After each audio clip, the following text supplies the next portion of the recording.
I still remember it all too well. You held me when waves were rushing and found me when I was out searching.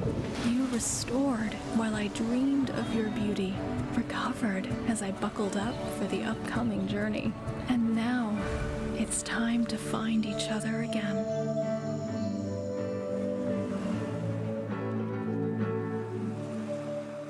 It's been fun with you.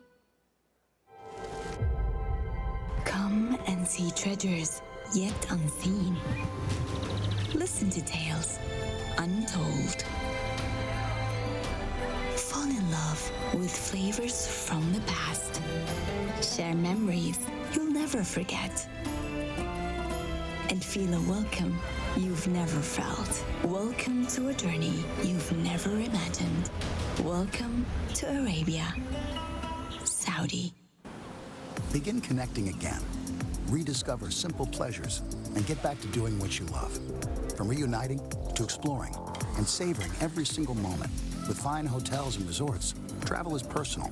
Enjoy guaranteed 4 p.m. checkout and an exclusive suite of benefits. American Express Travel is here to help you 24/7. So make the most of your time with loved ones this season. Stay longer and experience more. Travel is better with Amex.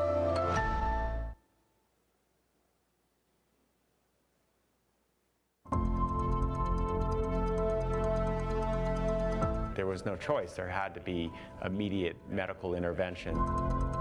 And it went back and forth until where he felt fear for his family. When I knew I was in trouble was when I started coughing up blood.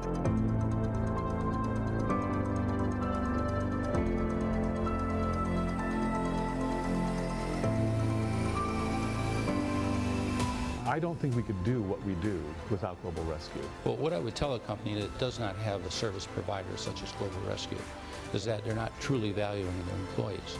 Having Global Rescue helps us all sleep better at night.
Moving forward becomes reassuring with a partner by your side.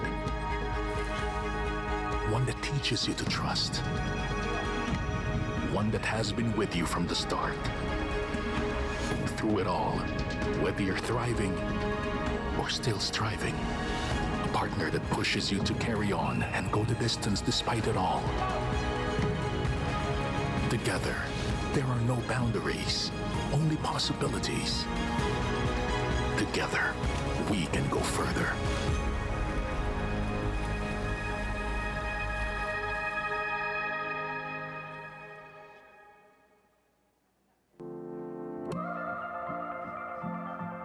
We are thrilled to fly people to their destinations in newer, greener planes. We are ready to fly more passengers and give them a safer and better cabin experience.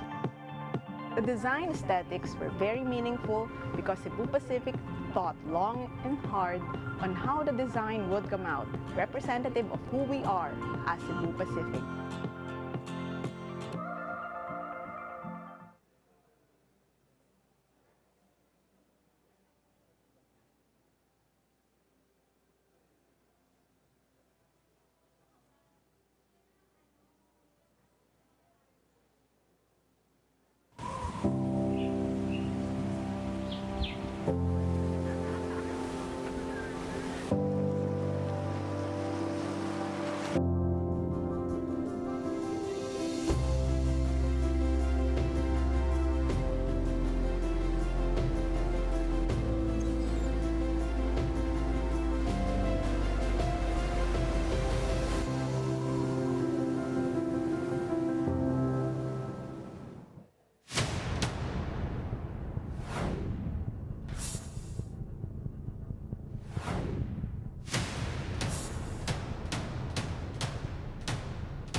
Fly with me, let's fly away to the sandy sea, just you and me, that's where I want to be.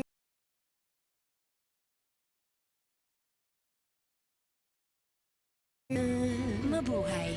Welcome on board Philippine Airlines. The Philippines is now open for you. So I'm coming home to you.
The summit is about to begin. The summit is about to begin. Please take your seats. Thank you.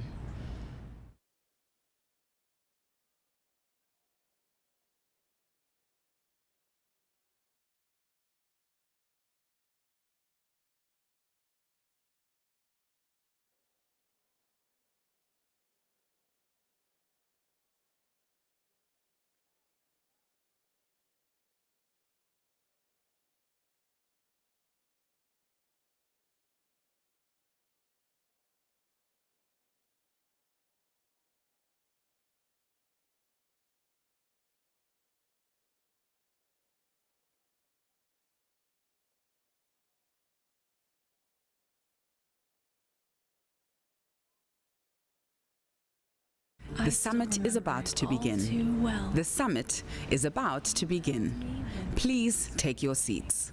Thank you. When I was out searching, you restored while I dreamed of your beauty, recovered as I buckled up for the upcoming journey. And now, it's time to find each other again.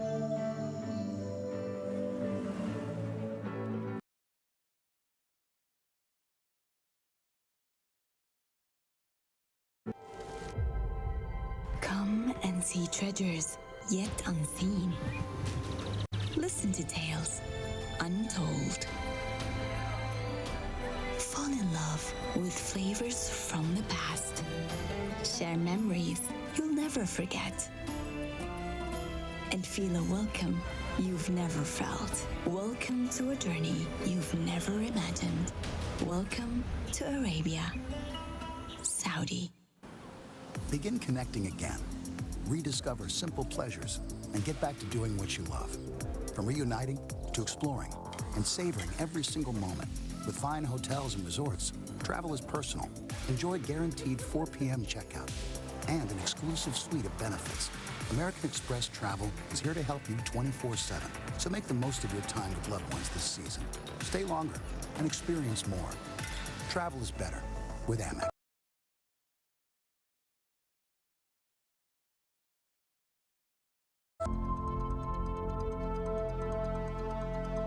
There was no choice. There had to be immediate medical intervention. And it went back and forth until where he felt fear for his family. Would you please take your seats? The summit is about to start. I started coughing up blood.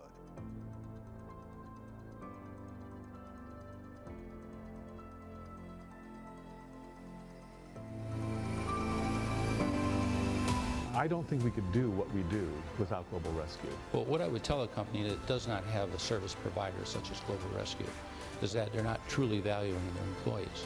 Having Global Rescue helps us all sleep better at night.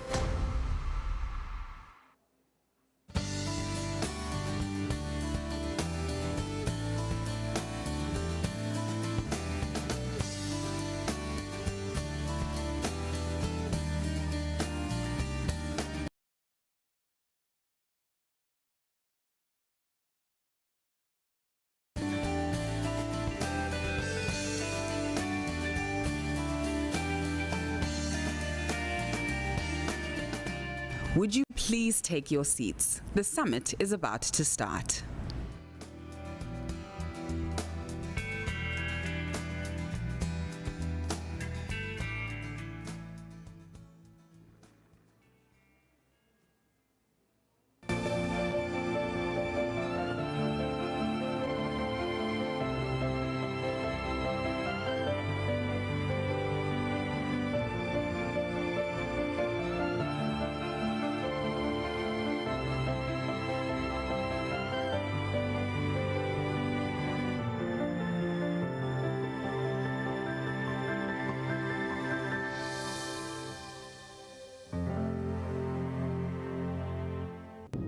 Would you please take your seats?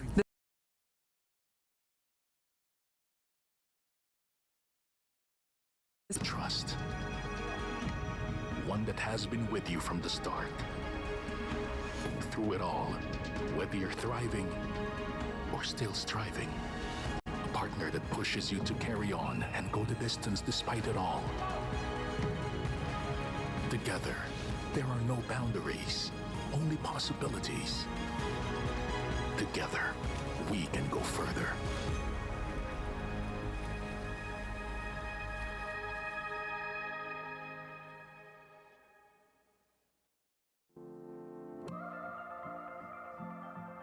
We are thrilled to fly people to their destinations in newer, greener planes. We are ready to fly more passengers and give them a safer and better cabin experience. The design aesthetics were very meaningful because Cebu Pacific thought long and hard on how the design would come out. Representative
Distinguished guests, good morning and welcome to the Philippines. Since ancient times, Filipinos have begun every assembly by asking for the blessing of the spirits and the deities. To open the 2022 World Travel and Tourism Council Global Summit, we are delighted to introduce the internationally acclaimed Lobok Children's Choir.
Thank you to our performers, the Halili Cruise Dance Company, Sindor Philippines Performing Arts Group, Lobok Children's Choir, and the RC Singers.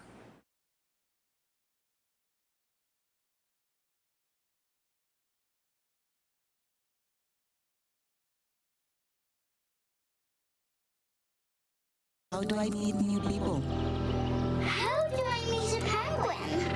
How hot does the desert actually feel?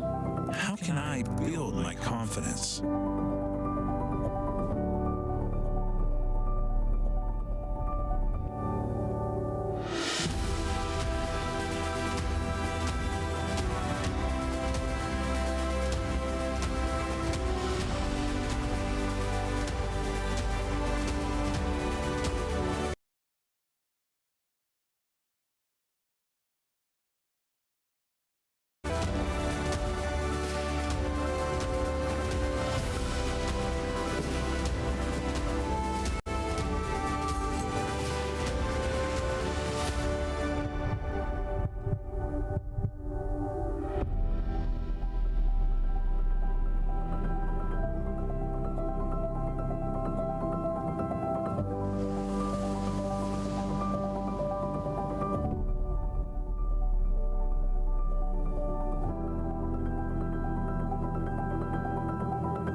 Distinguished guests, would you please welcome to the stage the Chair of the World Travel and Tourism Council, Arnold Donald.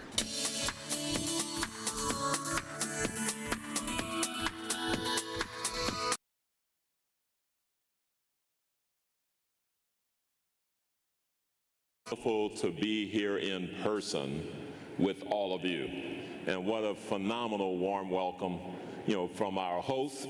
I'm very excited to be here in Manila with you, rediscover travel. So before we get started, we want to acknowledge that people are suffering. So to those impacted by the invasion in the Ukraine, we want everyone to know that at WTTC, we stand for peace. And to those impacted by other conflicts or natural disasters, like the recent typhoon and earthquake here in the Philippines, our thoughts and prayers, of course, go out to all of you. Now, our sector has been through an unprecedented crisis, but we are finally seeing recovery in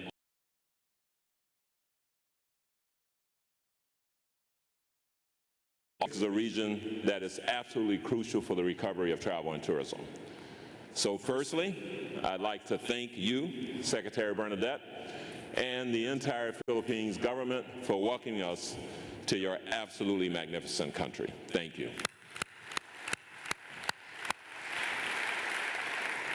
And to all the ministers and government officials who are here with us today, welcome and thank you. Also, thank you to our strategic sponsors for your support, because without you, we wouldn't be doing this. So thank you to Global Rescue, to the Philippines, to Saudi Arabia, and to American Express. And thank you to our Global Summit Diamond and Platinum sponsors, Resorts World Manila, Okada Manila, Turkish Airlines, Cebu Pacific Airlines, and PLDT. I also need to thank our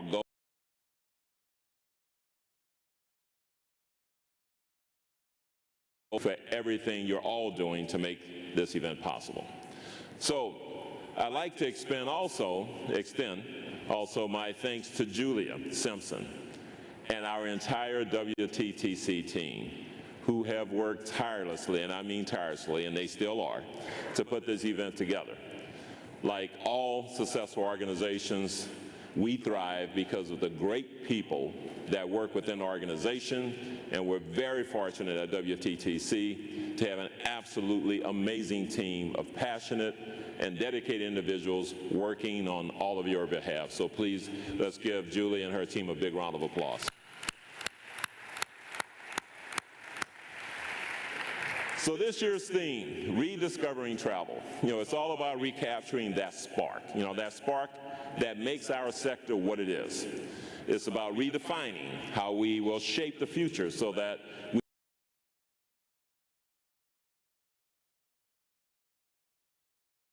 sector. Now, the video you've just seen is the first view of WTTC's new consumer campaign. We're going to use that campaign to help rekindle that wanderlust that as we inspire people everywhere to rediscover travel. Now, once launched in the coming weeks, we invite everyone, all of our WTTC members, to get involved and to promote this campaign together. Now, many of us have already started to rediscover travel with our friends, with our families and our colleagues.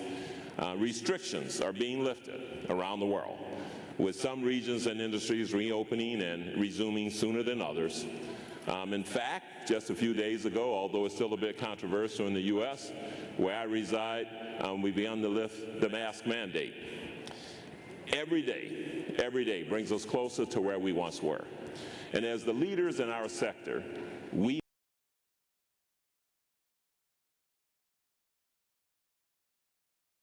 and frictionless while serving the best interests of public health. The global economy relies on travel and tourism. And I think now, more than ever, leaders and especially governments understand this. Our sector has tremendous significance, contributing 10.4% of global GDP in 2019. But in 2020, we experienced the loss of 62 million jobs. And in fact, here in Asia Pacific, travel and tourism was responsible for over 185 million jobs in 2019. It was the fastest growing region globally that year. Now, as we revive those jobs and create new ones, let's focus on redefining what an impactful destination is. Sustain regenerative travel so that our children and our grandchildren can enjoy our beautiful planet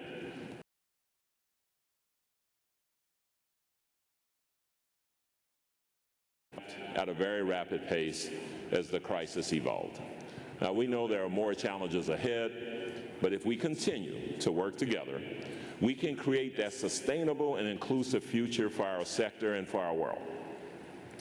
Now, travel brings people together, and the more people can connect and experience each other and each other's cultures, they discover what they have in common, and they learn to celebrate their differences rather than to fear them. So making the world a safer and a more harmonious place. Now, I'd like to introduce to you a welcome to the stage, our host, our gracious host, who will be represented by Secretary Bernadette Romulo-Puyat, the Secretary of the Philippine Department of Tourism. Secretary Berna.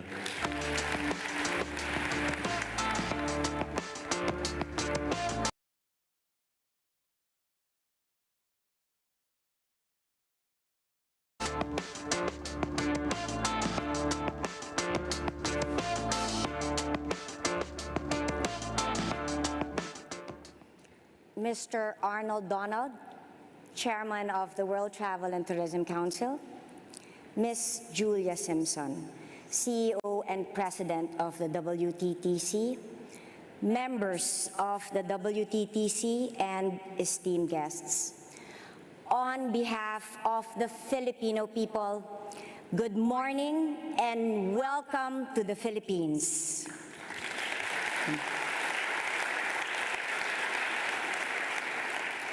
Your journey of rediscovery has finally brought you to the shores of our country. As your host of this 21st edition of the Council's Global Summit, we gladly receive you with warm smiles.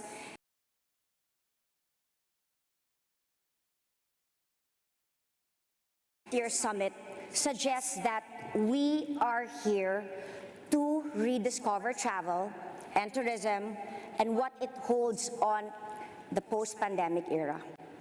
We are optimistic about the growth and resurgence of the tourism industry from this year and onward. We took advantage of the pandemic, this hushed period, to reimagine the industry and recalibrate our goals to rebuild a sector that will be more resilient, more inclusive, and more sustainable. Now is a time to revive our connections and engagement with people. The Philippines, after 2 years, we're so happy to have all of you here with us now, has finally opened our borders to welcome you all to our beautiful destinations around the country.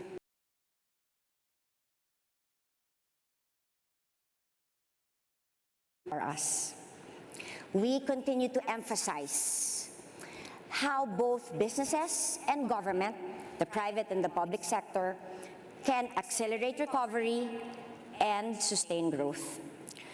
For a sector that accounts for over 10% of global GDP pre-pandemic and a substantial percentage of global employment, travel and tourism promises the most significant growth as the world begins to lessen restrictions on movement. It is on this promise that the Philippines anchors its resolve in supporting the recovery of our industry. In 2019, tourism contributed 12.8% to our country's gross domestic product. We employed 5.7 million, proving how significant tourism is to the livelihood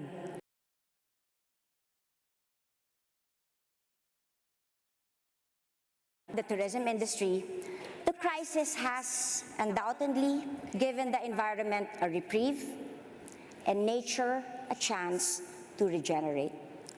We also saw a significant shift in tourist behavior and preference, and we seized this opportunity to shift from the status quo to regenerative tourism, which seeks to leave a destination in a better state than it was before. We urge those among us with the capacity to organize and provide the necessary framework in encouraging the onboarding of all sectors to this advocacy of sustainability. We are united for the planet and the work that it entails. We stand firm in our mission to safeguard the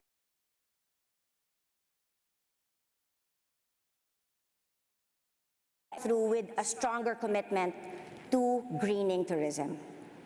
We stand by the Glasgow Declaration, and we will continue in our efforts in alignment with the Decade of Action and beyond towards addressing climate change-related concerns. As an archipelagic nation, the Philippines is blessed to be located in one of the most biodiverse areas in the planet. And I'm sure after the summit, a lot of you will be going around the country and you will see for yourself how beautiful our country is. But this blessing comes with its own challenges, as the country is also prone to a lot of natural calamities. Because of this, we fully understand the urgent need for disaster preparedness, resiliency, and climate change mitigation.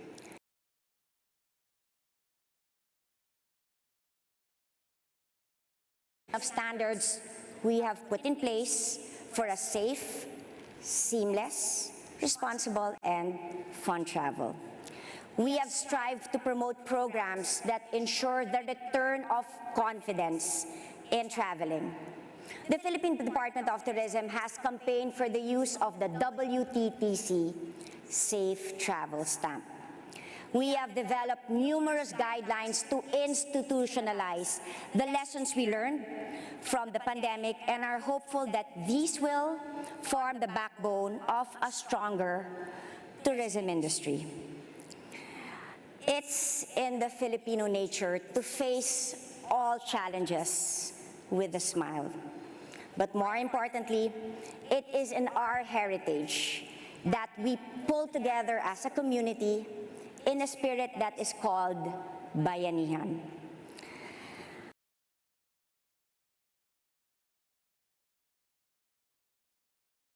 literature to festivals and cuisines, as you all tasted last night. And they are all what we call core assets of Philippine tourism. Tourism has helped shape the Filipino national identity and strengthen the pride in our diverse cultural heritage, which we seek to promote, celebrate, and share with all of you, not only within the summit, but hopefully beyond.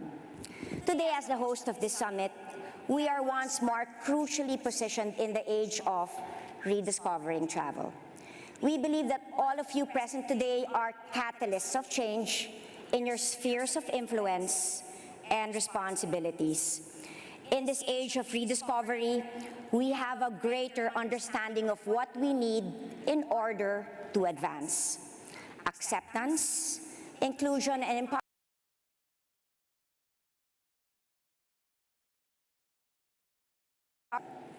The WTTC's advocacy on women empowerment reflects my own advocacy of empowering women and vulnerable groups by protecting their rights and allowing them equal access to economic opportunities. The Philippines has been above par with its regional counterparts in promoting gender equality, and we will continue to set an example of promoting the interests of women. A new age of travel and tourism is upon us, and it is up to us to drive the change towards a better and more hopeful future. Let this summit be the spark that rekindles the wonder of travel and all the benefit that it brings. Thank you very much. Salamat, and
Please welcome President and CEO of the World Travel and Tourism Council, Julia Simpson.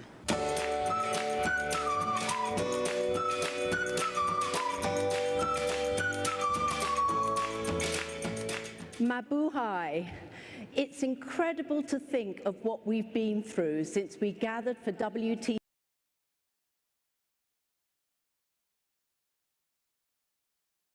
travel together.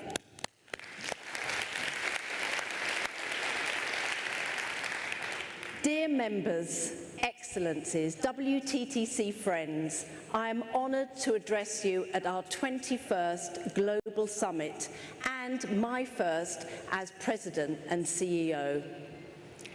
In times of crisis, we have seen the true grit and resilience of the travel and tourism sector. During the COVID pandemic, our airlines transported vaccines and PPE, our airports became vaccination centres, and our cruise liners used their connections to help repatriate people. Hotels opened their doors to the homeless. And now, again today, those same hotels are giving shelter to thousands of refugees fleeing the dreadful war in Ukraine.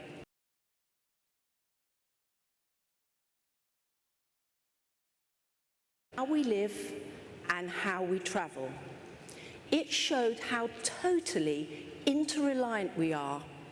Businesses and governments need each other to make travel happen. And our whole sector relies on the communities who host us. Now, I know you know that for over 30 years, WTTC's mission has been to highlight our sector's economic and social value. But do you know, it took a pandemic for leaders to really understand our worth. For almost a decade, our sector's growth outstripped that of the global economy. But as we know, COVID changed all that. Now, recovery is in our sights. It's not uniform, it's faltering, but it is.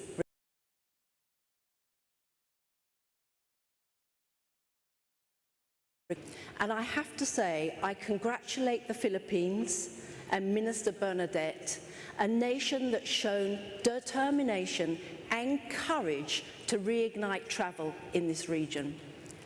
But remember, yes. But remember, the great powerhouse that is China is still closed. So I call on governments to look at the science and reopen their borders, open their economies, and get travel and tourism and the millions of people who earn their livelihood from it back to work. WTTC is announcing today its latest economic impact research, which measures the value of travel and tourism to the global economy. This shows that over the next 10 years,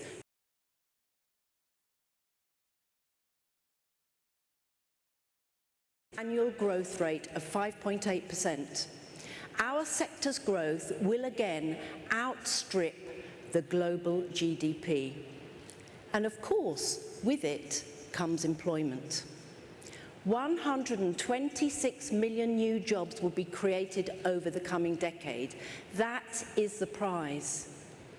In 2019, our sector contributed, as we know, $9.6 trillion to the global economy.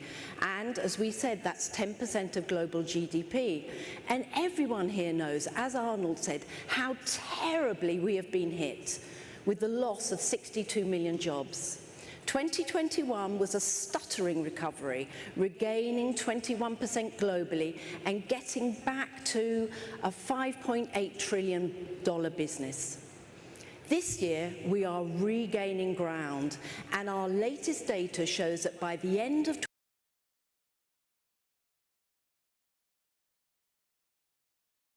trillion.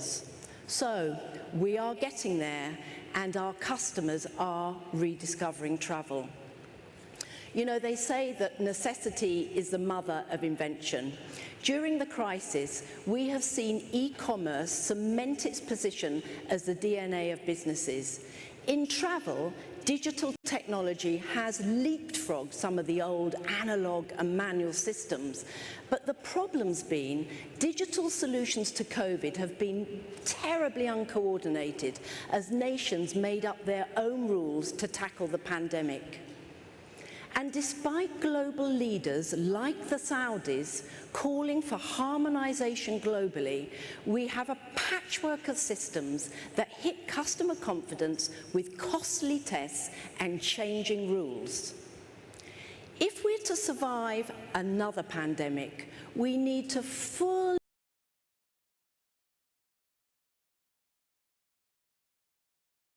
I think a very good example is the EU Green Travel Pass. It's now been adopted by 62 countries, Let's find a single system for the world.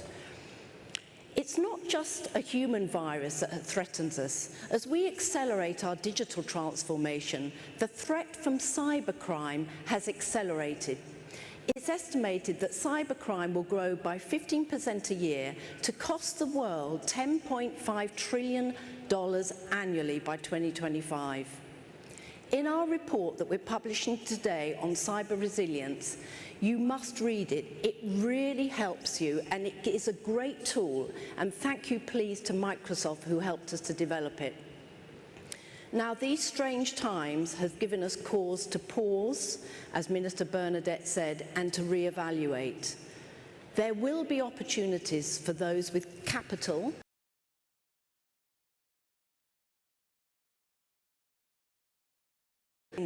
which is why I want to thank JLL, who have created a template for sustainable tourism in cities.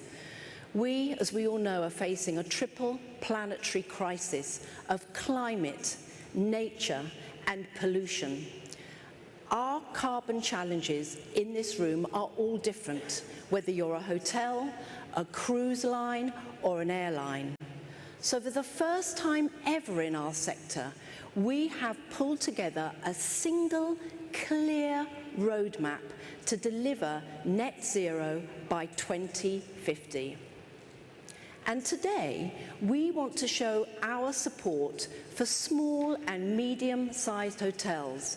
We want to help them achieve the first step on the sustainability ladder. With the help of Radisson, for the first time ever, we're launching a globally recognized set of sustainability indicators, developed by the industry for the industry. Our Hotel Sustainability Basics brings the best science right down to the grassroots. Just think, the tiniest phytoplankton is smaller than a human red blood cell. But together, phytoplankton produce more than half the oxygen we breathe on Earth and most of the carbon ocean animals need to survive. Like the phytoplankton, if we all work together, we can support all life on our beautiful planet. As we rediscover travel through this summit, we are going to take you on a journey. You will hear from global leaders in travel and tourism, film producer Lawrence Bender of Pulp Fiction fame, Crazy Rich Asians actor Kevin Kwan, and we have the great honor to hear from former United Nations Secretary General Ban Ki-moon. We will also hear from the inspiring environmental activist Melati Wijson, who at just 12 years old set out to change the world one plastic bottle at a time. I would also like to thank President Duterte for hosting us in his country.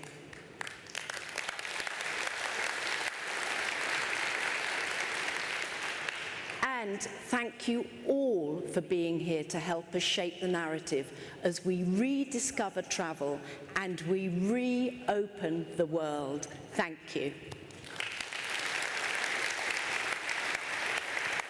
Please welcome to the stage the summit anchor, journalist and WTTC ambassador, Kathleen Matthews.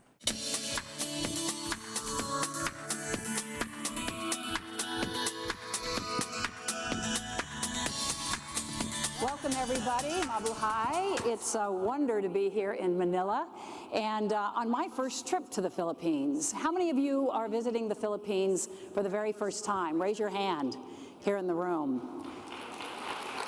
Beautiful, beautiful country, and thank you so much to Secretary Bernadette, to your government, to all your volunteers, the whole Ministry of Tourism who have offered such a warm, warm welcome to all of us. It's really been spectacular.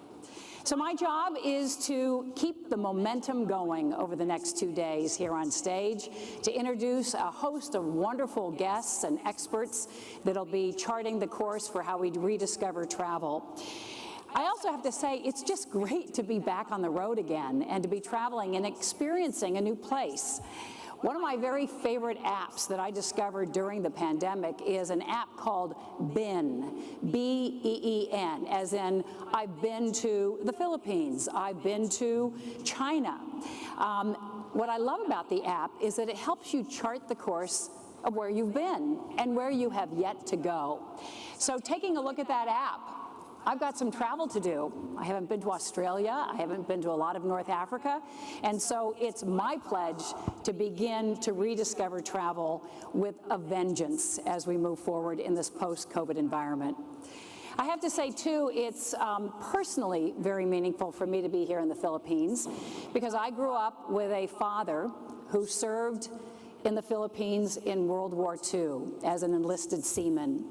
He was here at the age of 20 when General Douglas MacArthur took the surrender from the Japanese, and he actually had a chance to spend some extra time in the Philippines because the U.S. Navy was trying to figure out how to get all of their enlisted people home. And so when he talked about the war with us, he didn't talk about the battles, he didn't talk about the controversy, he talked about the beaches, the great beer that he enjoyed, the camaraderie that he shared with the Filipino people, and how exciting it was to be a 20-year-old for the very first time leaving the United States and discovering another country. And it were those stories that really whet our appetite as children to travel. It's what made me have wanderlust as I grew up. It's what made me want to work for a company like Marriott International, where I spent a decade of my career. And I think it's that wanderlust that we all share in common. It's why we are in this industry, and it's why we are here physically in the Philippines today. We also know that even though the sector has not achieved a full recovery, it is starting to see light at the end of the tunnel. So we want to talk about the future going forward as more and more people want to rediscover travel again. So let me just go through a few logistics that are going to kind of drive our participation in this summit. What we want to do is make sure that you get the most, whether you're here in person or you're joining us virtually, out of this summit. So first of all, besides the BEEN app, I like the WTTC app because it's going to help us really navigate not only the content we present here in the room, but also a lot of really rich virtual content. So if you haven't downloaded it yet, it's very easy. All you have to do is go to the App Store, go to WTTT Events, and you'll be able to click on the app and download that. All of the photos that we take during the summit can also be found under the app under a category called More. And you'll also be able to use tweets and retweet things that are happening here. Those will be posted under hashtag Rediscovering Travel, which is our enduring theme for the next 2 days, but also hashtag GS, as in Global Summit Philippines. And that'll be on the social wall on your app. We have a big virtual audience joining us today, tuning in from all over the world, and I want to welcome them who are watching right now on the WTTC virtual platform. For those on the virtual platform and those here in the room, you can actually catch up through a video on demand feature that we have. That'll allow you to go and see all the sessions that are available to view. They are going to be both in English, Spanish, and in Chinese. You can also ask questions here in the room and also virtually through the app so that you can get involved in these panel discussions by clicking on the panel to the right of the screen. And that platform is actually going to be available, so you can go back to it when you have time to check all this great rich content. It'll be available for 1 month after the summit. So we want to get started. We had some great introductory remarks from Arnold. Thank you so much for welcoming us. From Julia, fabulous, and from our Minister of Tourism. We're going to be talking about basically what happens when the pandemic moves forward, when we move into a new phase of all of this. As we look to the future, how do we rediscover both travel and our world, and how does the sector actually need to navigate, how do governments need to navigate to unlock the potential of new trends as we address potentially future emerging issues. So this panel that we start tonight with, or today with, is called Rediscovering Travel in a Changing World, and it brings together a great cast of speakers and experts to consider how far we've come, the lessons that we've learned, and how we actually accelerate the recovery of our sector. I want to welcome all of them to the stage. Please join me, Secretary Bernadette, who will be joining us here on stage again. Also, Craig Smith, the Group President for International for Marriott International. Paul Griffiths, the Chief Executive Officer for Dubai Airports International, and Dan Richards, the Chief Executive Officer of Global Rescue. Please come and join me here on the stage.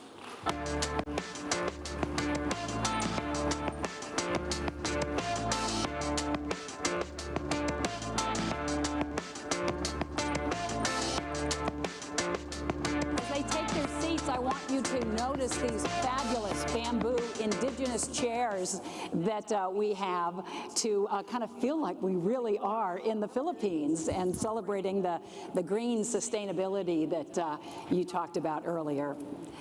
So I'm going to just start and allow you, as we look from my right or your left and move across the panel, to talk about some of the key learnings from COVID, but more importantly, what are the biggest ways in which we've seen travel and tourism change during this crisis?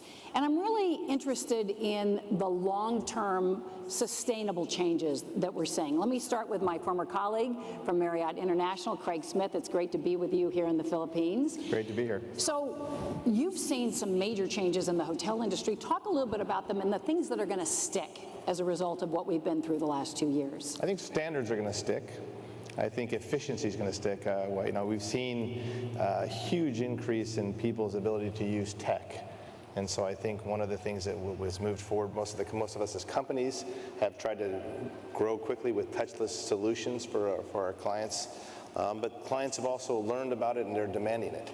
And so I think this, not stopping at the front desk, being able to text, everything touchless so that the points of contact that you don't want or need in your travel become efficient. We want to see the same thing happening also from governments as we go forward. So really that digital acceleration that your customers say they love. They're there for the experience. They're not there for the bureaucracy of the check-in or the checkout, right?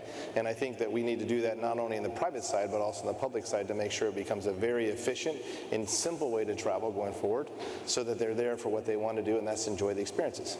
Great. Secretary Bernadette, tell us a little bit, as you manage hopefully massive numbers of people coming into your country going forward, what are the sort of sustained changes that you're adopting that you think will stick for tourism ministers? Well, first of all, of course, everybody comes to the Philippines for the sun and beach, diving, and of course the food.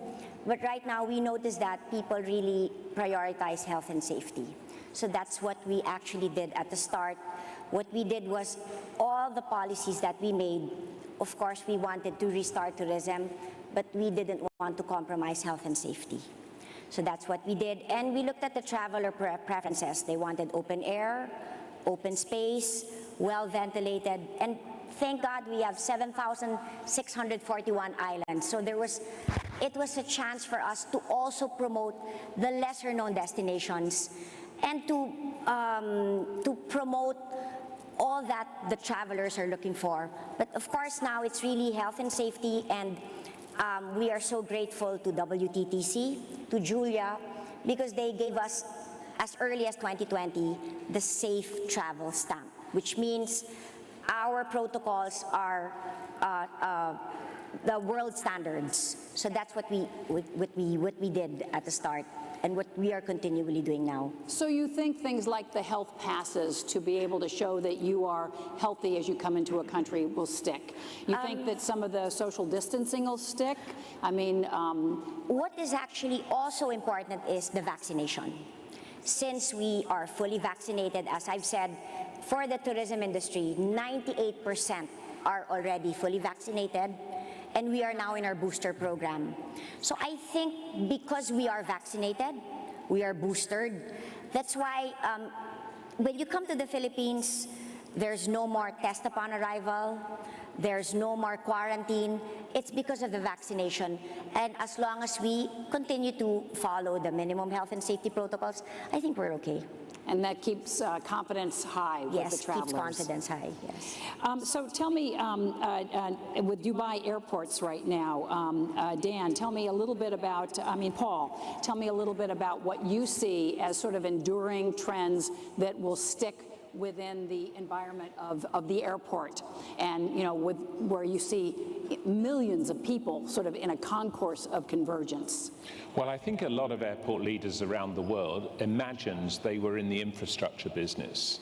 But I think we've learned in the pandemic we're not. We're in the customer service business, because every single one of our travelers is looking for a different level of reassurance in the products that we provide. So we've now created a relationship with the consumer that we never had before.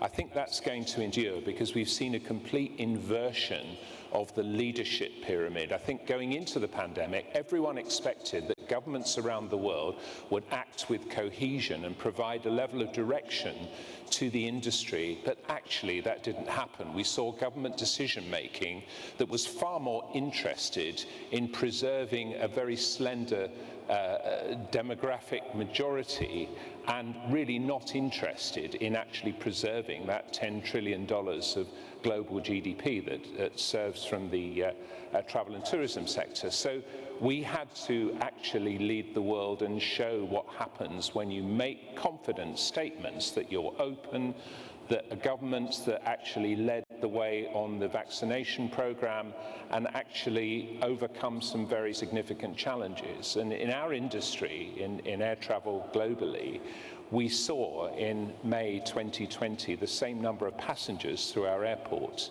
in the whole month that we saw in 4 hours in the previous May. So the impact was dramatic. It was a testing time for leadership. But I think that customer relationship has been completely redefined now because of the pandemic, and that will certainly endure. So the enduring trend you're seeing is sort of focusing differently on your customer than you did before. Absolutely, and also redefine all the relationships, because we've changed our business model. We're now working in much closer partnership with our supply chain and a lot of other enterprises around the world that are providing services to us where we actually directly operated those themselves. So it's been an opportunity really to eliminate a lot of the customer-facing bureaucracy that people have suffered at airports over the years, and actually present a far more credible and customer-friendly face to the traveling public. And I think that's been pivotal in the recovery. So I'm hearing a trend here: less bureaucracy, more direct relationship with the customer. Dan, you're at the crosshairs so often with Global Rescue. Tell me the enduring trends you see that are different than perhaps they were in your business before the pandemic. Thank you, Kathleen. That's a great question. And I can tell you that one of the things that I think is incredibly important, looking back at the last 18 months, is that we learned the very difficult lessons of this COVID pandemic. And let me give you just one example. And you know, there's been a lot of talk about, and criticism, frankly, and some of it's warranted, but I think a lot of it is not, of governments, because in the first, certainly 12 months, there was a sort of an information black hole. There's a lot of data. We are all responding to it. Government leaders were in incredibly difficult positions, having to make very difficult decisions in real time, you know, sometimes with very, you know, uncertain information. But now that we're 2+ years into this experience, we need to refocus what it is that we're looking at and what the metrics are, and communicate those to the public so that people are all coming together and are on the same page. We've been for a long time focused on, for instance, the rate of infection, you know, both in the United States and certainly around the world. We are moving to a place that is beyond that, though. And let me just give you an example of what's happening in the United States from that perspective. At the beginning of January, we saw COVID infection rates because of Omicron going almost vertical, right? And at the same time, we were watching hospitalizations fall through the floor. So at the beginning of January, we had, for instance, ICU bed utilization of about 23%. We saw that utilization drop to about 2% as of the beginning of this week. The same thing is true with regular bed utilization. So, we went from almost 14% utilization down to 1.8%. We need to be focused on the actual impact of what is happening rather than looking at the numbers that we were focused on, for instance, in the first year of the pandemic, and recalibrate our decision-making based on those important metrics going forward. Let me just follow up with you about government and the partnership with government. You probably hear from your customers saying, I've tested positive, I'm in such and such a country, what do I do? I'm confused, I'm scared. What have you learned about how we can forge a closer relationship with government in all parts of the world that are going to make the travel experience easier? That's a big question. My belief is that government is there, to help safeguard all of us, but also to give us the tools that industry needs in order to satisfy, their customer and move forward.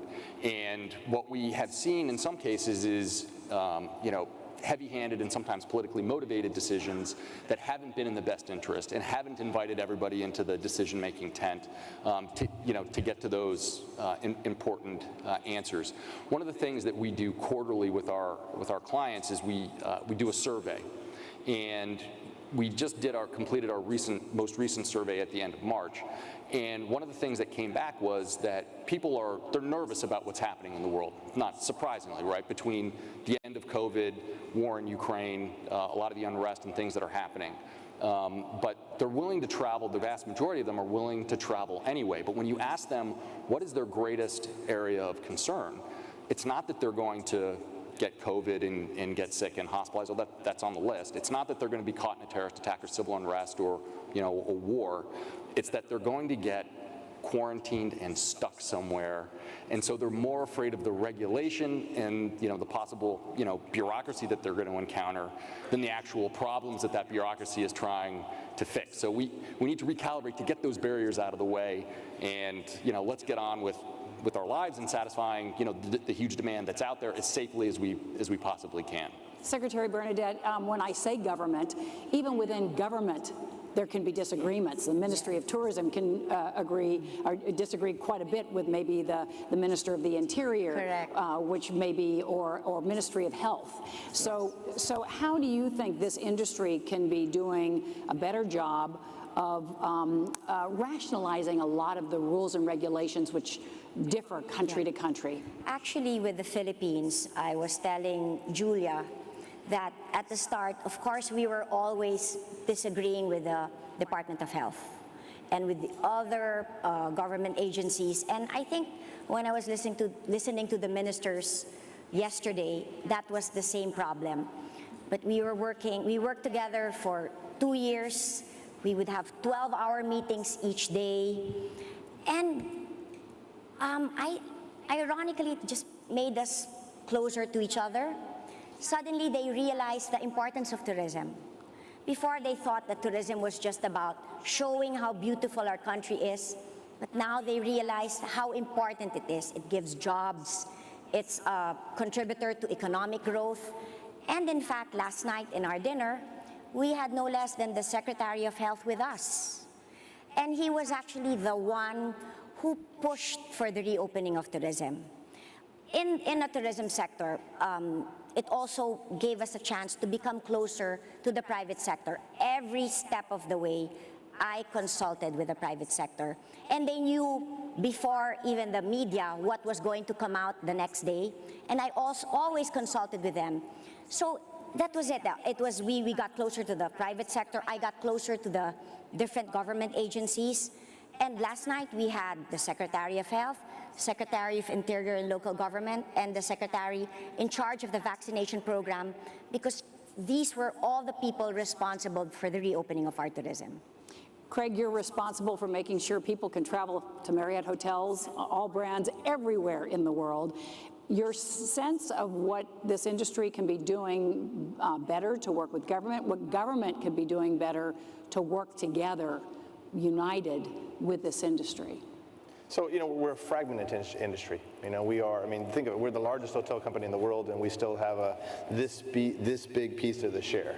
And WTTC has really stepped in, and especially during this crisis, they've done a fantastic job of building the case. And the case isn't just for ministers of tourism, it's for ministers of health, it's for others. And we talked about yesterday, and Julia brought up the fact that we need to go maybe sometimes farther up the food chain. We need to make that case on why, because we have this thing I call the red carpet and red tape, right? So on one side, we spend a lot of money to advertise, private side and the public side spend money to advertise, to bring people to a nation, and then you've got the red tape as soon as people arrive in the nation, you can't get in, immigration's hard, it's complicated to do that. I'm in the industry, and the last year my secretary spent more time trying to figure out where I could travel and and we're in the industry. So imagine for someone who isn't in the industry trying to figure out where can I go and what are the requirements to get in. And so I think leveling the playing field and maybe creating, from our side, on the private side, is building the case to the governments and saying, what is this worth you? How many jobs? What is it worth GDP-wise? What percentage of your GDP? And I think there's a great work that's happening from the WTTC on that. For a government side, I think it's making it easier to travel. Everywhere, Kathleen, everywhere over the last year that the spigot is open and you're allowed to travel, we've been blown away by how fast we've recovered. And we've missed every forecast in every place when nations open. Because it's been so much faster than you anticipated. It's never, I'm older than most of the people in this room. I've been through 4 to 5 downturns in my career. I've never seen a recovery this fast. Average rates, first time average rates stuck. And in the past, it took us 3 years to recover those average rates. And so it's coming back. Take the Philippines, for example. We have 5 hotels in the Philippines. We have 15 hotels that are being opened. We want to create these jobs. And so with the help of governments like yours, we see a really bright future going forward. But this collaboration between the two, and this is why we're all here. We need this collaboration between the private and the public sector. Instead of each of us pointing fingers at each other, we need to say, what can we each do in our place to make it work better going forward? Paul, that red carpet really starts leading up to the airport. But it's also where a lot of the red tape hits when you try to check in on an airline and you're told, you know, you need to do a different health passport to get into a country than you thought you did, or you might even need to buy health insurance to get into a country that you didn't expect. So tell us, you know, when the rubber hits the road at your airports, what could be happening with governments and all the governments that you probably deal with your incoming passengers and outgoing, to make the relationship more profitable to the traveler, to your businesses, but also more seamless? Well, I think the thing is you have to look at other industries. And if you look at the $10 trillion of contribution and the 333 million jobs, we should have a share of voice that's much greater than it actually is. And I think that's the challenge for WTTC and the industry generally. If you look at the automotive industry, they spend about $50 million every year on lobbying governments for change. And some of that change, let's face it, unlike travel and tourism, which is a force almost universally for good, is perhaps not quite as wholesome as the agenda that we have. So we really need to get our act together to make that change. And actually, some of the struggles we have in the aviation industry is the lack of homogeneous process. It's actually relatively technically simple to be able to breeze through an airport without a single point of contact and actually have an incredibly fast journey. Because let's face it, we don't have to tell an entire story to the check-in agent. They've got all our information. So what on earth is this all about? I mean, we've got rid of tickets many years ago.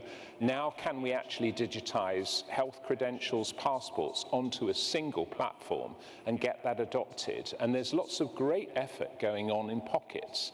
But actually how we get that out there into a global standard is still probably one of the biggest hurdles. And I really do want to eliminate that. I want people to come to the airport and feel that that is part of the enjoyable part of their journey, not an onerous set of disconnected processes that they have to go through. We've put a tremendous amount of effort, you know, putting digital systems in. You can now walk through passport control in Dubai and just, you know, have a scan. You don't even have to stop now if you're registered.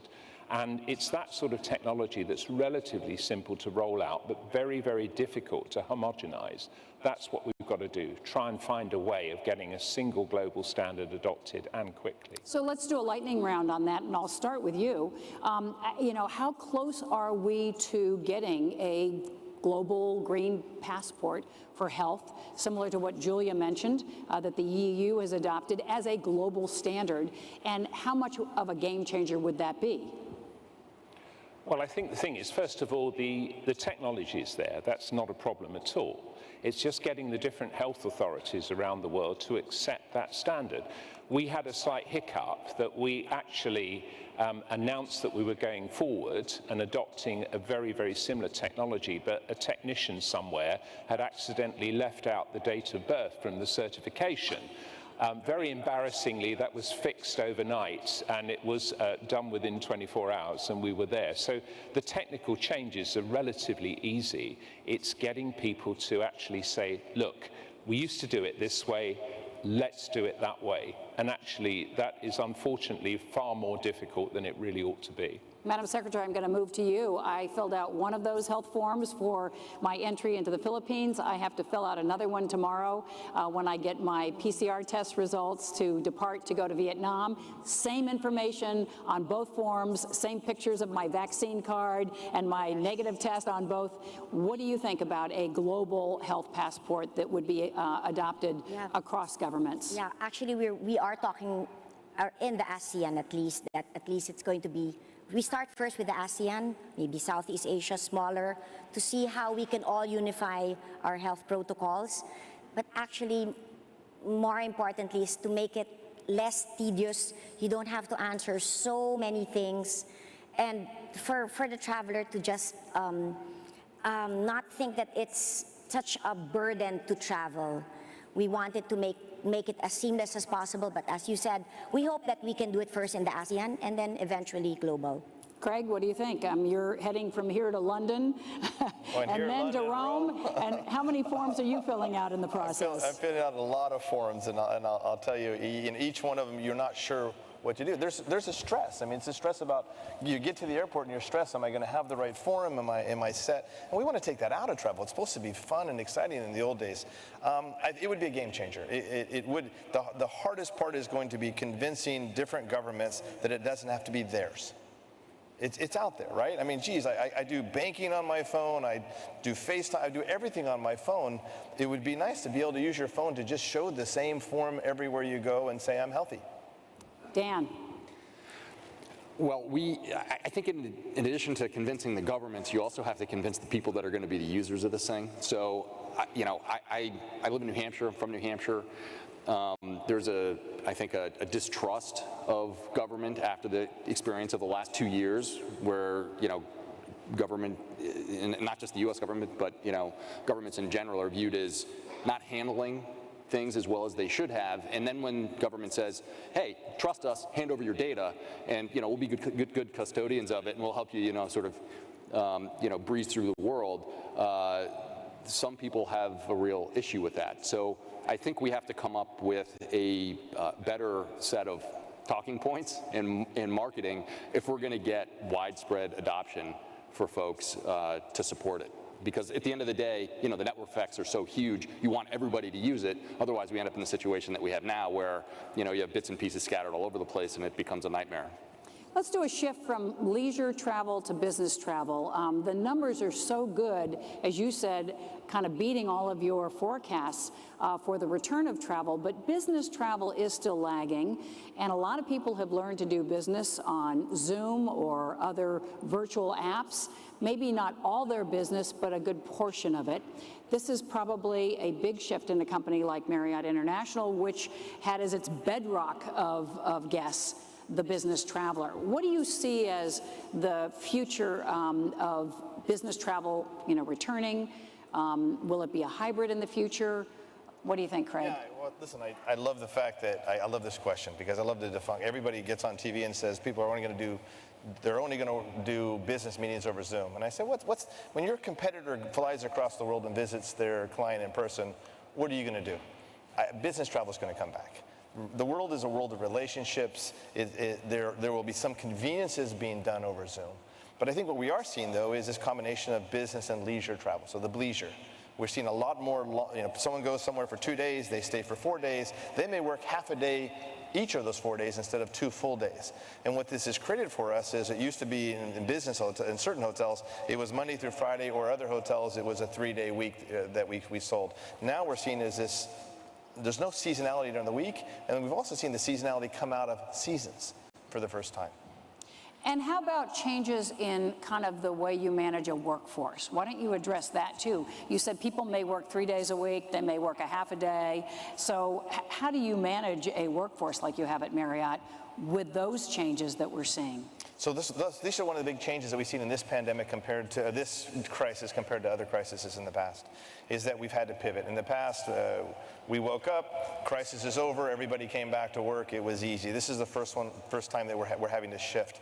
And what we're finding, we found is that the normal 8-hour-a-day, 5-day work week isn't going to be the same in the future. We have some parts of the world where our associates are coming back to us and saying, can I work 10 hours, 4 days a week? And we've actually had some unions that have said, yeah, that might work. We've had governments that said that might work. We're also shifting to more part-time jobs. And that's been interesting. A lot of people want to work 20 hours a week. And so rather than filling up first with a 40-hour week individuals, we're filling a lot more now with people that are working part-time. More senior citizens, younger folks that want to work part-time while they're going to school. So we really had to shift. But it's kind of neat, I think. I watch it through the eyes of my children who are millennials. They're enjoying the fact that it's not an 8-hour work day. They may work 4 hours in the morning, 4 hours till midnight, and they can do different things in the middle. Madam Secretary, part of the power of your post is the jobs you create in a country like the Philippines. What do you see as the enduring trends on sort of working full-time, working part-time, how you manage a workforce in the travel and tourism industry? Actually, as all my co-panelists have been saying, people are traveling more, even for business, and they now bring their families with them. We find people going to our tourist destinations like Boracay, and they bring all their families with them. They call it workation. So at the same time, they work via Zoom, have their families with them, and stay longer in a place. It's all around the Philippines, especially during the Holy Week, people were traveling. And they bring their families with them, staying longer. So sometimes their kids, they bring their kids with them, they can go online schooling, and they don't miss a thing. So for us, it's more of time to spend with the family. And we're actually more efficient now because we can do so many meetings at the same time, but you can still enjoy the beautiful tourist destinations in the Philippines. And so you see the jobs that maybe were furloughed or on hiatus that were lost in the pandemic returning to accommodate this travel. Because we've been focused on vaccinating our tourism stakeholders. And I was asking our regional directors, why does my target keep going up? Because people are rehiring. So actually that's a good thing. I was going, how come it's 105%? I mean, because people keep rehiring and rehiring people, and because people are traveling with their families.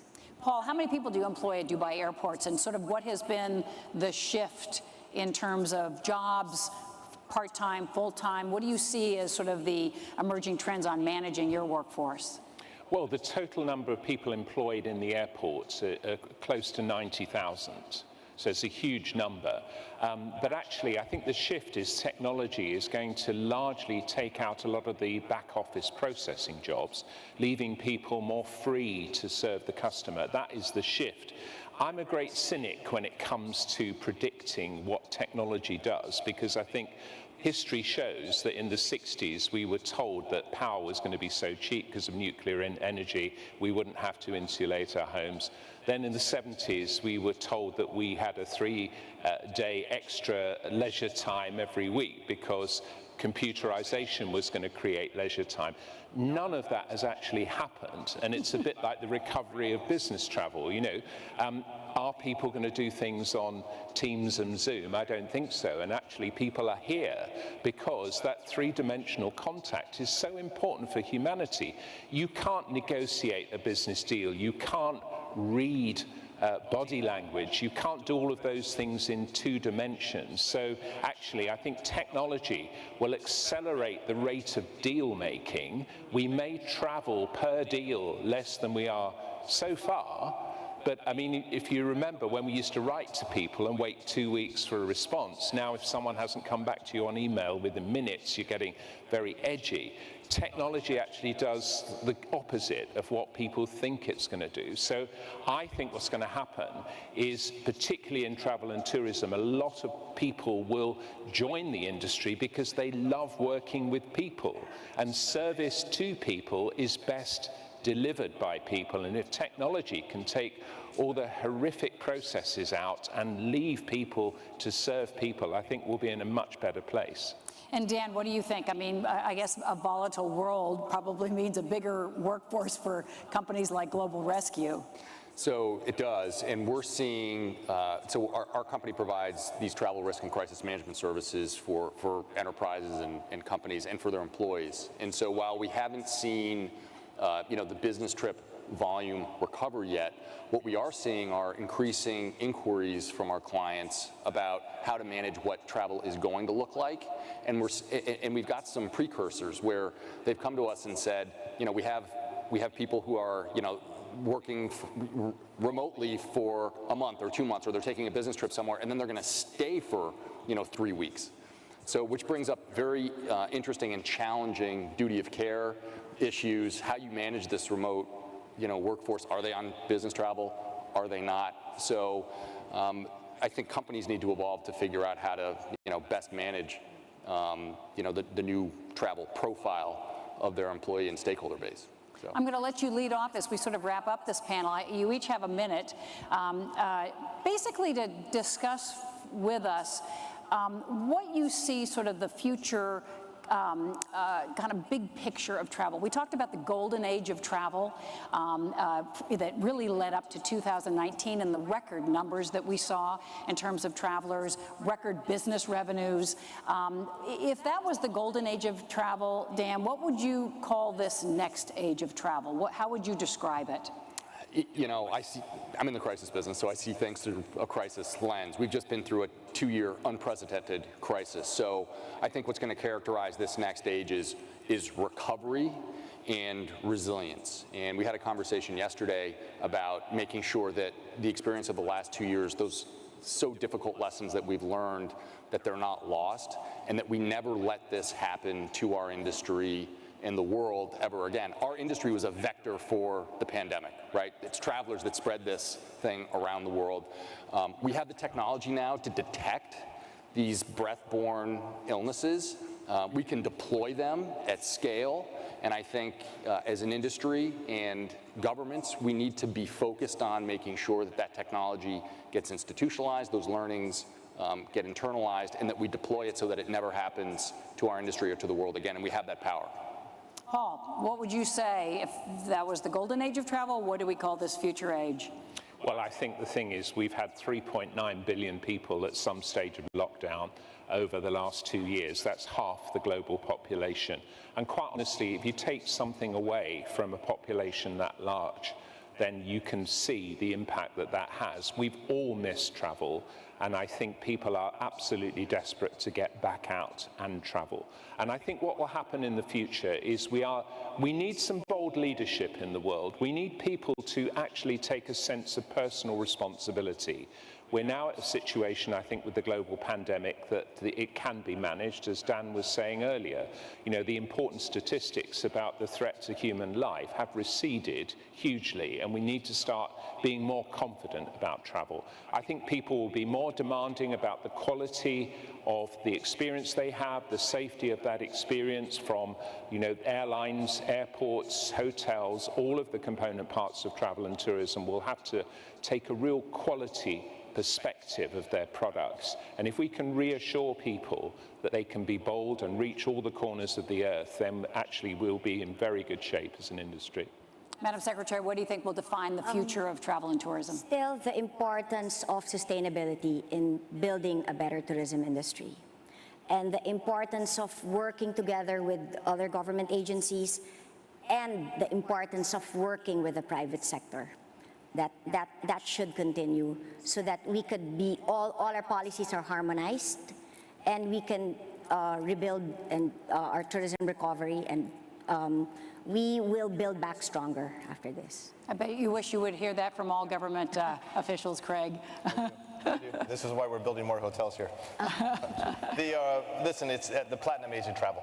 I think platinum age of travel. There's our headline. I'm sorry, listen, through all those downturns I've been through, one of the consistent things we saw prior to this pandemic was the fact that new development deals just died. This is the first time during this downturn, development deals didn't die, they actually increased. And so that says something, that says that the other sectors, the investment sector, also realize it's going to come back, and it's going to come back strong. Our biggest worry is getting the talent ready for the curve and getting enough people in the job to fill these people that are going to travel. The demand's out there. The travel lust is out there. People are going to have this leisure travel going forward, but people want to travel and see the world. That's great. Well, I think we heard some themes here. Less red tape, more red carpet. Acceleration of trends that we saw earlier, especially digital, but also cooperation. Cooperation going forward. Thank you very much. Please, a round of applause for our wonderful panel and some of the great insights we had here today. Thank you. As you all take your seats, again, thanks. I have to figure out how to get some of these chairs from my beach house, by the way. I want to take them home with me. Thank you very much. Next up, we're going to have what we describe as a hot seat. We're going to have those throughout the conference today and tomorrow.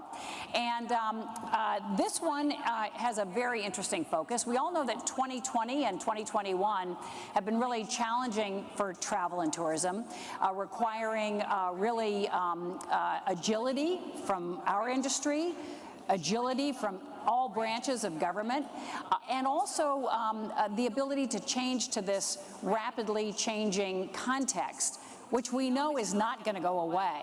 We know that many of the things we've been working with over the last 2 years are going to become endemic challenges for all of us.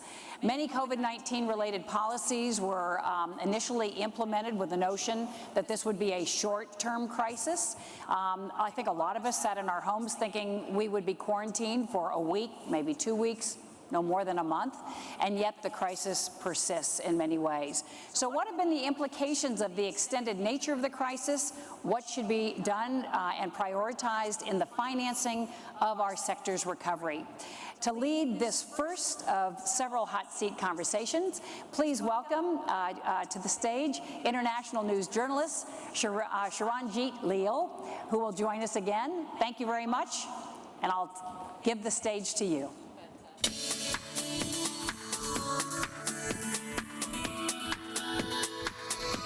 Thank you for that introduction, Kathleen, and great to see all of you. Mabuhay again. It is so fantastic to be here in Manila.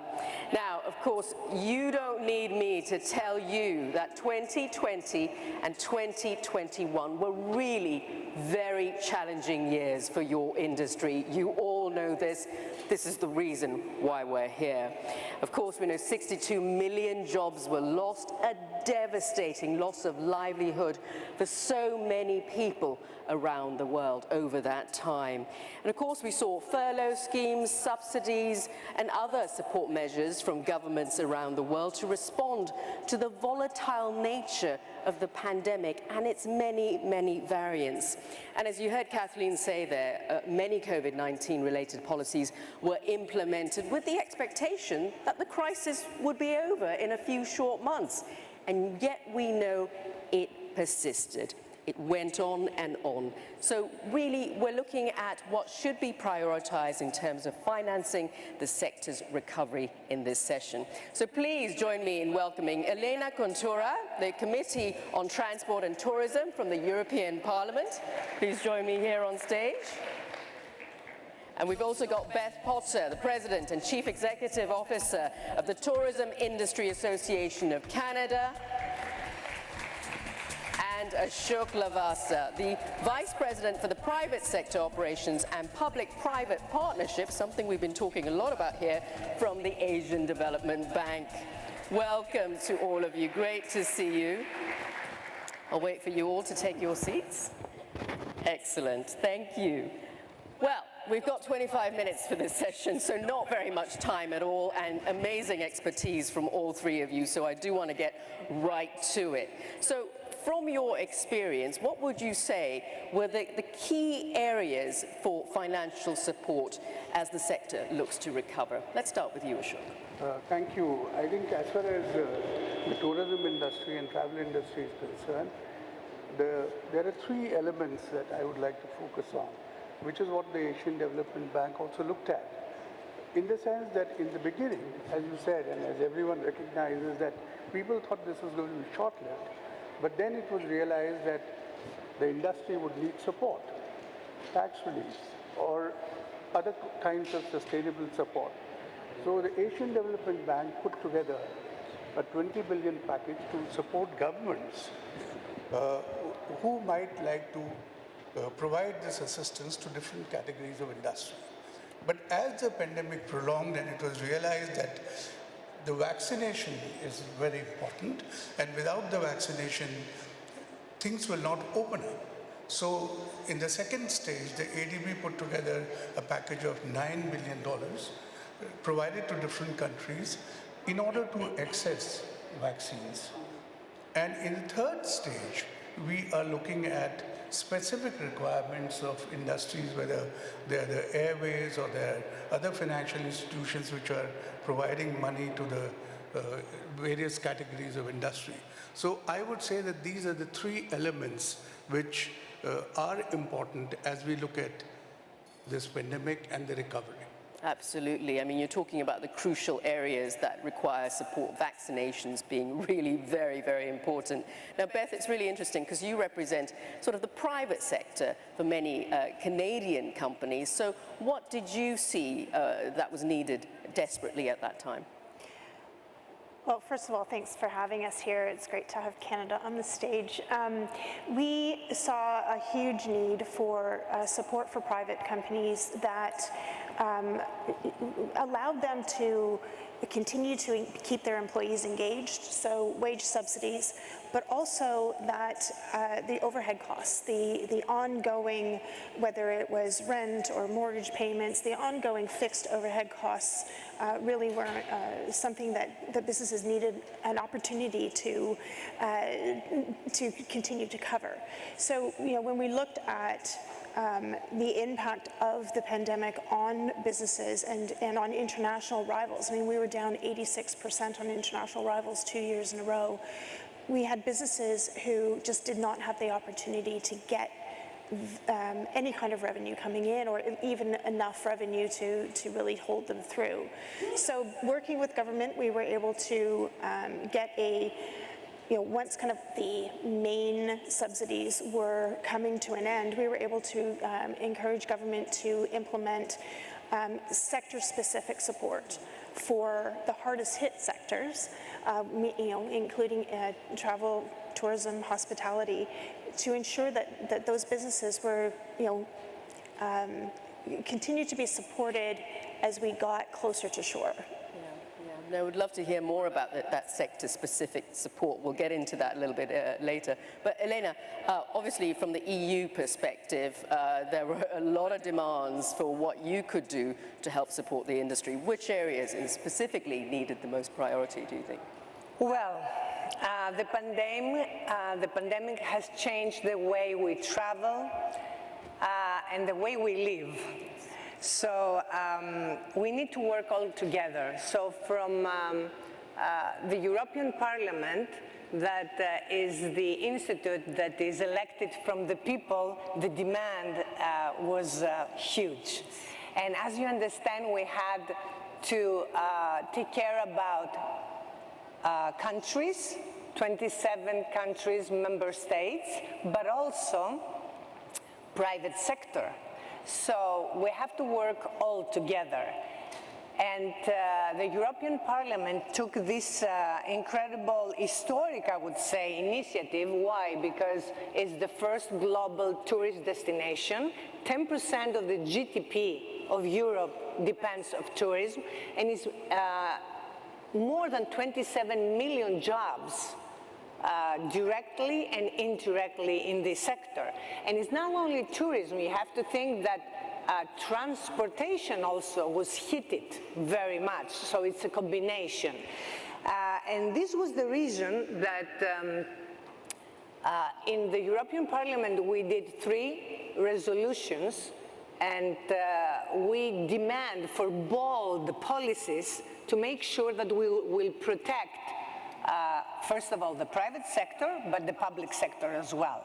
So the next generation EU, Europe's recovery plan, including the Recovery and Resilience Facility, finance reforms and investments by the private and public sector till the 2026.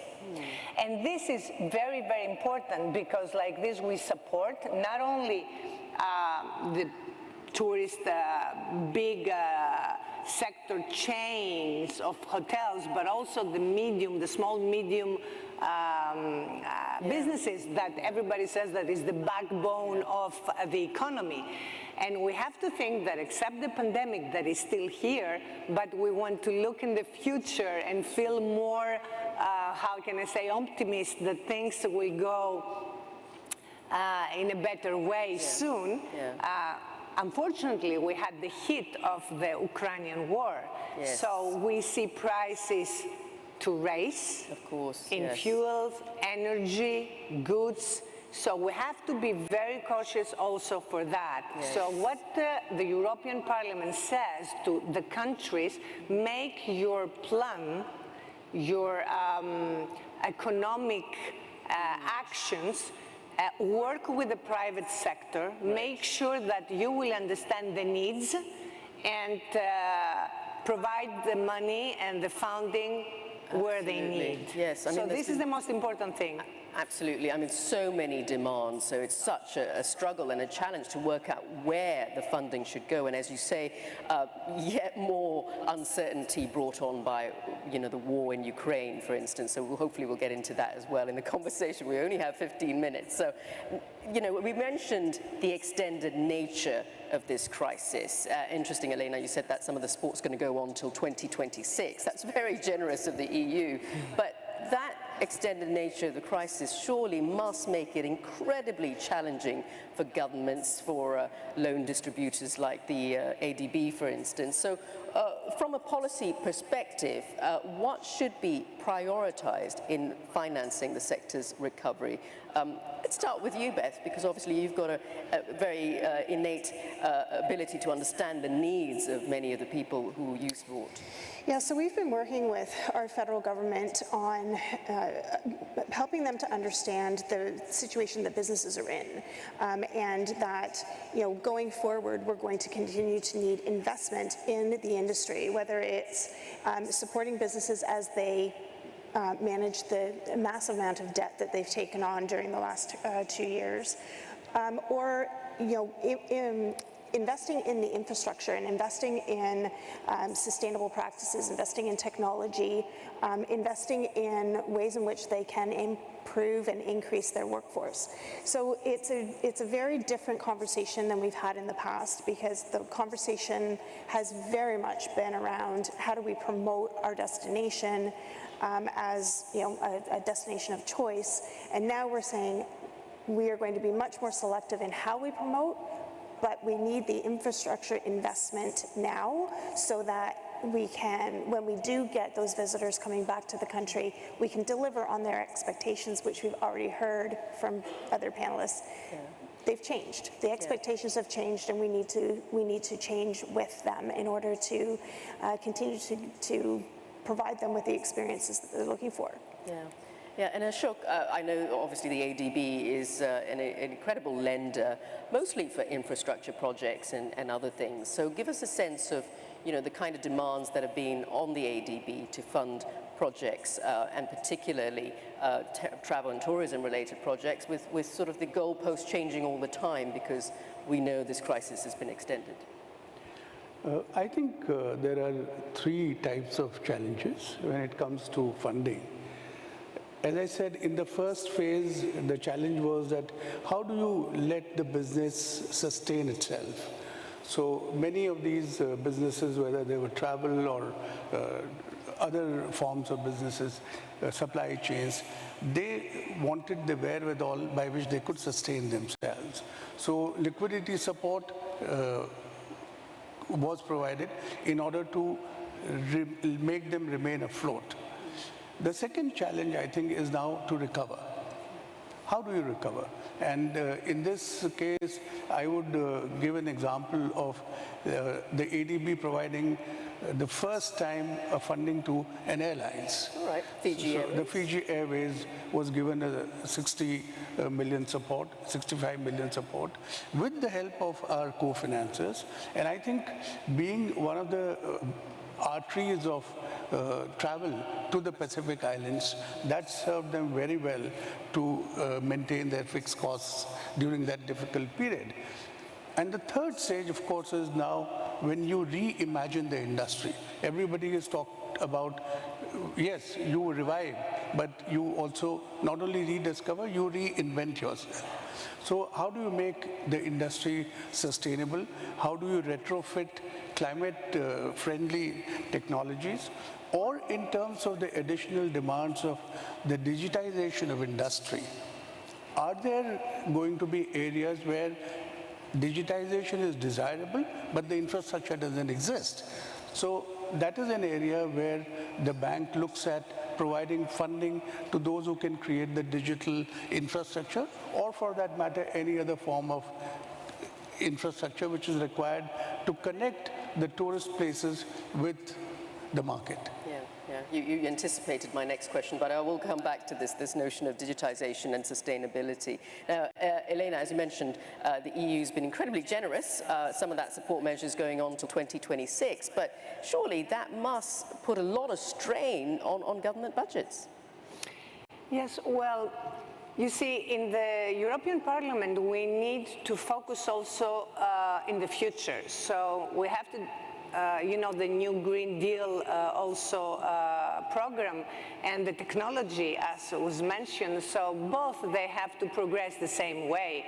So for transport and tourism especially, that was the sector that was hit stronger than any other sectors, but at the same time has the power to for growth.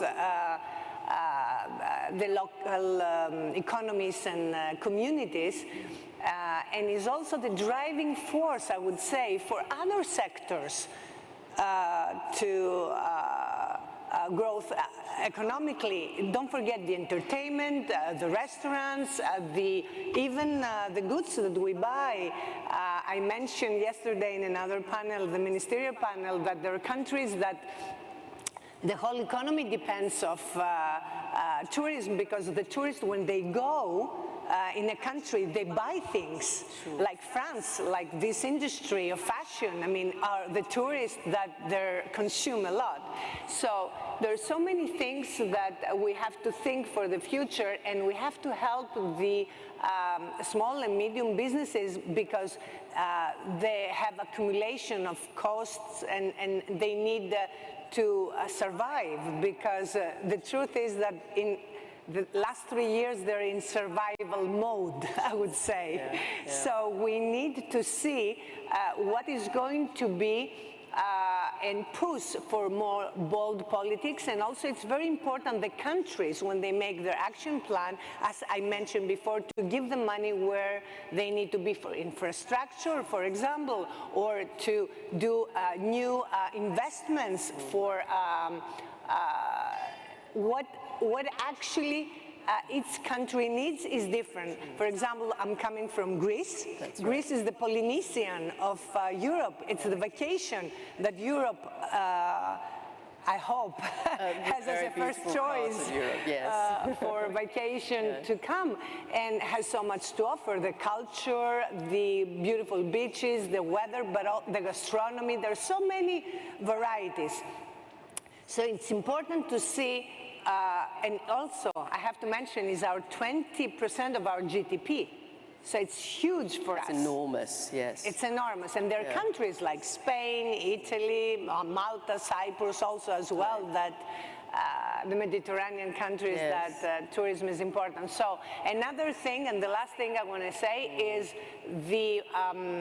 it's very important to be all together on this. The crisis is huge, so we cannot confront this crisis alone. We need to work together.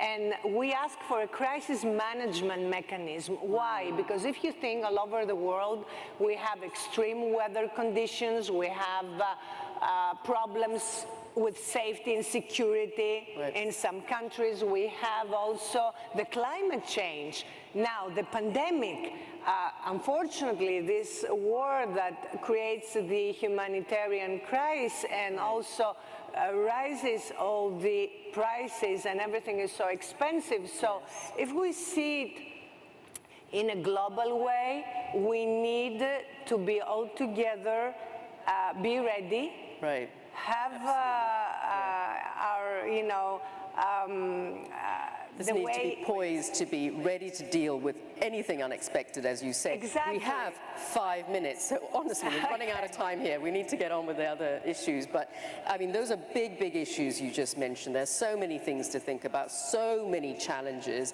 But I was really fascinated because a very interesting observation we had yesterday at the Global Leaders Dialogue from the CEO of the Saudi Tourism Authority is that travel and the industry shouldn't go back to the way it was. It shouldn't go back to the unsustainable practices that we saw from many, many operators. So should government incentives or any kind of funding come perhaps with strings attached for the industry to move forward, to make improvements, to become more sustainable? And that's really interesting because a lot of ADB projects, I happen to know, come with those kind of strings attached, don't they? Well, you might call it strings attached, but I think institutions like the Asian Development Bank, we look at more the development impact that any financing will create. And to that extent, all those strings attached are a step in the direction of reforming the way we do things, improving the concerns that we have for environment. So let me give you an example. We are right now considering a loan by which we can reach the small and medium industries. We just heard that so much impact has been caused. And in Asia and the Pacific, I think 60% of the job losses have happened in this area. And 80% of the contribution to tourism in Asia and Pacific comes from small and medium industries. So through the Bank of Maldives, we are putting together a package with co-financers and with the Canadian Climate Change Facility Fund, where we can reach the small and medium industries. 60% of the fund will go to the small and medium industries, 10% to the women entrepreneurs. So this is one example, and the other clearly is the theme of climate change that we've talked about. ADB has just announced its ambition to go up from $80 billion to $100 billion of climate financing up to 2030. 75% of that would be towards mitigation and adaptation. Right. And I think tourism industry is going to benefit by reorienting itself and removing some of the perceived tension between tourism and ecology. Elena, I'm going to go to you next because just interesting, you say that the EU Parliament, they've been incredibly generous, but surely that generosity comes with stipulations of perhaps making the businesses better, making them improve. So have you seen that briefly? Well, actually, yes. We have to improve the way the private and the public sector work together, first of all. And also the private sector needs to follow the demand, because it's very important as well to think that it's how can I say, funding has to be in the way that in the future everybody will be able to benefit. And for us in the European Parliament, it's important, not the huge sector of hospitalization or transportation, because we don't have to forget the transport as well, which is a big part of people going around. and transfer where we have to go, that was hit as well. We need to make sure that the private sector will also be helped in the small and medium businesses, because it's very important to think that all over the world now, with the sustainability and with the Green Deal and with the digitalization, everybody wants biomatic experiences. Yeah. So it's a model that changed, and we will travel in a different way, and we will actually ask for different things to experience. So this is another very important thing that we should see. And European Parliament, I close with this, try to cover all the needs. Excellent, excellent. A struggle though, but yes, great that it's trying to do that. Beth, I think you get the last word here. So in terms of your association, is there certain, sectors that are getting priority because they are making improvements? Yes, there are, and the other thing I think that's really important is that we've been able to demonstrate to our government that the investment in training for the SMEs is really important. It's very difficult for a small business who doesn't have an HR department, who doesn't have a sustainability officer, to understand how they can make changes within their business so that they are meeting the requirements of the SDGs, as an example.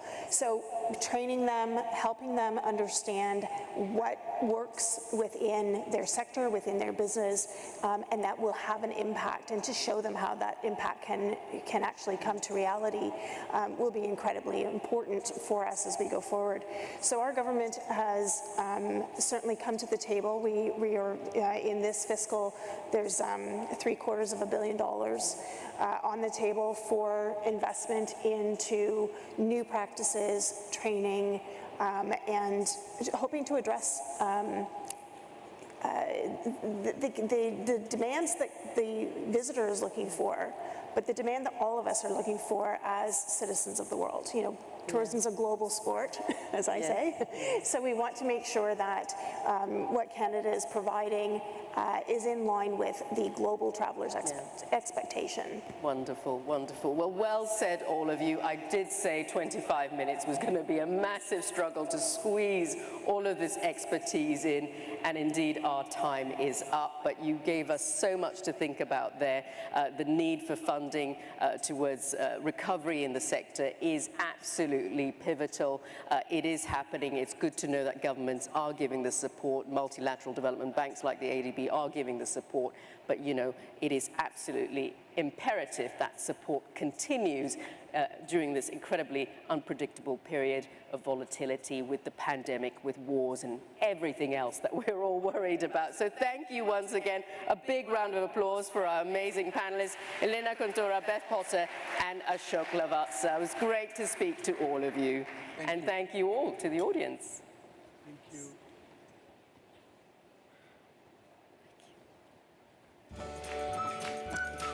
And thank you to Sharonjeet Leo for a wonderful moderation there. Thank you, all of you. So we're moving right now to the first round of strategic insights. We'll be doing these also over the next 2 days. And we're going to have here on the stage a panel that will be looking to the future and how the sector can reduce the friction to travel. This might include the global health passes that we talked about earlier in one of the earlier conversations, reducing protocols for vaccinated travelers so that it's not the country, but it's the traveler that dictates whether they can get in or out of a country. And then also a more harmonized approach to reestablishing freedom of movement around the world. So for those of you who are actually on the virtual platform, you can either stay with us here on the main stage, or you can watch this session or you can visit the video on demand room right now. So you have multiple options. You can do that now or really anytime later. The other sessions, which are on the virtual platform on demand, are Travel with Confidence, Connecting and Recharged, Reinvesting with Purpose. They all have a really incredible cast of speakers, including Daryl Wade of the Intrepid Group, Diane Sabatino of the U.S. Customs and Border Patrol Protection, Ariana Gorin of Expedia, and Liz Ortiguera of PADA. So I would recommend, whether you're here in the room or you're joining us virtually, that you try to take a look at those at some point. But now to moderate the session here in Manila on the main stage, I want to welcome international broadcaster Zainab Badawi, joining us once again.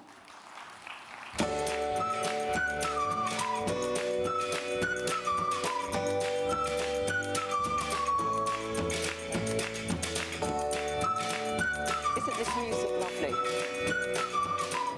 Please, panel, you can see your names. Hello, everybody. It's wonderful to be with you in sunny Manila, my second time in the beautiful Philippines, and it certainly has been fun for me in the Philippines. I hope it has been for you too. I've come all the way from London, and I didn't think that jet lag would feel so good, because it's the furthest I've traveled since lockdown has been lifted. And you know, feel a bit groggy, but delighted to be here. And all of you look magnificent from this lovely lofty position that we all have.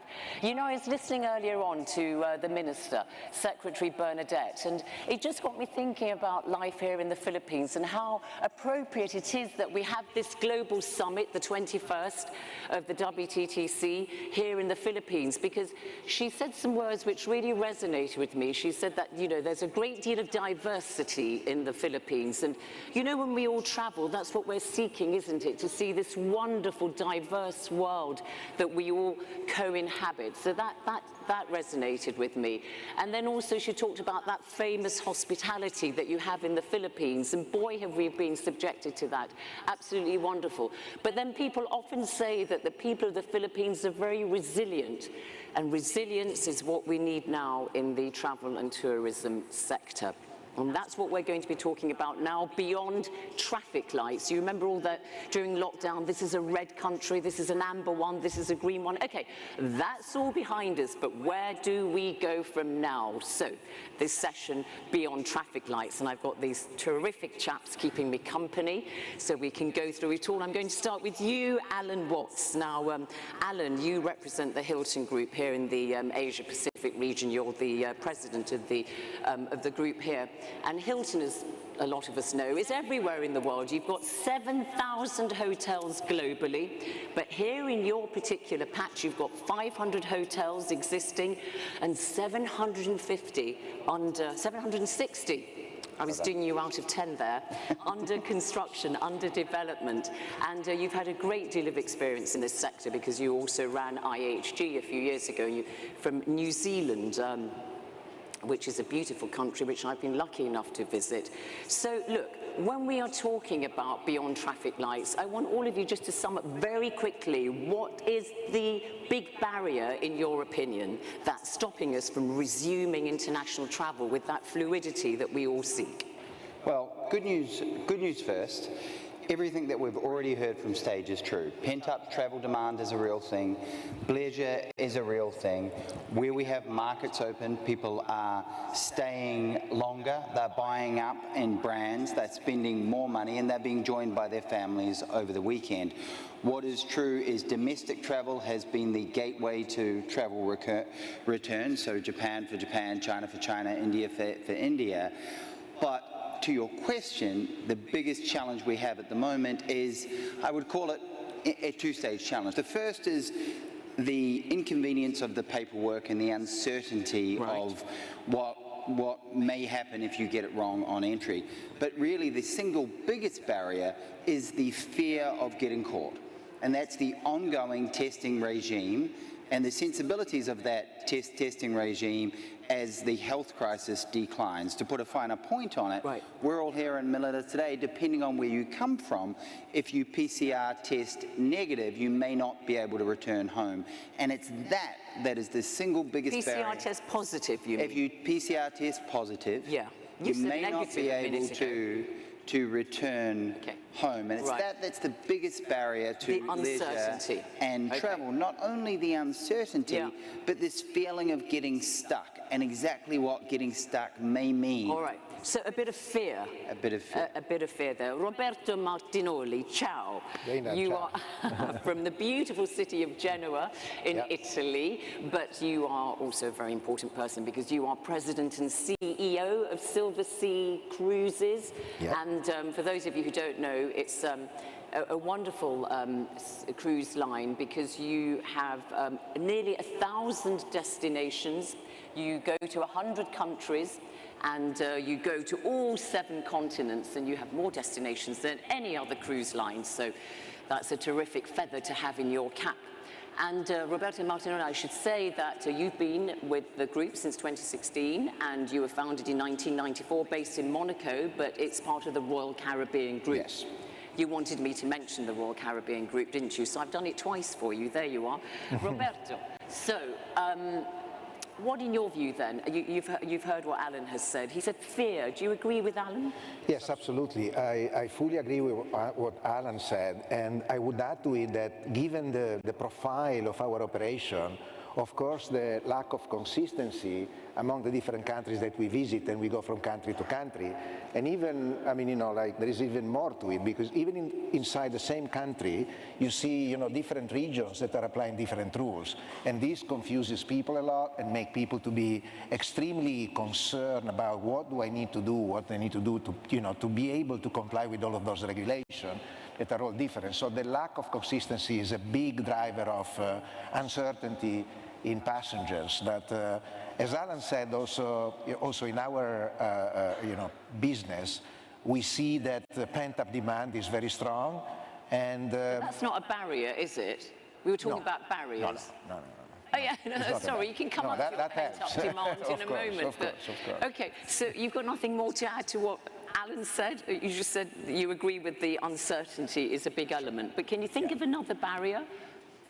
Well, the number of procedures that you need to go through is also part of that, and but I would say that people are very concerned about making sure that they did all of the right things, and in terms of testing, vaccination, certification, and is another area where there is no there's no consistency through different places that you visit. So if you go through different countries, this poses a big challenge. All right, okay. And I think a good example of that is that at least within the European community, this digital certification that is there's a bit of available, there is a little bit of a better situation there. We'll put some flesh on the bones presently, but just at the moment, just to get your initial opening thoughts. Sumesh Patel, lovely to have you with us, and you are also president of the Asia-Pacific region for CETA, which is the IT provider for the air transport industry, airports, airlines, and you also work with 70 governments, I think, don't you? Yes, we do. So you're the people who make sure that, when you go and you give your passport, they look at you, don't they, and make sure that you're not an undesirable individual who shouldn't be boarding a plane or a ship or whatever. So in terms of from your perspective, what do you think are the big barriers to us resuming international travel as we once did? I would say, just adding to what Ellen and Roberto said, right? So Ellen said that one of the biggest fear is when people are scared that will I go back to my home country and will I be stuck where I go? I would say, even if you take a step back, one of the other big fear factor is when I go to the airport, will I be able to board? Because now every country, every destination you go is a different requirement. So how can you be, as a passenger, be sure that when you're at the airport, you've got everything ticked off and you'll be able to board? So, and just to give a little bit of statistics, right? So IATA said that in 2019, the average passenger processing time globally averaged out to about 1.5 hours. But with the manual check of all the documents, the new health requirements, it's almost 5.5 hours for the traffic when it reaches 75%. And it will go to almost about 8.5 hours when it reaches 100% of traffic of 2019. So it's so much of stress it adds for overall travel. So how can we simplify this? I would say one of the barriers and the solution we'd be looking for. All right, so interesting. There's a consensus here amongst all of you. Yeah, go on, Roberto. Smash. One thing that I noticed traveling recently is that that all of the automated gates that we had in passport controls and the likes have been, most of them, they've been disabled since COVID came into play. Any particular reason? Because this is another barrier for people when they travel, these long waiting times, losing your connection and that. And I've noticed that also those automatic visa, that you were applying online and you get there and you go through a machine, they are not working anymore. Any reason for that? I think you're absolutely right. You're getting a complaint here. Yep. No, I will take care of my friend. So I would say there are two reasons to it. One, when we had this pandemic hit, everyone was scared about the safe distancing, the health, so you don't want to touch the same machines, you don't want to, so how do you manage that? And number two, the second reason was, again, going back to the earlier one, is documentation, right? So now, when you go for a check-in, the check-in agent needs to check all your documents physically, the physical documents versus going through the automation. So that is what is the biggest barrier. And we have a technology in place, and as Zeynep said, that we will go to the flesh and the bones, and there are answers in terms of how we can recover that. And that is really key to really not only come back to that 1.5 average passenger processing time, but how to do even better. Okay, yeah, do tell us that. But just very quickly on this kind of issue of, the machines are not working, and you said we can't dispense with human workers. This has been a barrier, hasn't it? The fact that actually the industry laid off so many people, and there's now a staff shortage. Some people left for good and have gone to other sectors. You are also getting high levels of absenteeism, aren't you, because people are coming down with COVID. So, there is an issue of human resources, isn't there? Well, if you look at travel and tourism as an industry worldwide, it's had a crisis of confidence. So particularly our workforces across everybody represented on stage in the room is predominantly young, high school educated, either people studying at university or joining the workforce for the first time. If you are making a career-based decision on an industry that has had fluctuating occupancies, of an industry that has been seen as unsafe, as an industry that hasn't been supported in the main as much as some of the critical infrastructure industries have, you can forgive people for making an alternative decision.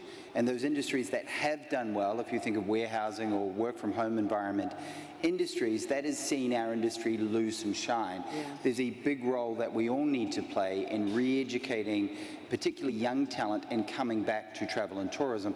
Part of that is going to be our industry as being seen as safe. The great news is our industry is a great trainer of people. It has a role in society, particularly in a society when people are hiding behind mobile phones to communicate, to be able to teach and be able to add a great level of value, but there is a crisis of confidence and a fear in joining an industry that I think is going to be with us for at least the medium term until the industry is stabilized and is seen as healthy and vibrant again. Very interesting, because obviously a lot of the emphasis is on the passengers, isn't it, and tourist trade and so on, but actually the supply side, the staff side.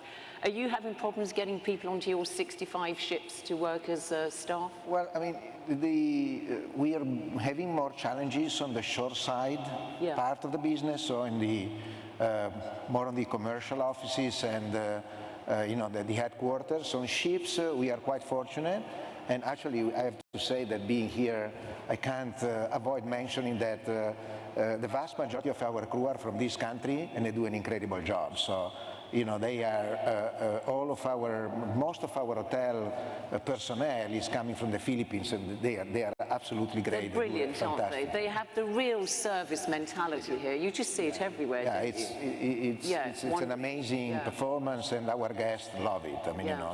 Some guests come back because they say, I want to go where Roberto, the bartender, is. They don't even look at the destination because they create this bond, and they are really exceptionally good.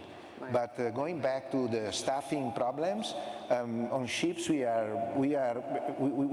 doing well. Shoreside is more of a challenge. I think that the uncertainty of the future of hospitality, on when is hospitality going to come back, has created, of course, I mean, you know, has generated interest from some of our workers to go and look into other type of businesses, working from home, which in hospitality is really difficult because you need to be on the spot. Of course. I mean, it's another part of it.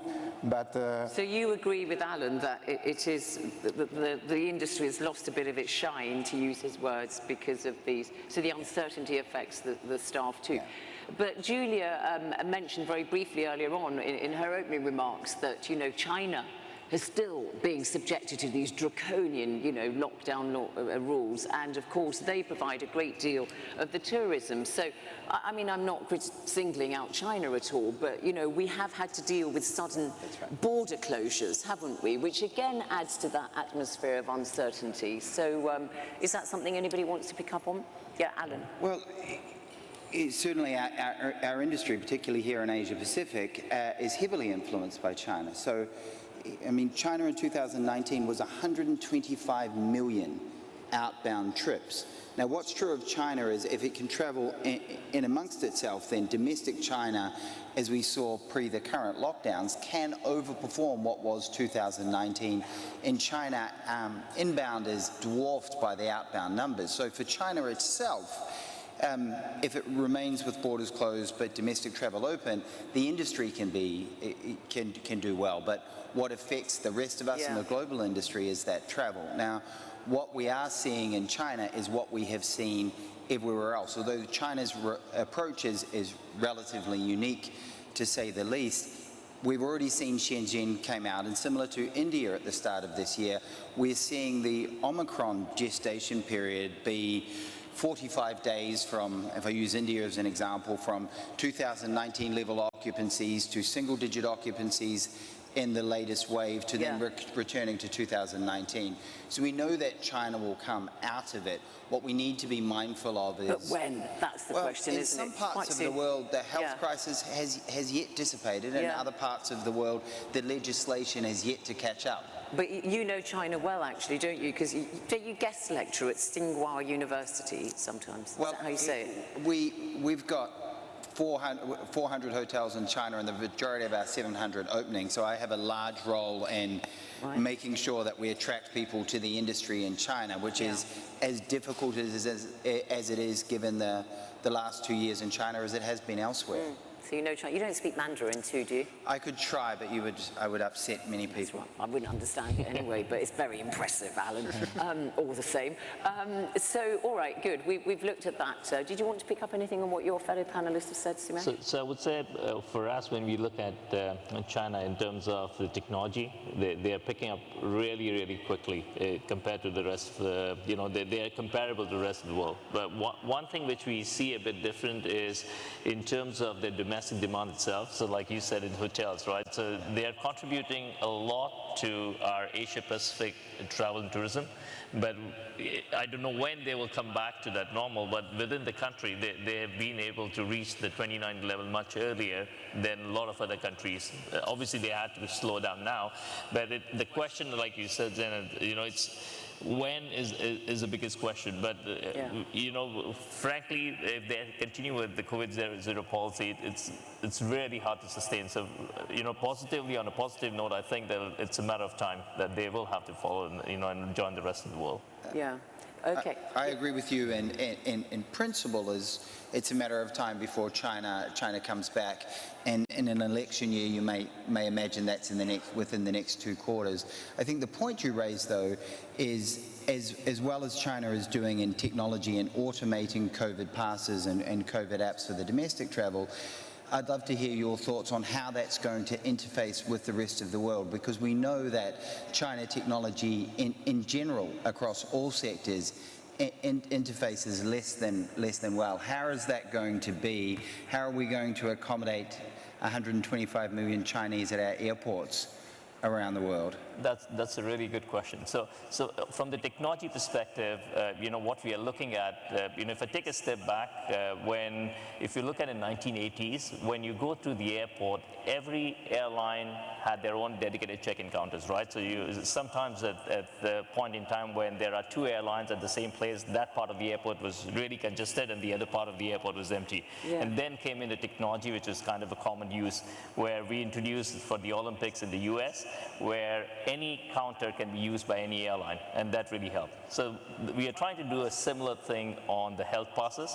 So every country, a lot of governments have their own different health pass schemes. So what we are trying to do is that how all of these can interoperate together. Yeah. So China is also part of it. So one of the projects I would say which we did in Beijing airport, where we integrated, in addition to the passport for domestic travel, the local Chinese ID. So that system, the IT is already there. Now it's just extending that to the health pass. So but isn't the IT part of it, and then you need a uniformity of the system? I mean, you know, we've got, I live in the UK, so although Brexit means we're not in the EU, obviously, but we have the EU, you know, recognised health digital pass, but you've got DIVOC, D-I-V-O-C, which was originated in India, where you were born, and that's been taken up by Sri Lanka and a few other countries. You've got the Smart Health Card, which was a private initiative in the United States, which is rolled out across there, and it's also been adopted by Canada. But, you know, it's like bits here, there, and everywhere, and then some countries, African nations, don't have uniformity again. So you're beginning to see a kind of, you know, it's just like complete chaos and confusion. So we all know we need an interoperable health pass, but what are you all doing with your respective loud voices, because you're all global leaders, aren't you? What can you all do, Roberto, to say we need one system? I think we got a pretty good training in these last 2 years, because we've been having to raise our voice to make sure we were you know, listened by the regulators, and it has not been easy, believe me, because for probably almost 12 months there was no way to communicate. I understand that it was a difficult situation because we were facing a big emergency, something that was unknown, but on the other side it's been very difficult to start communicating. What we have been doing, we've been working more diligently with trade association. WTTC is a great example of a place where we can all you know, give our input and make sure that instead of going, you know, one by one to make our case, there is a large organization. We are talking about trillions of dollars of revenues that are generated around the world. And of course, if we are all together, I mean, different industry in the hospitality business, it would be very different than going one by one. So I think this is a big lesson that we have learned with that. And so communication and being more united in bringing those matters to the right tables, I think is going to be something that we cannot do without if we want to be successful. I mean, but, you know, the high tables of government and so on, we heard somebody say earlier on that the travel and tourism sector as a whole does not invest enough in lobbying with one united voice. I mean, do you think that's something that is lacking? I do think it's something that's lacking. I think many people join and participate in WTTC with the intent for the organization to do something that can be hard or fragmented by individual hotel companies, and occasionally that means lobbying government, talking about if we're dealing with highly vaccinated country or at herd immunity country to herd immunity country, what is the validity of the testing? Now, there's a way to do that privately, which is in behind closed doors. There's a way to do that publicly, which is making sure that under the banner of WTTC or individually as operators, we're taking front and center to media and saying, ultimately there is an economic cost in being last to the market to welcome back travelers. Ultimately, there's a job cost in being last to market to welcome back travelers. And there will be a winner and loser, and there is a first mover advantage. And we need to be sensitive and we need to be timely, but in many of our markets today, there is no risk of the health services getting overrun. And many of our markets today, triple vaccinated is the norm, and the general feeling is that Omicron has the impact of a common cold, but yet we're applying the same rules and regulations as we were in the original outbreak. You said triple vaccine is the norm, but hey, look, that isn't the case, is it, in large parts of the world? I mean, vaccine inequity is something which still affects a great number of people. And let's face it, when we are talking now about, oh, let's open up travel and all the rest of it, we are talking about people who've had their boosters, their 2 and then their third one. Right. And so there is a very discriminatory, you know, process at the heart of all this. Yeah, there is definitely it is pretty obvious that if we don't take care of that, we are going to be falling again and again to the same problem. So I think that besides any other consideration, which would be very logical, if not for anything else, to reduce the risk, we should be having a different approach, and we should be distributing vaccines where needed, because the covering the population, and in fact there are big debates about is it right to booster people, or we should first give the first 2 shots to other people. So that's a big thing, and it's I don't know where it should be resolved, but it doesn't look like anybody can take the lead and make sure that there is proper governance. Isn't it, to say you're opening up travel when actually it's not at all a uniform offer? Sumesh wanted to come in here. If you just hold your horses for a second, thank you. No, I was just trying to add that, you know, it's true. Certain countries have done, but overall it's not enough, because there's quite a bit of disparity. And in this one where, you know, the vaccination and not reaching to a certain part of the world, you know, even technology can't help. So that's the first step to even open up the travel in that part of the world, is to have and make sure that there is a equality, and they have at least the basic vaccination. You're putting the cart before the horse otherwise. And another sort of difficulty, because we're talking about the barriers, I will ask you for solutions in a second, but I was very struck by an IATA survey which was done quite recently, and it said 86% of travellers said they're quite happy to be tested, but 70% of respondents also said that the cost of testing was too high. And we know that that's quite prohibitively expensive for a lot of people, especially at a time when the cost of living has gone through the roof for so many reasons, principally the Ukraine war, of course. The terrible things going on there has really raised, you know, cost of energy, fuel, and all the rest of it. So this is something which is not going to go away very quickly. What can be done about that? I mean, again, can you say to the providers of the tests, look, don't make them so expensive, or say to governments, can you do something? I mean, surely the cost of testing has to come down. Yeah, well, I think that we already made some progress there, because now the antigen test, that is a lot less expensive than a PCR, is widely accepted. So in most cases, an antigen is enough to travel, and is the cost of an antigen. But is that the case? I mean, it isn't. I mean, I had to do a PCR test to come here. We could do an antigen test, but just a day before. You're right. We were given the option. But it is the norm. It's a third of the cost of a PCR, so it's already we made some progress, but further progress needs to be done. I don't think it's going to be very easy to reduce the cost, because the cost is not much about the material that you need to use, it's more about the labor.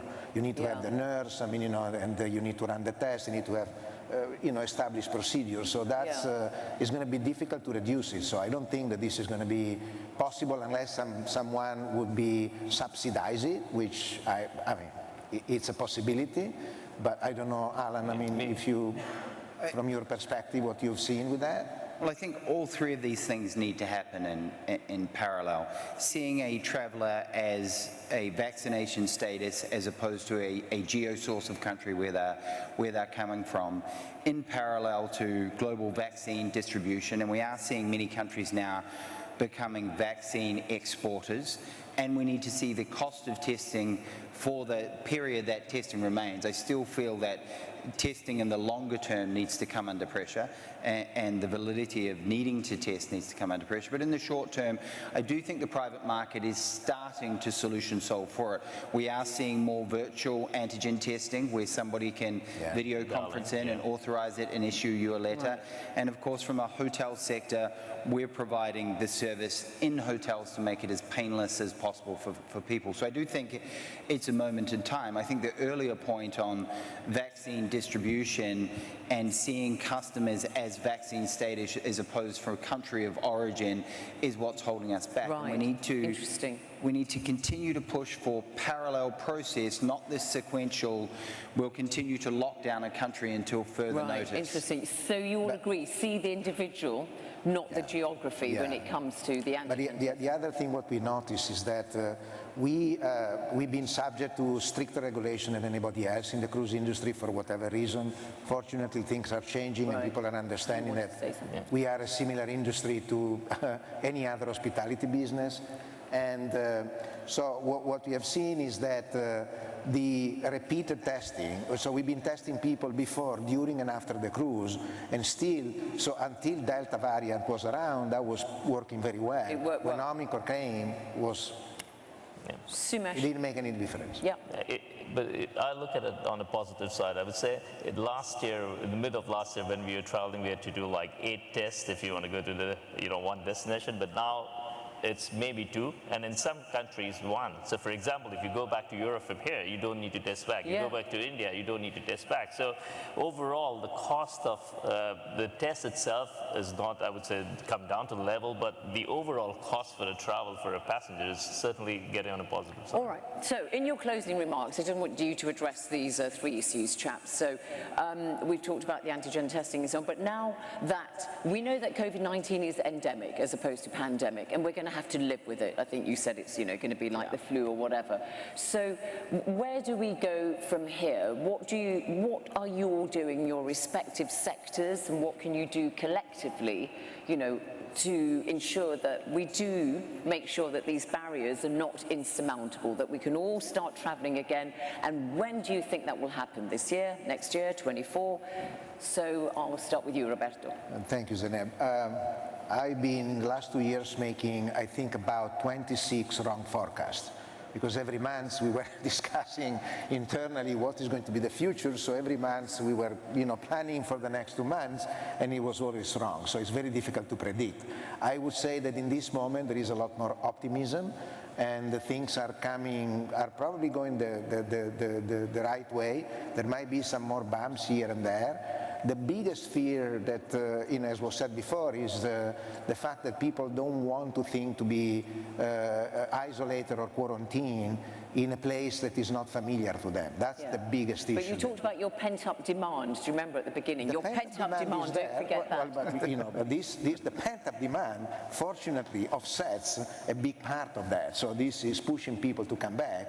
And I was mentioning before, we see that people are a lot more, I would say, one of the good things about this pandemic, if we can say so, is that people have understood the importance of travel. Yeah, but they want to go back. Very quickly with you, Roberto, you say you're optimistic and so on, but frankly, cruise lines are particularly affected by the cost of ingredients. Fuel obviously is going through the roof.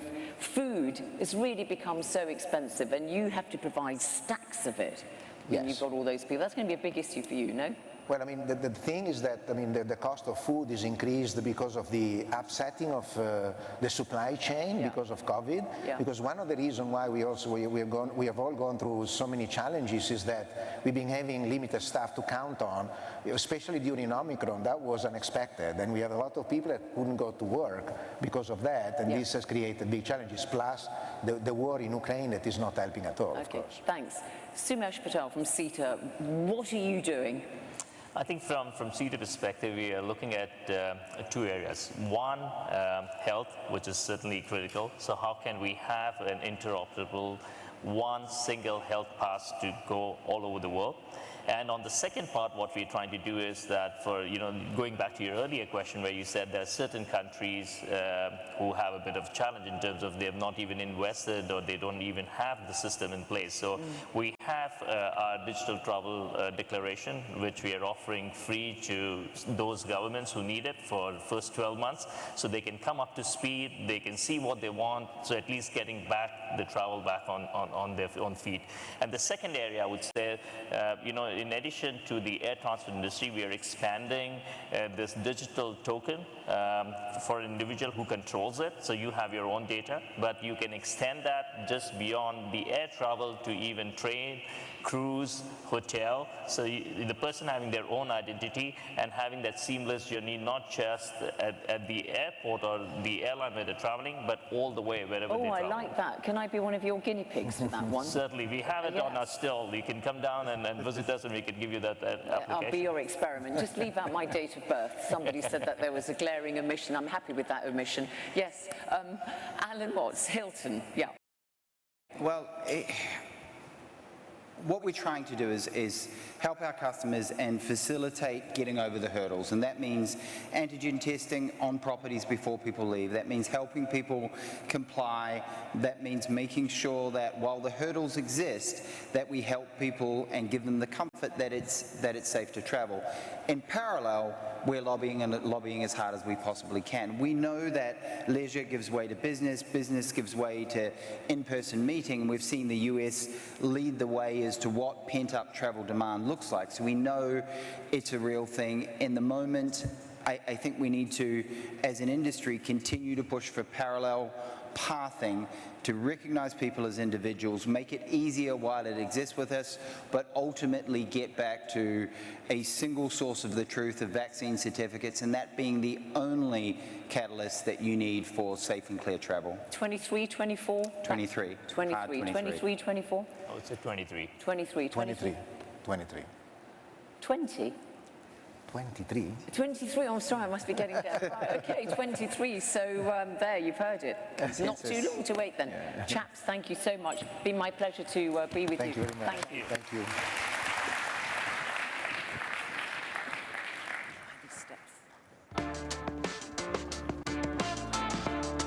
Nice job. Thank you, gentlemen, and thank you, Zainab, for a really interesting panel there. So it's time for lunch. It's being served right outside on the ground floor. There also is some grab and go stations right outside this room. Otherwise, you go downstairs for those of you in the room who just want a snack. Also, while you're out there, don't forget to take a look at all of the various stands. There's some really interesting information, things to see there. And I personally want to recommend the Fun Philippines Find pop-up store. That's down the escalator on the first floor, and it features really wonderful things, modern but also indigenous products. They've got everything from coffee, chocolate, but they've got fabulous purses, textiles. I think you will really enjoy that Fun Philippines shop. I think they're even giving 10% discount coupons right now. So visit that, and also the Philippines Department of Tourism stand. You can see all the fun activities there are to do here in the Philippines this time and on your future trip.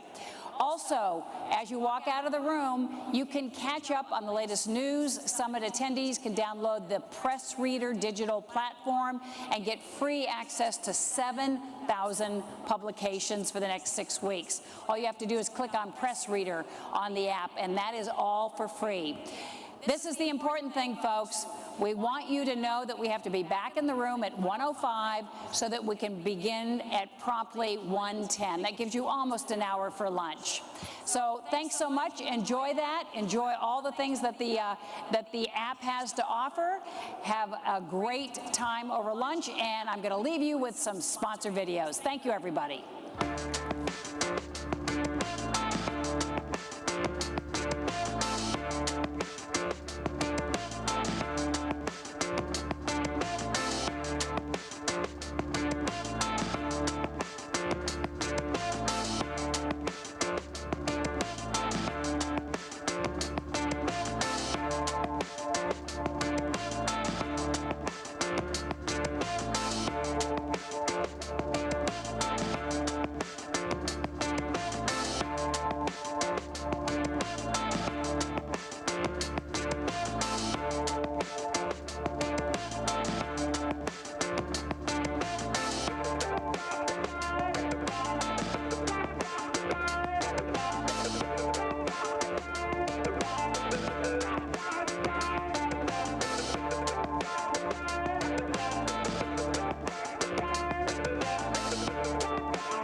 I still remember it all too well.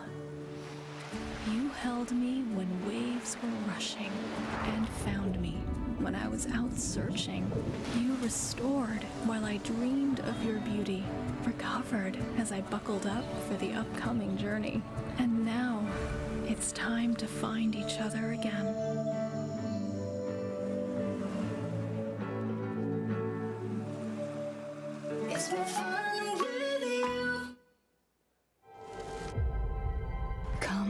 See treasures yet unseen.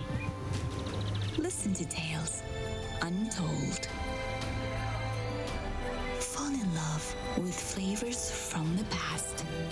Share memories you'll never forget. And feel a welcome you've never felt. Welcome to a journey you've never imagined. Welcome to Arabia, Saudi. Begin connecting again. Rediscover simple pleasures and get back to doing what you love. From reuniting to exploring and savoring every single moment. With fine hotels and resorts, travel is personal. Enjoy guaranteed 4 p.m. checkout and an exclusive suite of benefits. American Express Travel is here to help you 24/7. So make the most of your time with loved ones this season. Stay longer and experience more. Travel is better with Amex.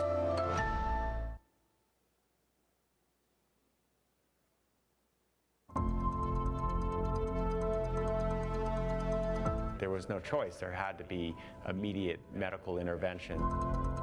And it went back and forth into where he felt fear for his family. When I knew I was in trouble was when I started coughing up blood.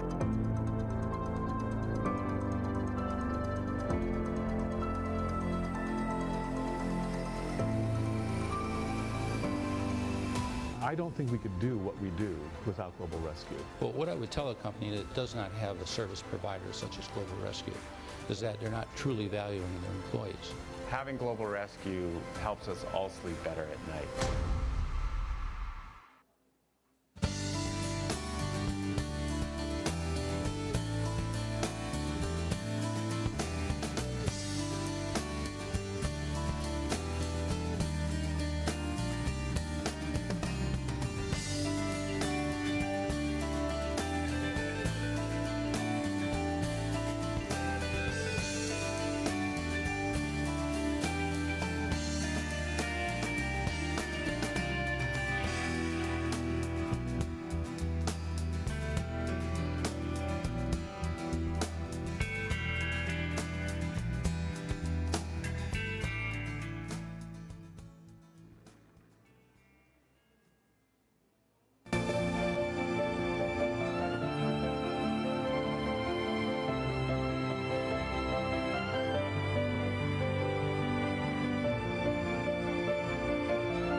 Moving forward becomes reassuring with a partner by your side.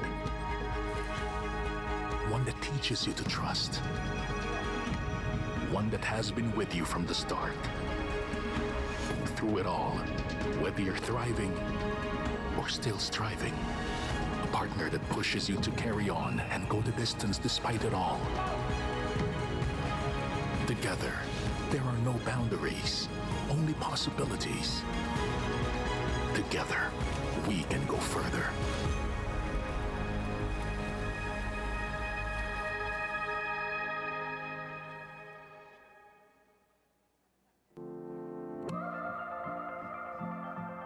We are thrilled to fly people to their destinations in newer, greener planes.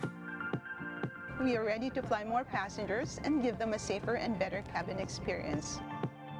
The design aesthetics were very meaningful because Cebu Pacific thought long and hard on how the design would come out, representative of who we are as Cebu Pacific.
Welcome on board Philippine Airlines.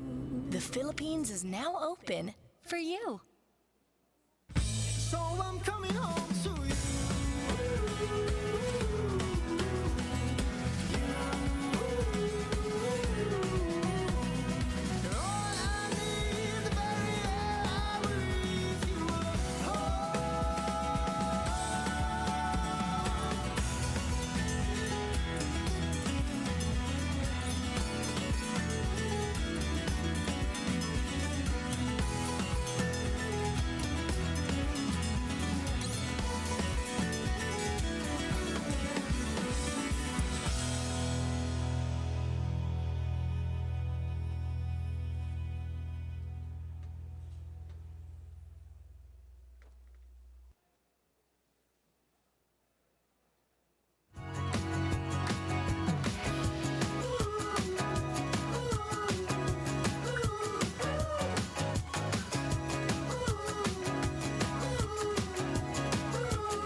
I still remember it all too well. You held me when waves were rushing and found me when I was out searching. You restored while I dreamed of your beauty, recovered as I buckled up for the upcoming journey. And now it's time to find each other again.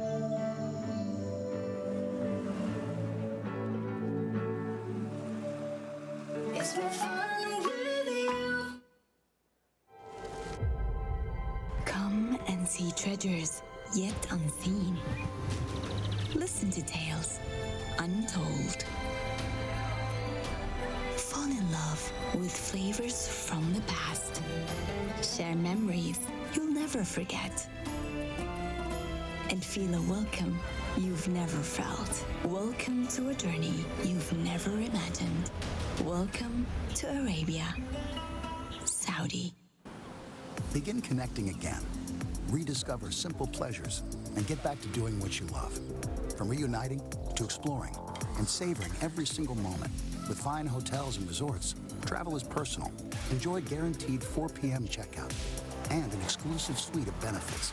American Express Travel is here to help you 24/7. So make the most of your time with loved ones this season. Stay longer and experience more. Travel is better with Amex.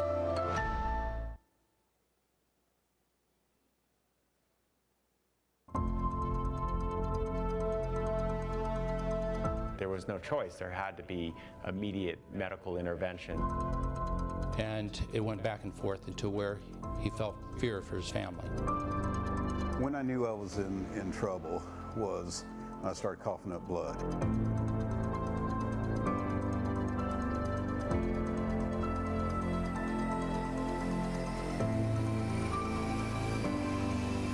I don't think we could do what we do without Global Rescue. Well, what I would tell a company that does not have a service provider such as Global Rescue is that they're not truly valuing their employees.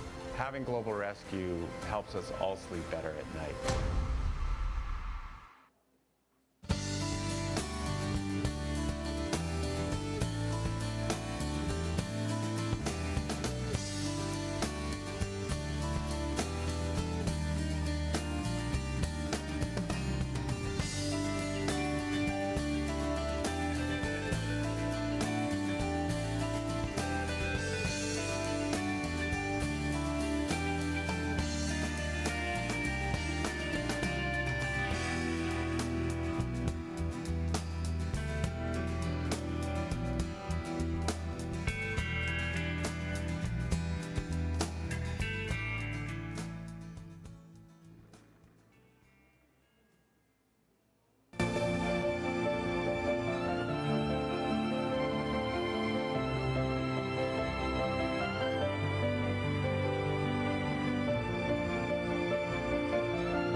moving forward becomes reassuring with a partner by your side.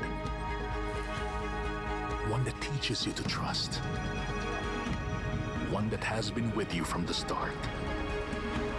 Through it all, whether you're thriving or still striving. A partner that pushes you to carry on and go the distance despite it all. Together, there are no boundaries, only possibilities. Together, we can go further.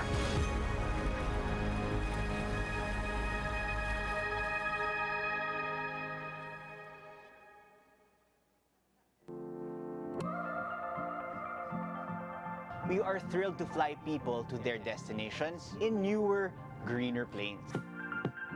We are ready to fly more passengers and give them a safer and better cabin experience.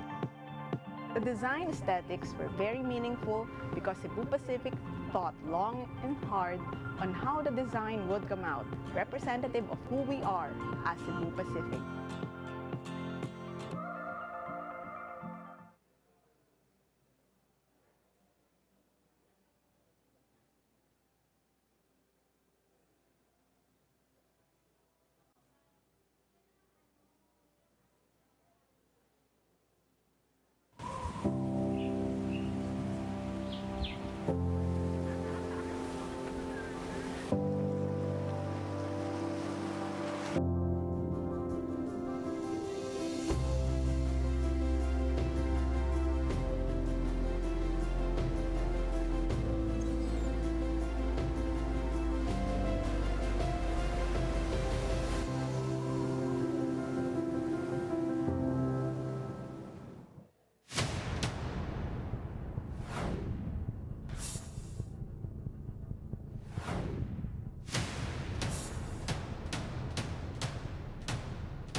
Fly with me, let's fly away to the sandy sea, just you and me, that's where I want to be. Come fly with me, let's take off in Mabuhay. Welcome on board Philippine Airlines. The Philippines is now open for you. So I'm coming home to you.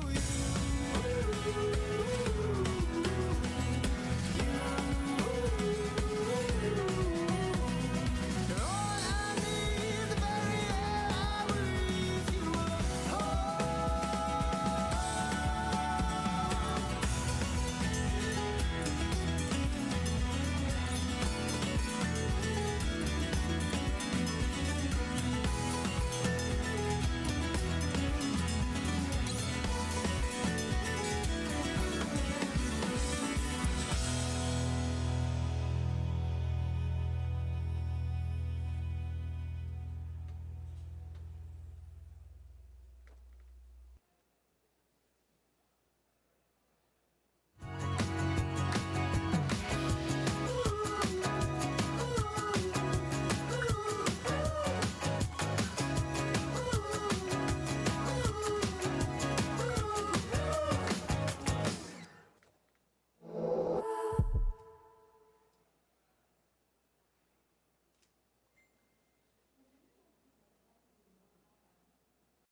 I still remember it all too well. You held me when waves were rushing and found me when I was out searching.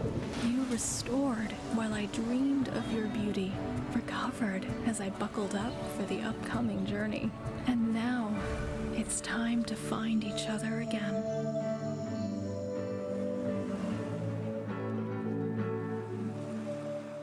It's been fun with you. Come and see treasures yet unseen.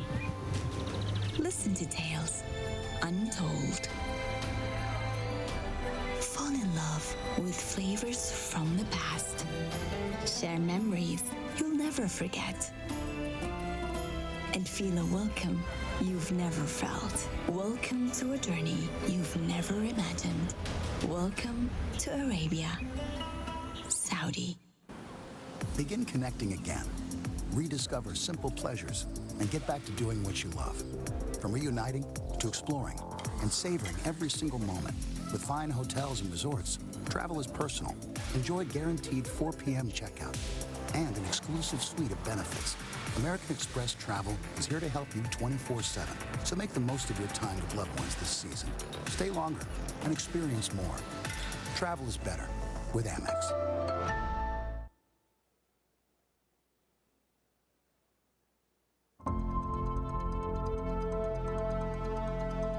There was no choice. There had to be immediate medical intervention. And it went back and forth until where he felt fear for his family. When I knew I was in trouble was I started coughing up blood.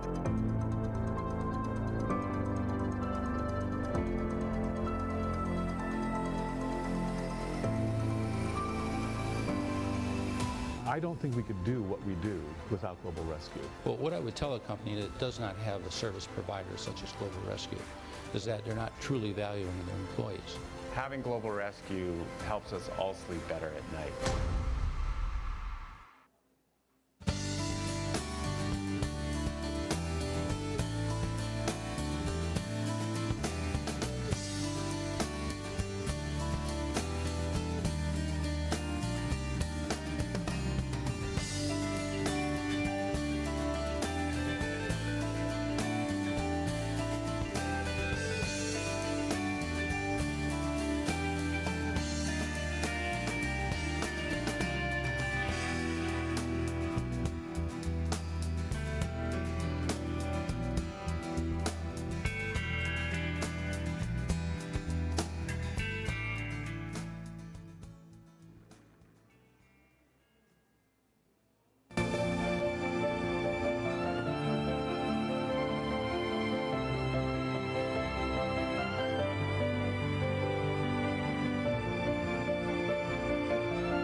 Moving forward becomes reassuring with a partner by your side.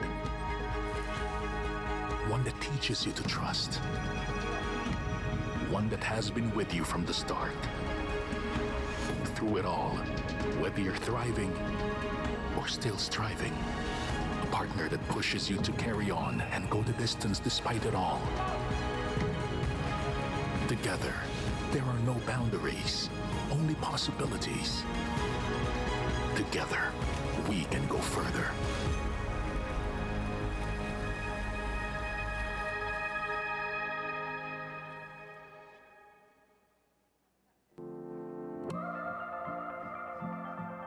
We are thrilled to fly people to their destinations in newer, greener planes.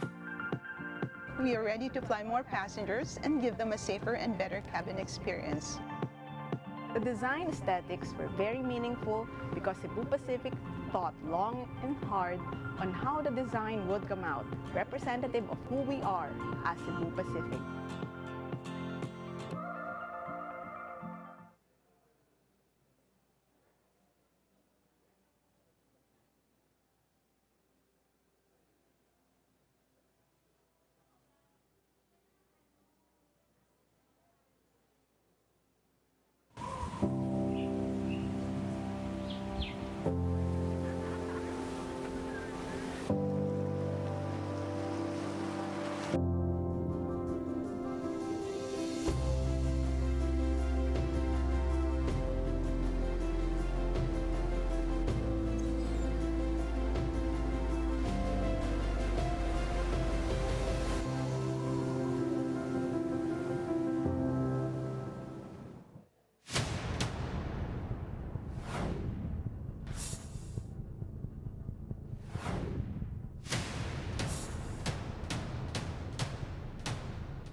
fly with me, let's fly away to the sand and sea, just you and me, that's where I want to be. Come fly with me, let's take off in Mabuhay. Welcome on board Philippine Airlines. The Philippines is now open for you. So I'm coming home to you.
I still remember it all too well. You held me when waves were rushing and found me when I was out searching. You restored while I dreamed of your beauty, recovered as I buckled up for the upcoming journey. And now it's time to find each other again.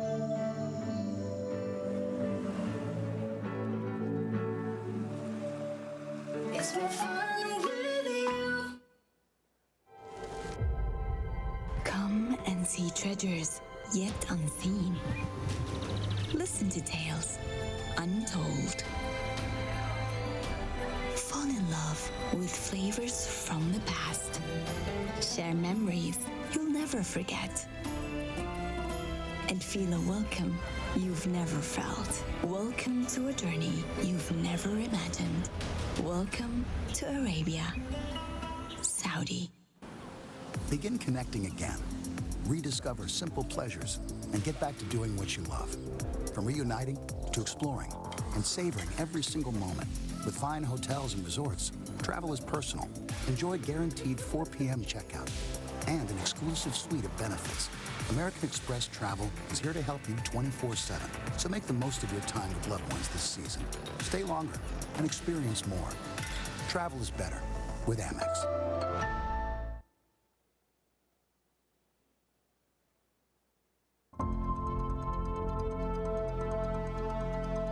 There was no choice. There had to be immediate medical intervention. And it went back and forth until where he felt fear for his family.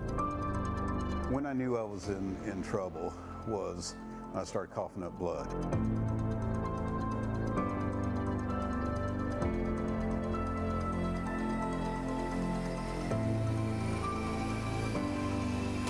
I don't think we could do what we do without Global Rescue. Well, what I would tell a company that does not have a service provider such as Global Rescue is that they're not truly valuing their employees. Having Global Rescue helps us all sleep better at night.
Moving forward becomes reassuring with a partner by your side. One that teaches you to trust. One that has been with you from the start. Through it all, whether you're thriving or still striving. A partner that pushes you to carry on and go the distance despite it all. Together, there are no boundaries, only possibilities. Together, we can go further.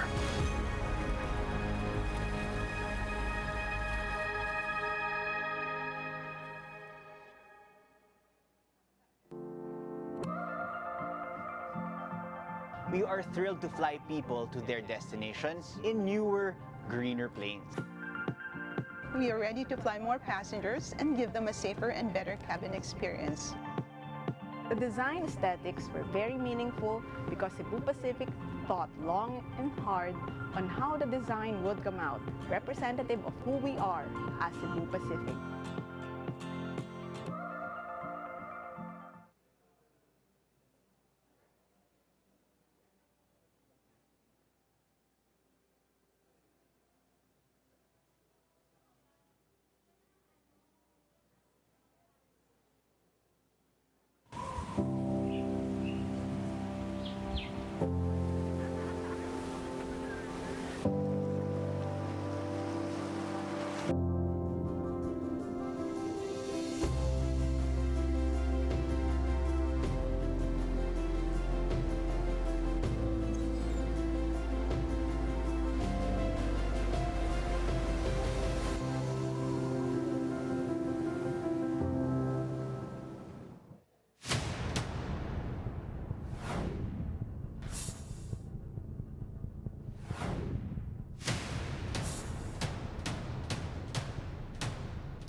Philippines is now open for you.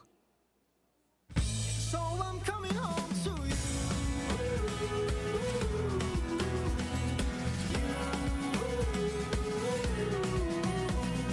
All I need, the very air I breathe, you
I still remember it all too well.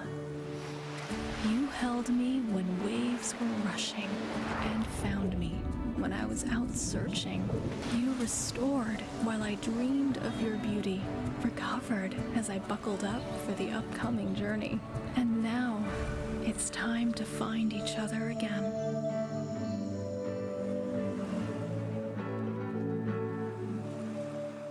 It's been fun with you.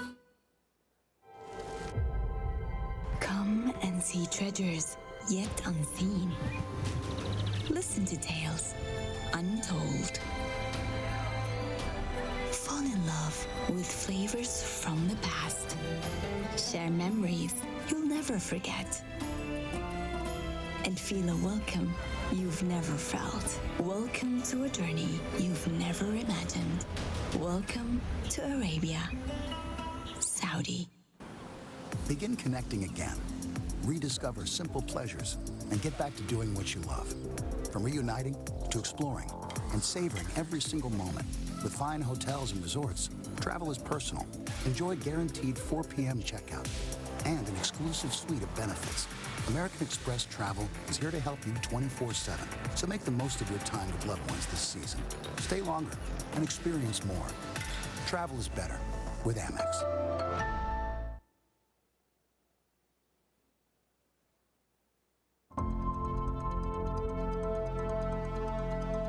There was no choice. There had to be immediate medical intervention. And it went back and forth into where he felt fear for his family.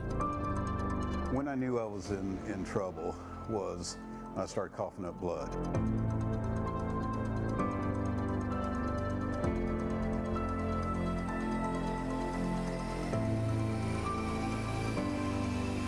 I don't think we could do what we do without Global Rescue. Well, what I would tell a company that does not have a service provider such as Global Rescue is that they're not truly valuing their employees.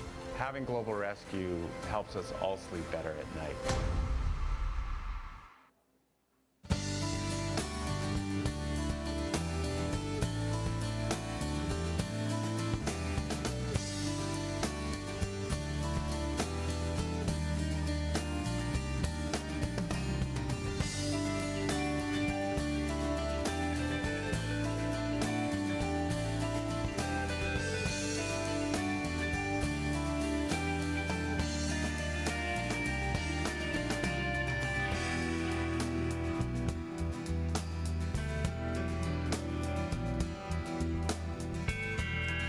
Ladies and gentlemen, good morning. The summit will start in 10 minutes. The summit will start in 10 minutes. Would you please make your way into the auditorium? Thank you. Ladies and gentlemen, good morning.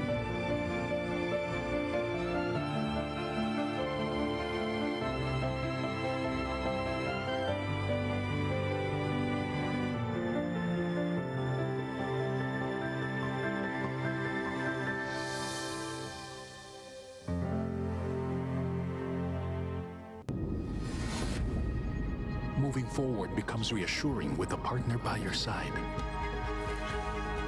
One that teaches you to trust. One that has been with you from the start. Through it all, whether you're thriving or still striving. A partner that pushes you to carry on and go the distance despite it all. Together, there are no boundaries, only possibilities. Together, we can go further.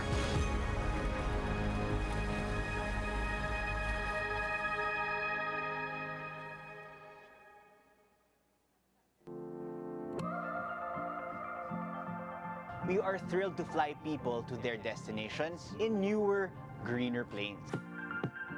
We are ready to fly more passengers and give them a safer and better cabin experience. The design aesthetics were very meaningful because Cebu Pacific thought long and hard on how the design would come out, representative of who we are as Cebu Pacific.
Will start in 5 minutes.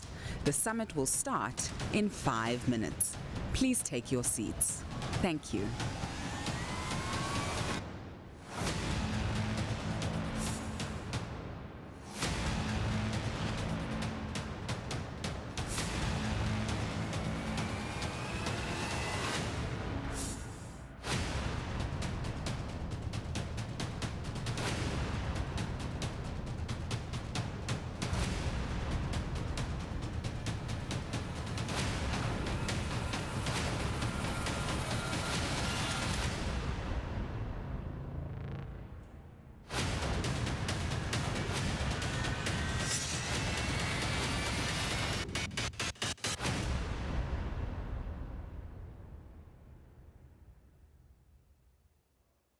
Come fly with me, let's fly away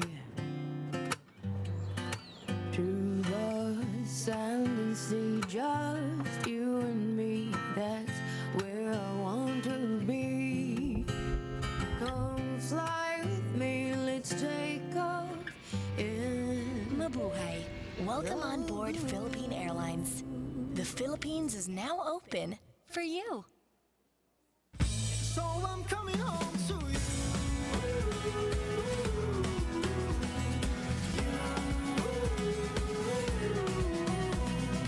All I need, the very air I breathe, you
I still remember it all too well.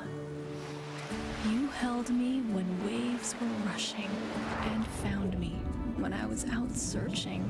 You restored while I dreamed of your beauty, recovered as I buckled up for the upcoming journey. And now it's time to find each other again.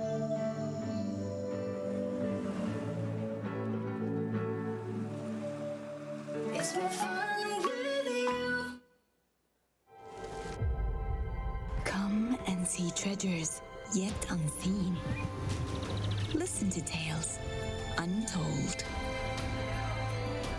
Fall in love with flavors from the past.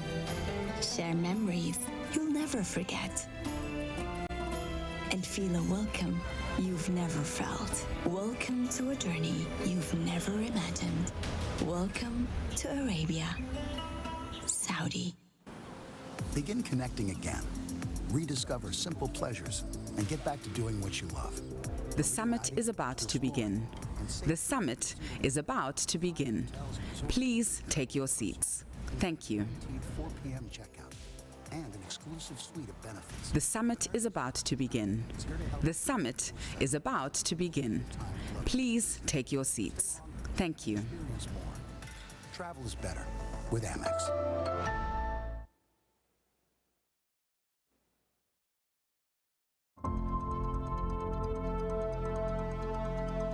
There was no choice. There had to be immediate medical intervention.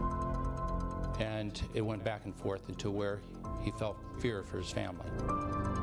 When I knew I was in trouble was I started coughing up blood.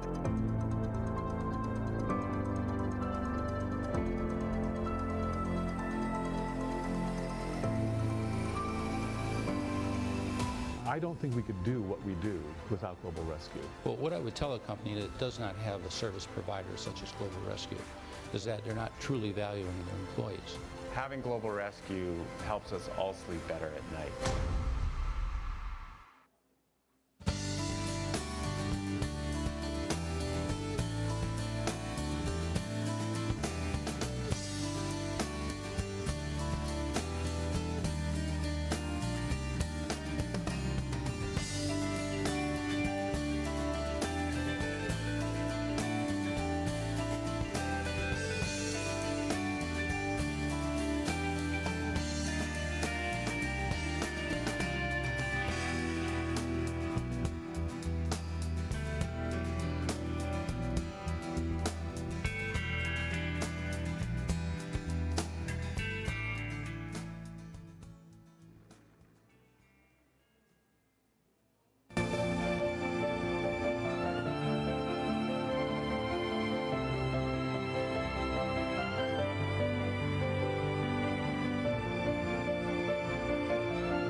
Moving forward becomes reassuring with a partner by your side. One that teaches you to trust. One that has been with you from the start. Through it all, whether you're thriving or still striving. A partner that pushes you to carry on and go the distance despite it all. Together, there are no boundaries, only possibilities. Together, we can go further.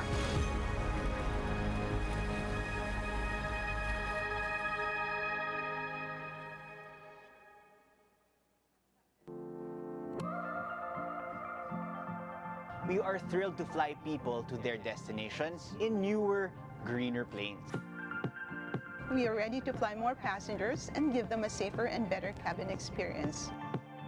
The design aesthetics were very meaningful because Cebu Pacific thought long and hard on how the design would come out, representative of who we are as Cebu Pacific.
Would you please take your seats? The summit is about to start.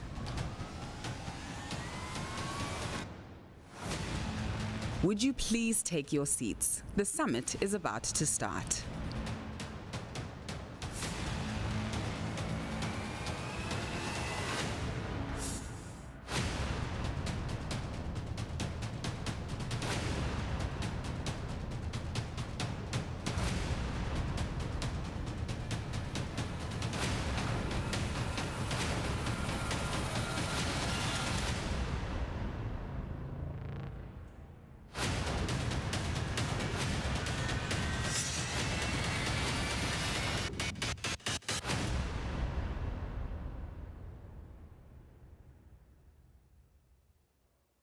Come fly with me, let's fly away to the sand and sea, just you and me, that's where I want to be. Come fly with me, let's take off in Mabuhay. Welcome on board Philippine Airlines. The Philippines is now open for you. So I'm coming home to you.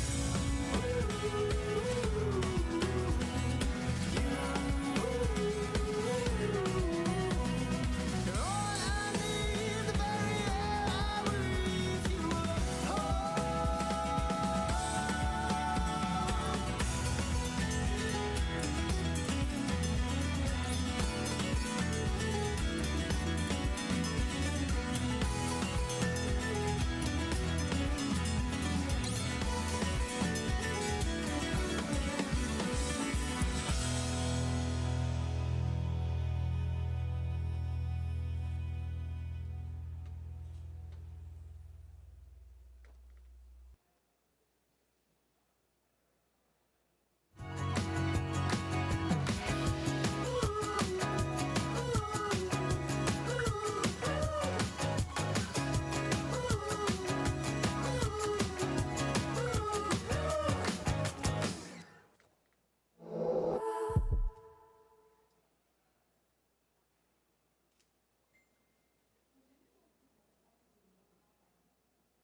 The summit is about to begin.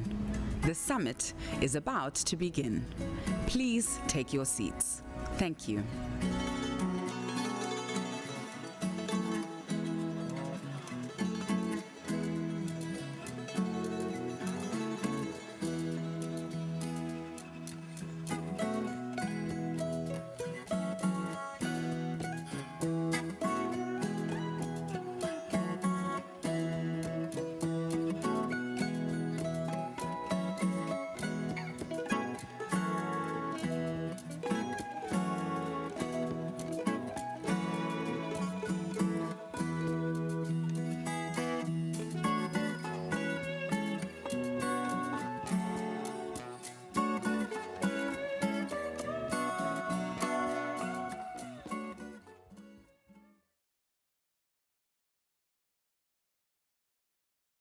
Please welcome the summit anchor, Kathleen Matthews.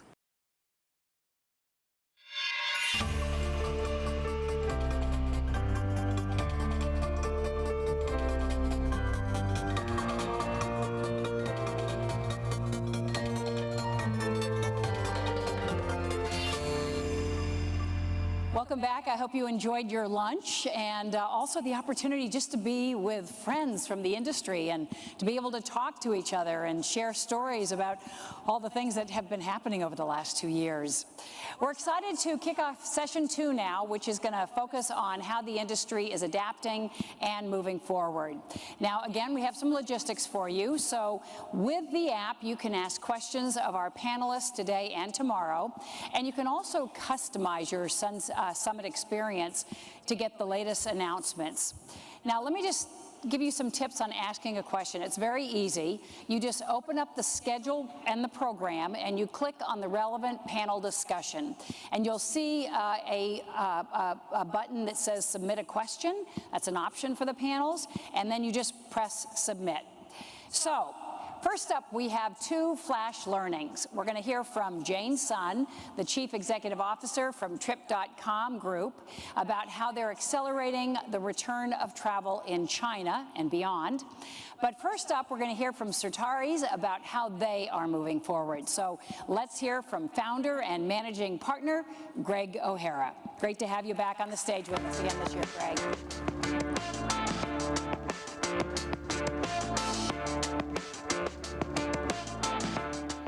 Welcome to session 2 of the WTTC Global Summit called Bouncing Forward.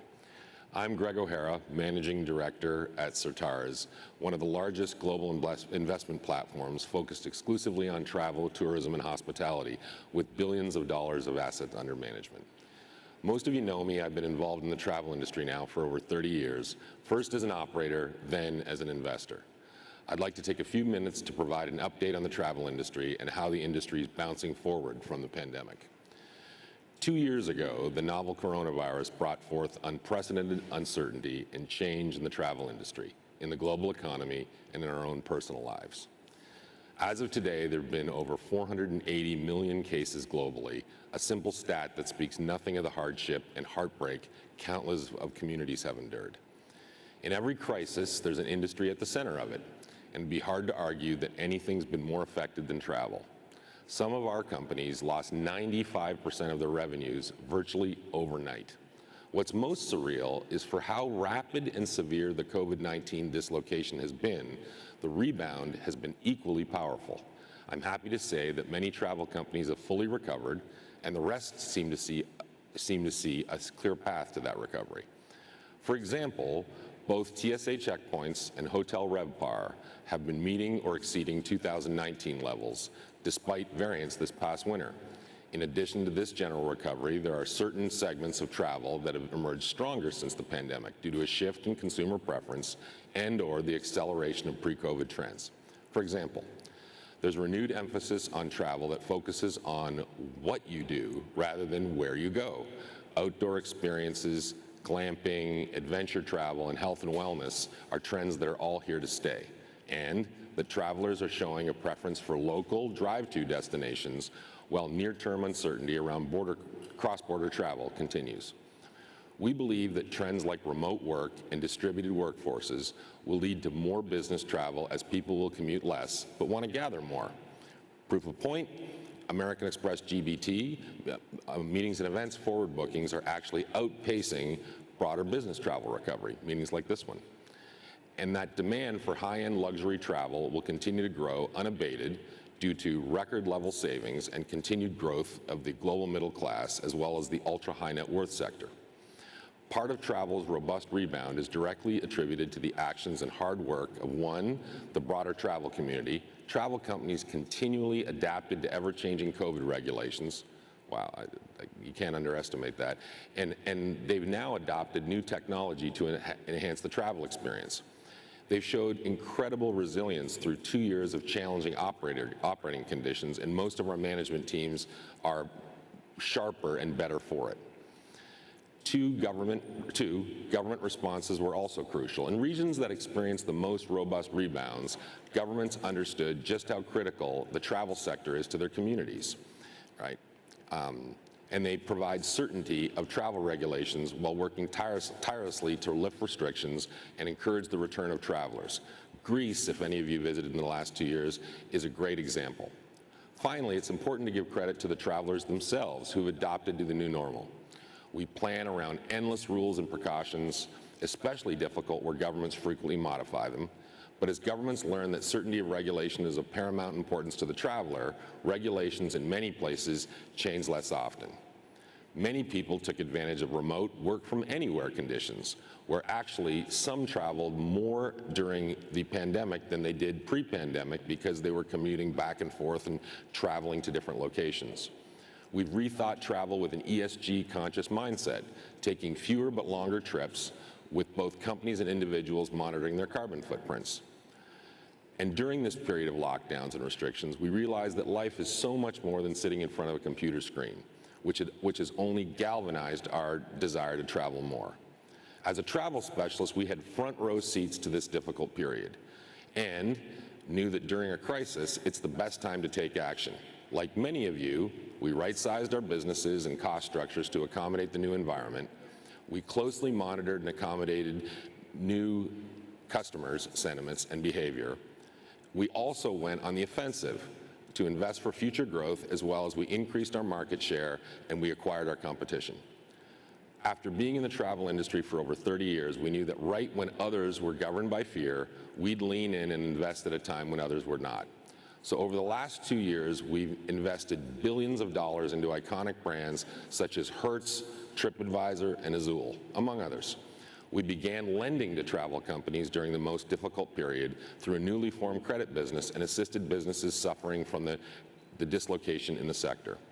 We started a hotel strategy, believing that any hotels we purchase can leverage the power of our distribution network, which includes American Express GBT and Internova. Using our industry and operational expertise, we pinpointed areas where our companies could grow even during COVID. So for some examples, Azul's cargo business grew steadily throughout the pandemic and doubled between 2019 and 2021. At Hertz, due to record demand for drive-through leisure travel, we were able to commit billions of investment to establish a series of partnerships with Tesla, Uber, Carvana, just to name a few. We opened 5 new outposts at Getaway, which gave urban consumers the opportunity to get away from city life and escape to cabins nestled in nature. Getaway currently operates at industry-leading occupancy levels. We saw a huge opportunity to create stability by investing in GoHagen and AHI, the 2 largest competitors in the U.S. affinity travel space.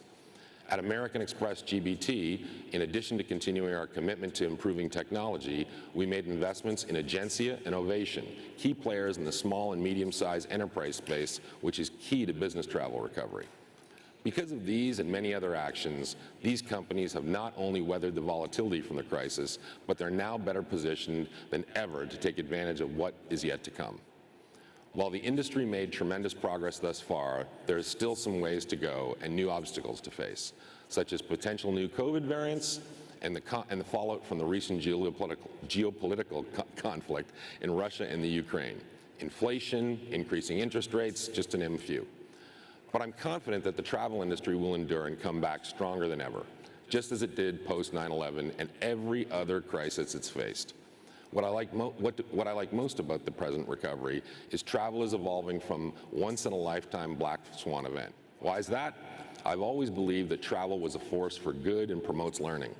Travel enables countries to create cultural ties with one another, enriches the lives of individuals, and of course, fosters economic growth. It's one of the reasons I was drawn to this industry at an early age, that travel is strongly correlated with human progress, growth, and prosperity.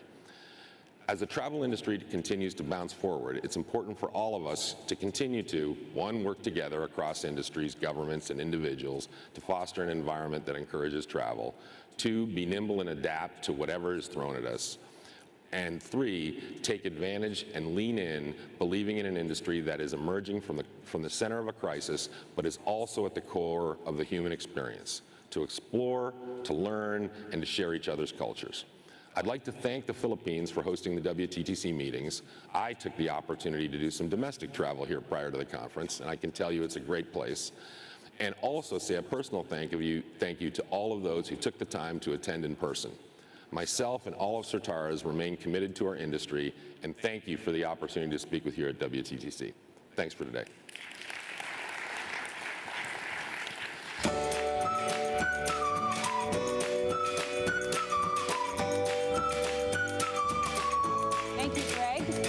And now we have a second flash learning from CEO of the Trip.com group, Jane Sun, and you can watch her right now on the big screen. Ladies and gentlemen, thank you all. It is a great honor to be speaking to you all today. While I am sad not to be able to at the summit in person, I'm happy to see travel is now entering into a time of rebirth and rediscovery. After a tough 2-year period, the resilience of our industry and the need for travel has never been more obvious. As countries around the world get to grips with the pandemic, the travel industry continues to adapt and innovate to bring safe travel to everyone. For the outset, Trip.com Group worked hard to support our partners and our travelers. When COVID hit, we joined hands with international organizations such as WTTC to roll out safe travel protocols, ensuring travelers and travel workers were protected on their journeys. We recognized the need for a unified efforts, not only as an industry, but as a global society. When pandemic was at its peak, Trip.com Group donated over 3 million surgical masks and 500 oxygen concentrators to medical workers and people struggling at the front lines all around the world. When travel plans changed and were canceled, we provide refunds to travelers totaling hundreds of millions of RMB. We launched our COVID-19 Traveler's Guide to continue to share the latest travel requirements for countries around the world, informing journeys and helping our users take their next trip. To provide users with peace of mind, we offered widespread free cancellation and flex booking options.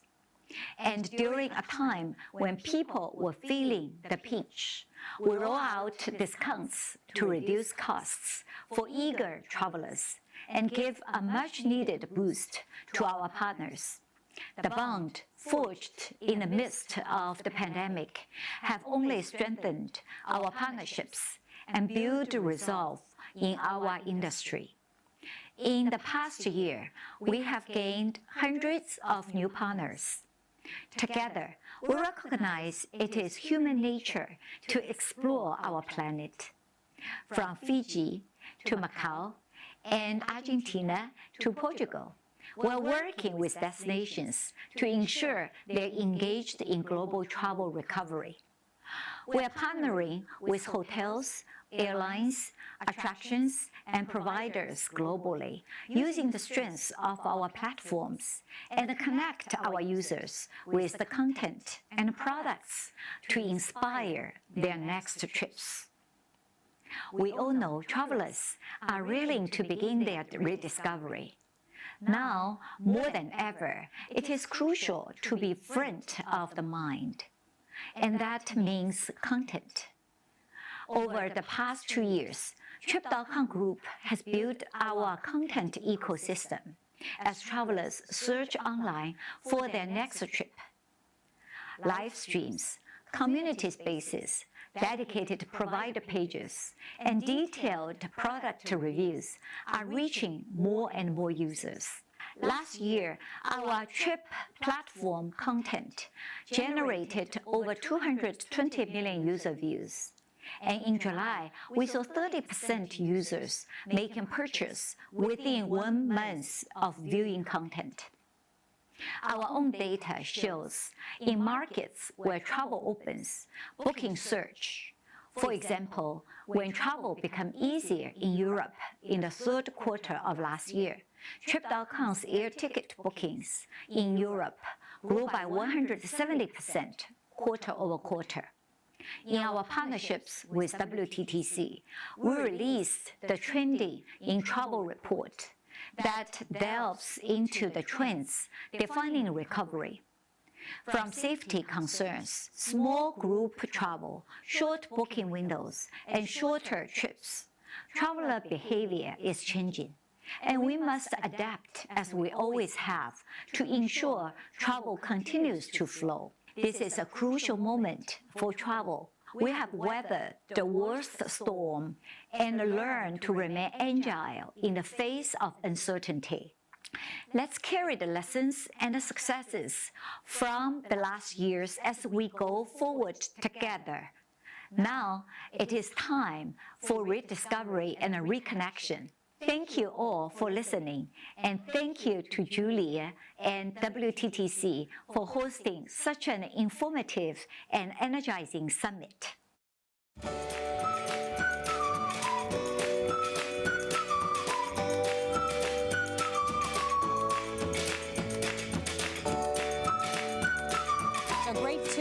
Strategic insights from both Greg and Jane's son. And now we have a really interesting panel for you to talk and dig a little bit deeper into the emerging travel trends that many of our experts have talked about this morning. The question is, as expectations shift, what are the trends that this sector really should be watching, and how do we get ahead of all of this? Well, anybody who is on the app or the virtual platform, so here in the room or watching virtually, can actually ask a question of this next panel. So we want you to start thinking about some of the questions you have about emerging travel trends right now, so you can get into the queue. And I want to welcome our moderator for this panel, Arnie Weissman, who joins us once again, and he's going to introduce us to his stellar panel. Thank you, Arnie. Great to see you again.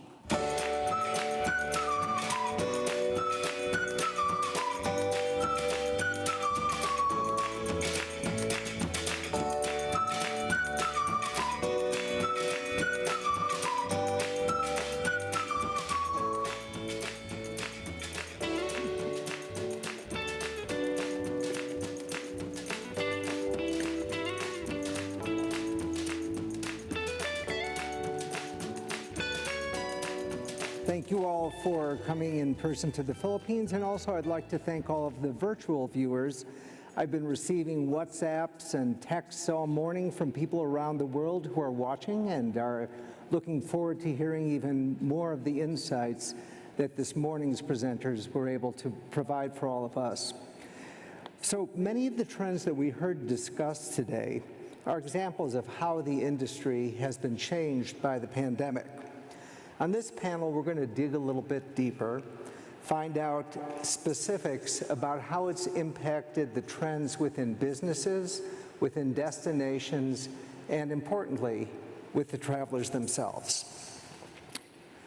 So let me introduce the panel. To my immediate right is, thank you, Tomohiro Kaneko. He is the Vice Commissioner of the Japan Tourism Agency, which is within the Ministry of Land, Infrastructure, Transport, and Tourism. Jeffrey Rutledge, Chief Executive Officer of AIG Travel, the insurance giant. Eva Stewart, the Global Sector Head of Travel and Tourism for the research company YouGov.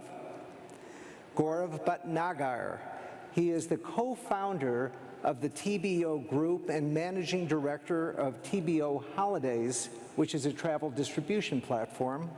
And Tim Henschel, he is the Chief Executive Officer of Hotel Planner and Meetings.com, a travel technology platform. So I'm going to start with, Jane Sun just referenced the Travel Trends Survey, the WTTC Travel Trends Survey, and that survey also showed that about 70% of travelers are looking to visit lesser-known destinations. Now, Gaurav, your platform has content from throughout the world. You have users, I guess primarily Asia, South America, Middle East, Southeast Asia. So what are some of the things that, when you're looking at what's being looked at and booked on your site, are they lesser known? What are some of the destinations that really rose during the pandemic? No, yeah, Arnie, I think last 2 years have been about rediscovering our own countries. Right? In India, for example, we saw so many people moving to the mountains, right? We have the Himalayas, and there are popular tourist destinations over there, but because the hotels were closed, so people discovered, very organically, like towns, villages, small, really, really small homestays, and spent months and months over there. So that was something very new. We've not seen that before. We saw something similar in the Middle East. Saudi, Saudis rediscovered Saudi, and it fit very well with the whole focus of Saudi tourism as well. And we saw so much travel happen within Saudi because there was nowhere else to go. Latin America, US was closed. US is a huge destination from Latin America, and I think Mexico and Cancun really, benefited out of it.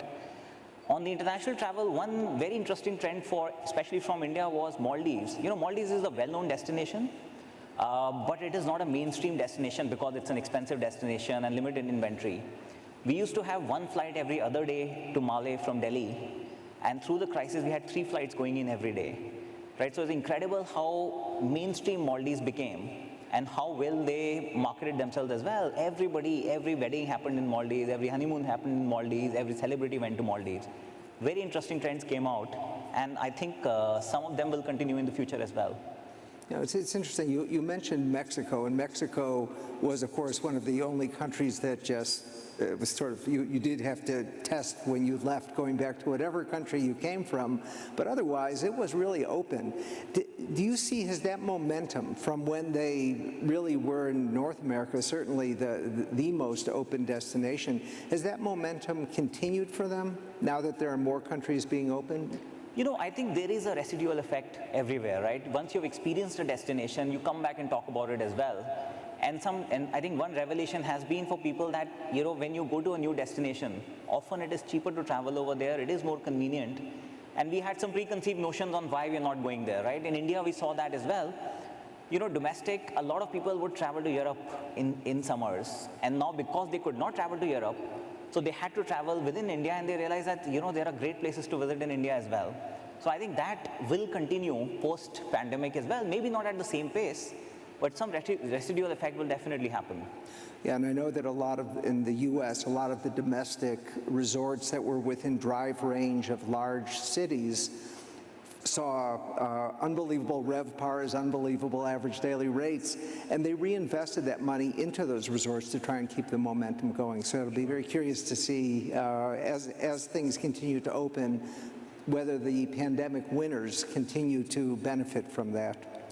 So Tomohiro, I know Japan is still closed to leisure travelers. It's open to some business and students, I believe. The Japan National Tourism Organization in New York recently held an event for journalists, and they focused on the Ainu people, the indigenous people in Japan, in the northernmost island. And I thought it was very smart for Japan to keep top of mind, even though it wasn't open for the leisure travelers, but that's who this presentation was focused on.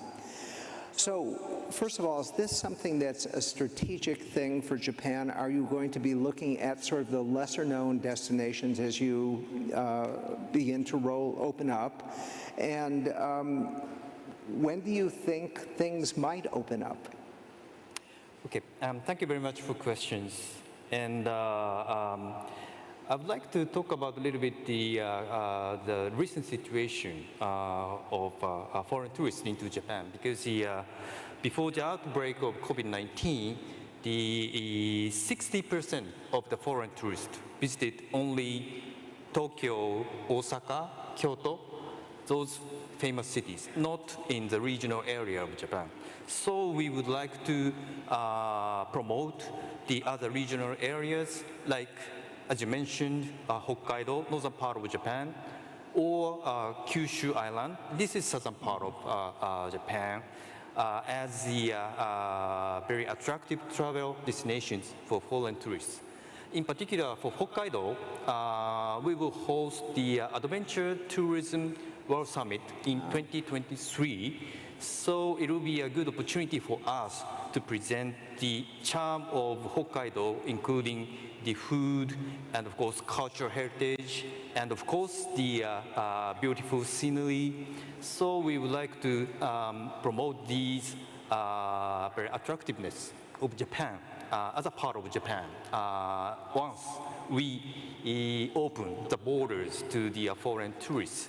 And the next question will be quite tough to answer exactly, because we need to consider the situation of COVID-19 both at home and abroad, and also the how we could manage the quarantine systems at the airport. So I cannot say when it will be open, but I could say that Japanese tourism destinations will give you the various attractiveness once when the time comes. Thank you. Thank you. Looking more broadly at destinations, I mean, Tim, you've got a full range of options, including group travel, for instance. What are you seeing? What are the types of attractions or trips that seem to be trending up?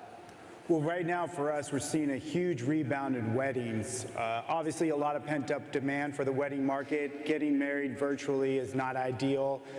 Something about wanting to kiss the bride that, you know, requires that in-person touch.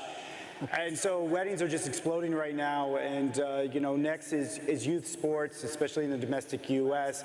You know, everybody wants that NCAA scholarship. I've got 3 baby boys at home. I've got them into a rigorous tennis program right now so that they can get that scholarship in sports. So we're seeing a huge boom in youth sports, also college sports, of course, and then pro sports is back, and that was the first to recover actually after the pandemic. You know, in the U.S. and around globally too, people need their sports. It's just a great way to get away from all of the stress that's in the, you know, around your world, is to get into a competition between two, you know, opposing teams and or players, and then forget about all the other problems that you might face, you know, on a day-to-day basis.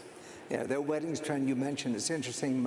My daughter is 29. She's going to 4 destination weddings, so the travel industry is definitely getting their fair share of her discretionary income. Yeah, she's busting out those moves, right? Yeah, she's dusting them off. It's all those TikTok videos she's been watching. Now she gets to use some of them in real life. It's worth it. Yeah. So Jeff, those of us who've come to the Philippines had to prove we had COVID-related insurance. And this is not the first country I've been to that has required proof of COVID-related insurance. And even prior to the pandemic, there was a trend for tour operators, for instance, to require travel insurance as part of the trip. So what are governments and the industry doing, have you been doing, particularly during the pandemic, in regards to compulsory insurance or just insurance in general? Yeah, so compulsory insurance or compulsory travel insurance being considered by governments is not new. It was happening before the pandemic in certain jurisdictions where governments were really beginning to evaluate the social burden that they take on when individuals come into the country and incur sickness and may not be properly covered for the care in that particular country. So it's not a new conversation. Obviously, COVID accelerated it and brought it to the fore. And I think if you look across sort of government, industry, our industry partners, through which, you know, most of our distribution would be through our industry partners, as well as consumers, what's completely different for us now is just the level of engagement with the product. You know, many of you have probably heard me say at summits before that when you're in travel insurance, you're the most interesting person at an insurance conference and the least interesting person at a travel conference. And that has historically been true. But over time, how each sector, so if we take private industry, our distribution partners, if we take governments, and if we take our mutual consumers, because your passengers, guests, renters are our policyholders, let's say. So they're the same people, they're the same consumers. The level of engagement is at a level that we've never seen before, and it's changed in all of those sectors. Specifically as it relates to government, the concept of compulsory is, it's not something for which, surprisingly, you may not realize this, it's not something that I would advocate, because I think it brings on a completely different set of circumstances. Now, maybe ask me a few years from now, maybe I'll look back on this and say, have a different opinion.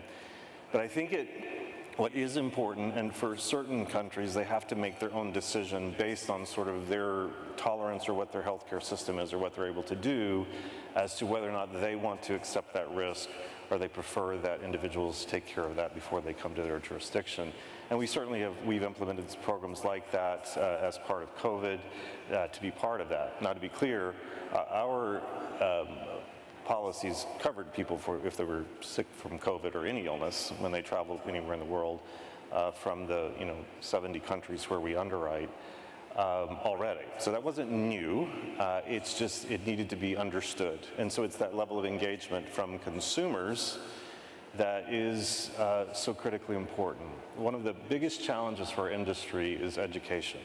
It always has been, and it's helping people really understand what they're buying, why they're buying it, and to be motivated to buy it for various reasons. And the biggest change from a consumer standpoint is prior to the pandemic, the way that people were motivated to buy the product was very different based on the national health care in their countries. Arnie, you'll know from living in the United States, where I'm an insurance executive and I walk into the doctor and I give them my card and I just hope it all kind of works out because different laws, different by state, et cetera. So very, very complicated. So U.S. consumers, U.S. travelers don't necessarily fully have thought through sort of all those issues. So a real motivator for them has historically been trip cancellation. They buy the product because they don't want to lose money on their investment. Completely different in the UK, where you have nationalized health care. Everyone buys travel insurance. They want to make sure that they have medical protection. So it's very, very different. Germany, more trip cancellation. Japan, more medical.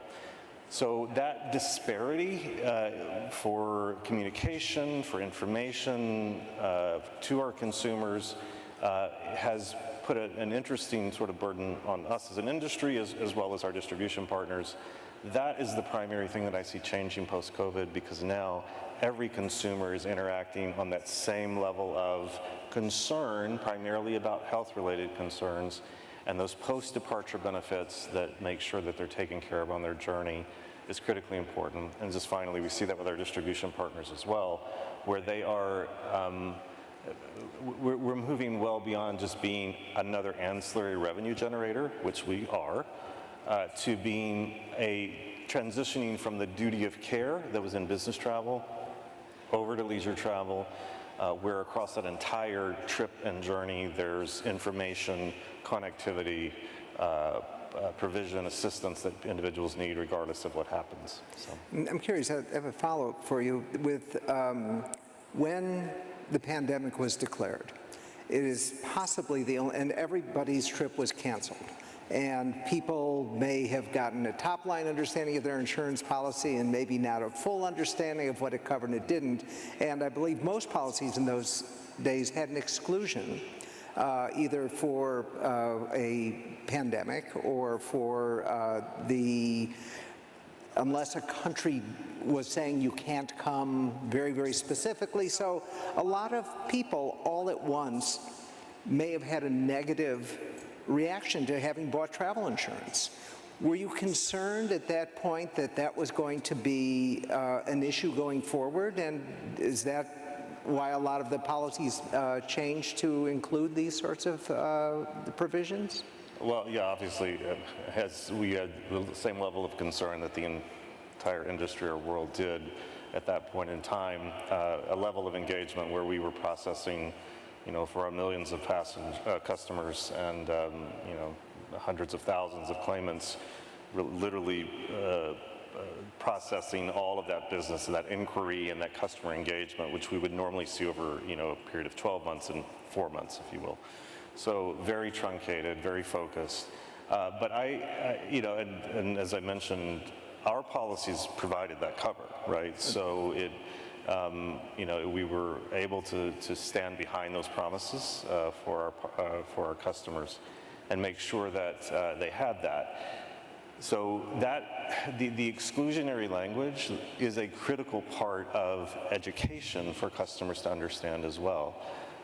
Not every policy from every underwriter can cover every risk, and so that's why it's incumbent on us as an industry to make sure that the information is clear, easy to understand, accessible, so that people have that information, and it's helpful with our partners also have to be engaged in the dissemination of that information. But it's also where we encourage, and that level of engagement is very healthy for the consumer. It's that coming out of that negative, the positive that we see is they are now asking those questions. They are now interested.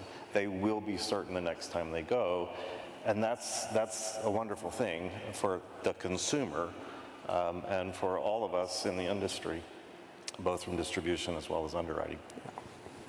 So according to that WTTC survey that was referenced earlier, they found that 55% of travelers are interested in carbon negative travel. Now, Eva, YouGov has conducted surveys on this topic. I mean, first of all, I'm kind of shocked. Only 55% of people are interested in carbon negative travel, at least from that survey. So if you've been covering it for any length of time, do you see that the numbers are trending up as far as more interest? And does that interest convert into a willingness to pay a little bit more for a company that provides a sustainable trip? Sure. Well, firstly, I think negative or neutral carbon travel is a very difficult concept for consumers to grasp with.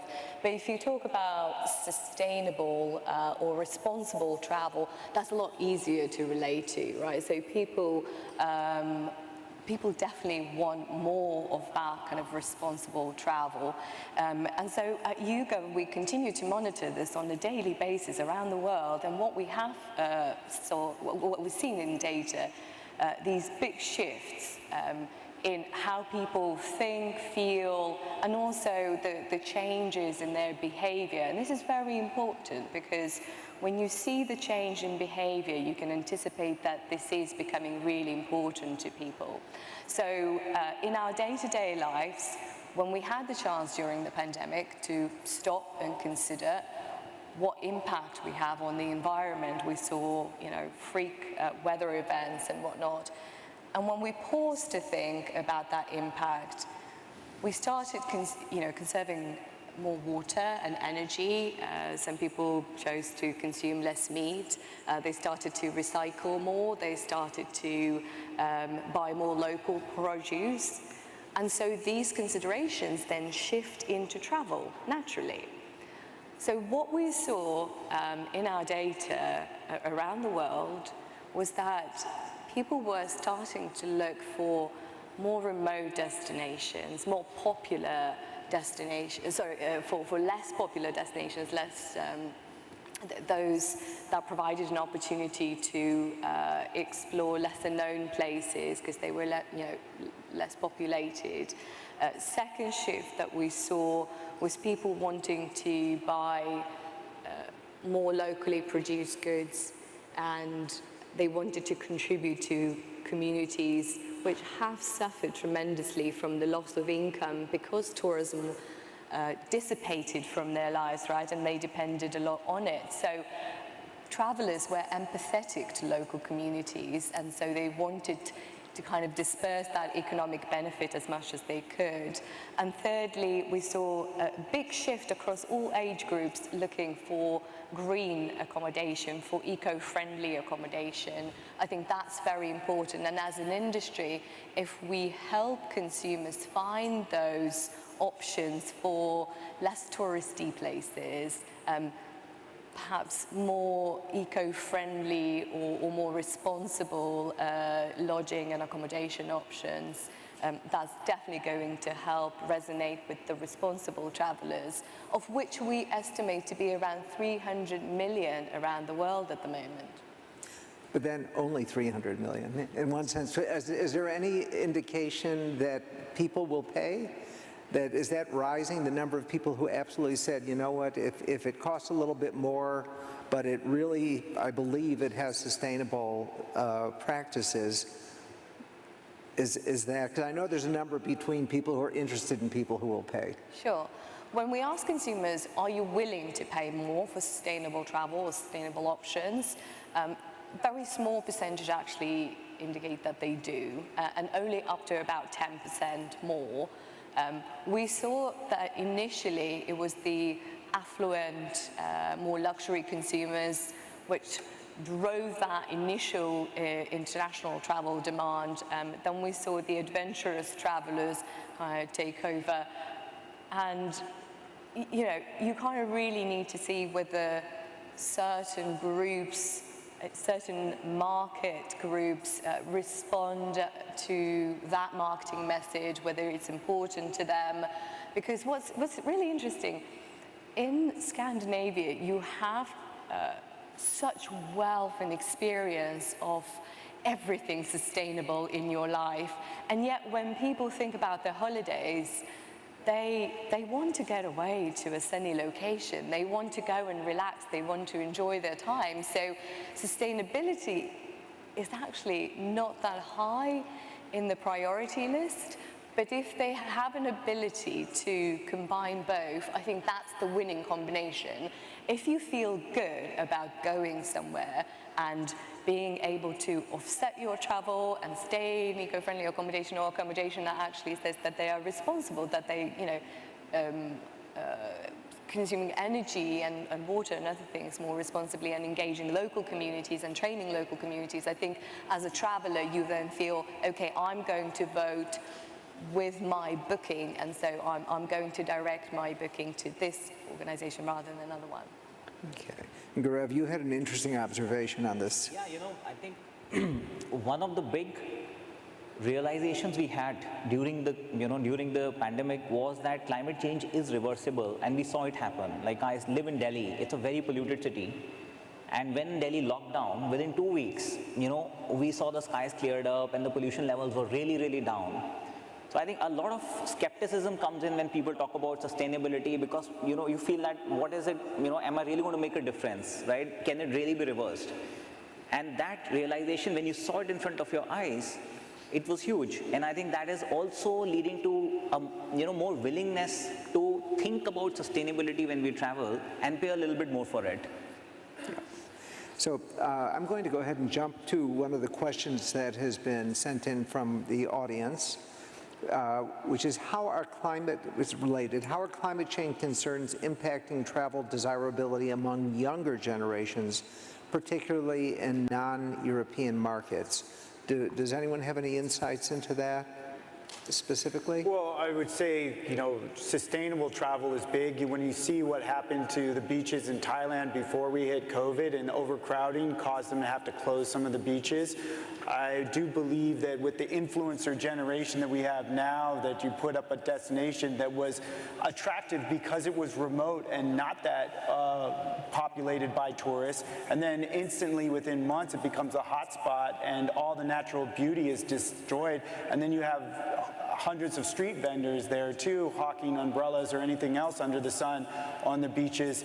It's no longer desirable, and the younger generation definitely seems to be cognizant of that, and so it's getting to the point where we want to have the kind of travel that we can get excited about because it's remote, but not overpopulate and destroy it. And it's sustainability, basically. ESG, it's the hot term right now. Yeah. And Eva, I think YouGov has done some research, isn't it, into the generational willingness to come back, hit the road again. What did you learn about the different generations in terms of their outlook on travel today? Yeah, absolutely. So we saw that the younger generations drove that interest to travel internationally first and foremost. Not necessarily in all countries, I have to say, because in the UK we saw that all age groups wanted to travel very similar sort of levels. But in Asia, we definitely saw that, millennials, Gen Z, they wanted to be on the road first, and but climate concerns kind of relate to everybody, right? So I saw a question about, whether it's mostly to the younger. No, actually all generations really care about climate impact on travel and equally want to contribute to offsetting some of it. In terms of Gen Z, I think it's going to be really interesting to monitor what Gen Zs want, because they grew up with technology, they grew up with social media, they actually find so much inspiration and demand from user-generated content on social media. So when they see their friends and families traveling again, they want to be again on the road. So they're going on this revenge travel because they've been waiting for 2.5 years to be back on the road, right? Some of them finished universities, and then that chance was taken away from them to be somewhere very interesting and fascinating. And then, but one interesting observation I've had during the pandemic in our data, that millennials had the highest and the most sustained level of interest to travel. And so millennials are still the engine of travel around the world, regardless of the region. Gen X, baby boomers, they're also feeling quite confident about travel this year. Big group want to go back to cruising. A big group want to go back to mountains, lakes, kind of countryside travel.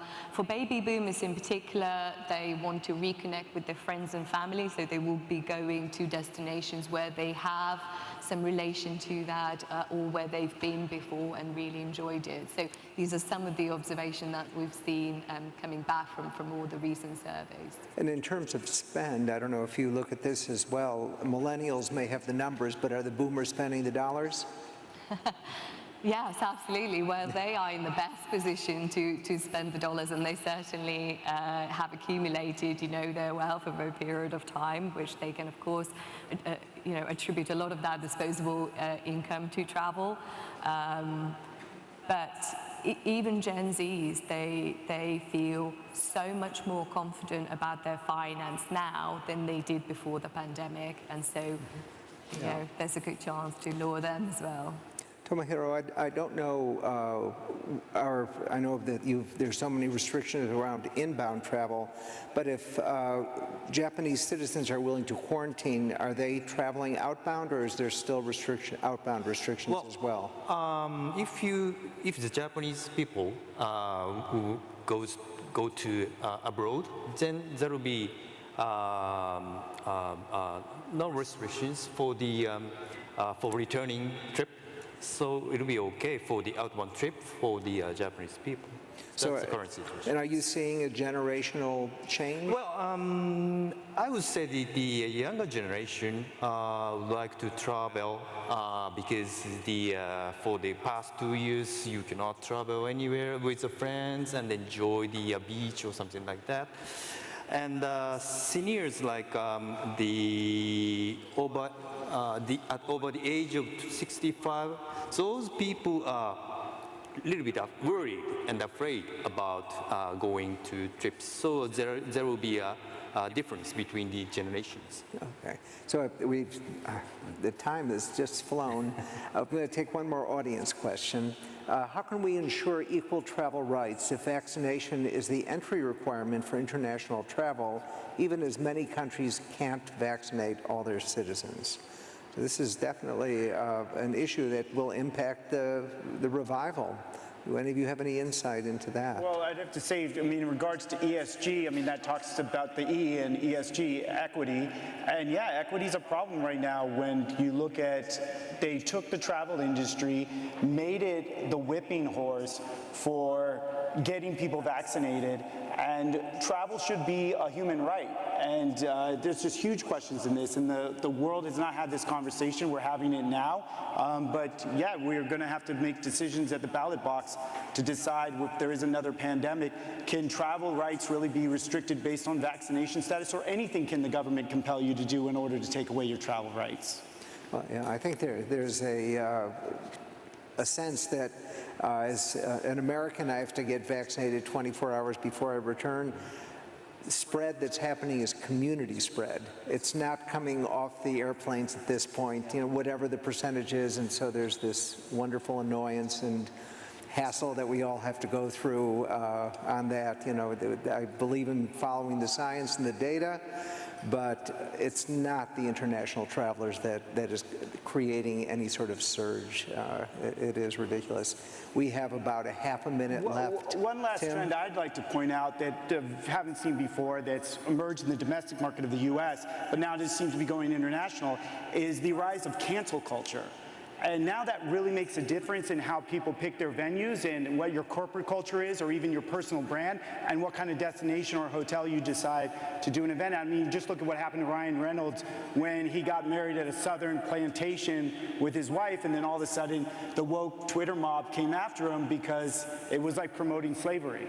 So this is an emerging trend that we've never seen before. It's only going to get bigger as social media gets more and more stronger. We're going to probably have to take AI to tackle it, to get a cancel culture score on each destination.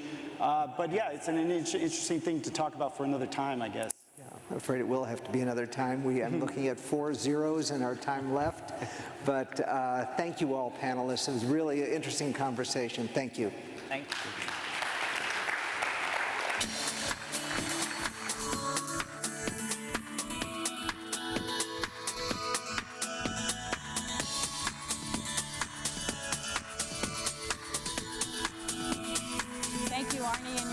I think we've got some new things to start thinking about here. It's now time for another set of strategic insight sessions. These will be simultaneous sessions that you can either watch here in the room, live or in person, and several on our virtual platform. So they will talk about business travel. Is it coming back? The future of luxury tourism, cyber resilience, and also the future of transportation. In fact, WTTC is really digging into this issue of cyber resilience. They're going to be issuing a new report that will be available starting tomorrow. So here on the main stage in Manila, we're going to be talking about business travel. We've had some little nibbles at that earlier today. We're going to dig a little deeper right now. If you're viewing on the WTTC virtual platform, you can stay here on the main auditorium page, watch this session live, or you can visit the video on demand room now or anytime later to watch the other sessions. And people here in the room can also go back and take a look at some of those on the video on demand sessions. So all 4 sessions have really good speakers. Just to kind of promote them, we have Carolyn Batetta of Visit California, Matthew Upchurch of Virtuoso, Vivian Chow of Jinjiang International Group, and Keith Barr of IHG, and Kelly Craighood from the Cruise Ship Association, to name a few. You can't watch them all at once, but you can watch them over the next couple weeks. So to moderate the session here on the stage, please welcome back Zainab Badawi, who's going to welcome her panel.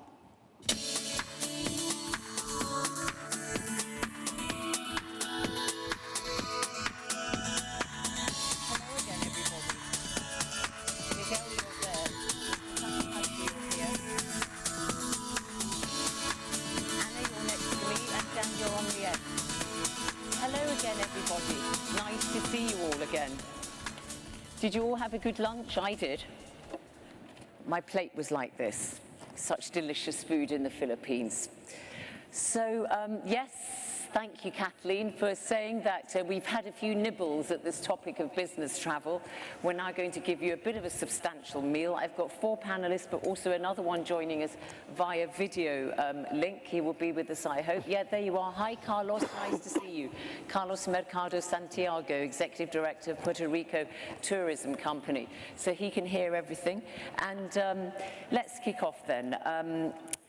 Miguel Sanz, you are the boss of Tour Spain, which is part of the Ministry of Tourism in Madrid.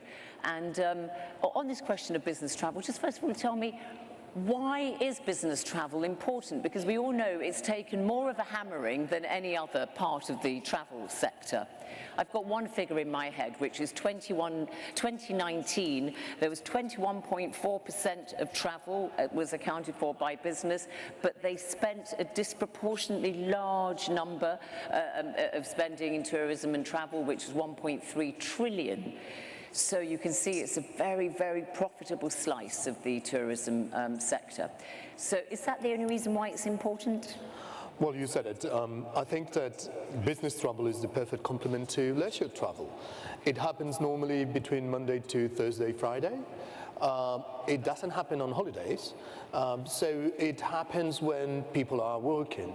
And as you said, it accounts for 21% of all travel, but it accounts for much more than that when we look at income from and revenues from business travel, from travel at all. But it is important because for many years, I would say, but centuries, it has been an important part of doing business. It has been a paramount. It was the closing of a deal happened during when two people met, and to meet in the old times, you need to go places. So this is why business travel has been so important, especially in a time of globalization. Is it going to remain important in the near future? That is the question that I hope we can answer today. Yeah, okay, we'll ventilate that issue. Dan Johnson, you're Vice President of Digital Identity at MasterCard. What do you think? Why is business travel important, if indeed you think it is? I do agree that it is important. Certainly we've learned that we can do business entirely remotely, and we can even create new business entirely remotely. So there's one argument that says, well, maybe we don't need business travel anymore because we can clearly just do business over virtual platforms. What I am finding, though, is that it is possible to do business much faster if you're able to interact with people in a much broader sense. So events like this, for example, just being able to bump into people, you're getting much better sense of what's going on in the world and what's going on in the market, rather than just pinging people to say, you know, hi, how are you? It's been a while since we've caught up. What's new in your world? Being able to just do that just by naturally bumping into people, this kind of water cooler mentality, that I found has been missing over the last couple of years, and I'm really welcoming that environment and getting back into meeting with people, talking about what's happening, and I'm finding that that's generating more innovation. So it's important. So you think, I mean, it's like conferences like this, we all sit down in our formal sessions and we sit in the audience, but actually it's those conversations you have over lunch and in the coffee break, which are even more important. It's the conversations just outside the door. We had some very interesting ones, didn't we? You know, our private tete-a-tetes. Anna Gladman, you are CEO of NIB Travel, which is a travel insurance company based in Australia, but you operate all over the world, including across your lovely country. So from your perspective, the insurance sector, why is the business travel element important? Yeah, look, I think key to this is the connection. We've talked about that, but also around enabling the future. When people are connecting together face to face, it does make a significant difference. And I agree with, for the last couple of years, we've not had that. And I think over the longer term, we're going to find the effects of that across our broad base of staff, and even our business will suffer in the long term if we don't get back to connecting with people. All right, thank you. Mr. Takahashi, you are the president of Japan's biggest travel agency, JTB Core. So why do you think we should care whether the business sector in travel has gone down, and why do we have to try and revive it? Okay, Thank you, Ms. Janet. Our sector can contribute to revitalizing corporate activities and improving corporate performance by providing solutions to the business of corporate activities, including business travel.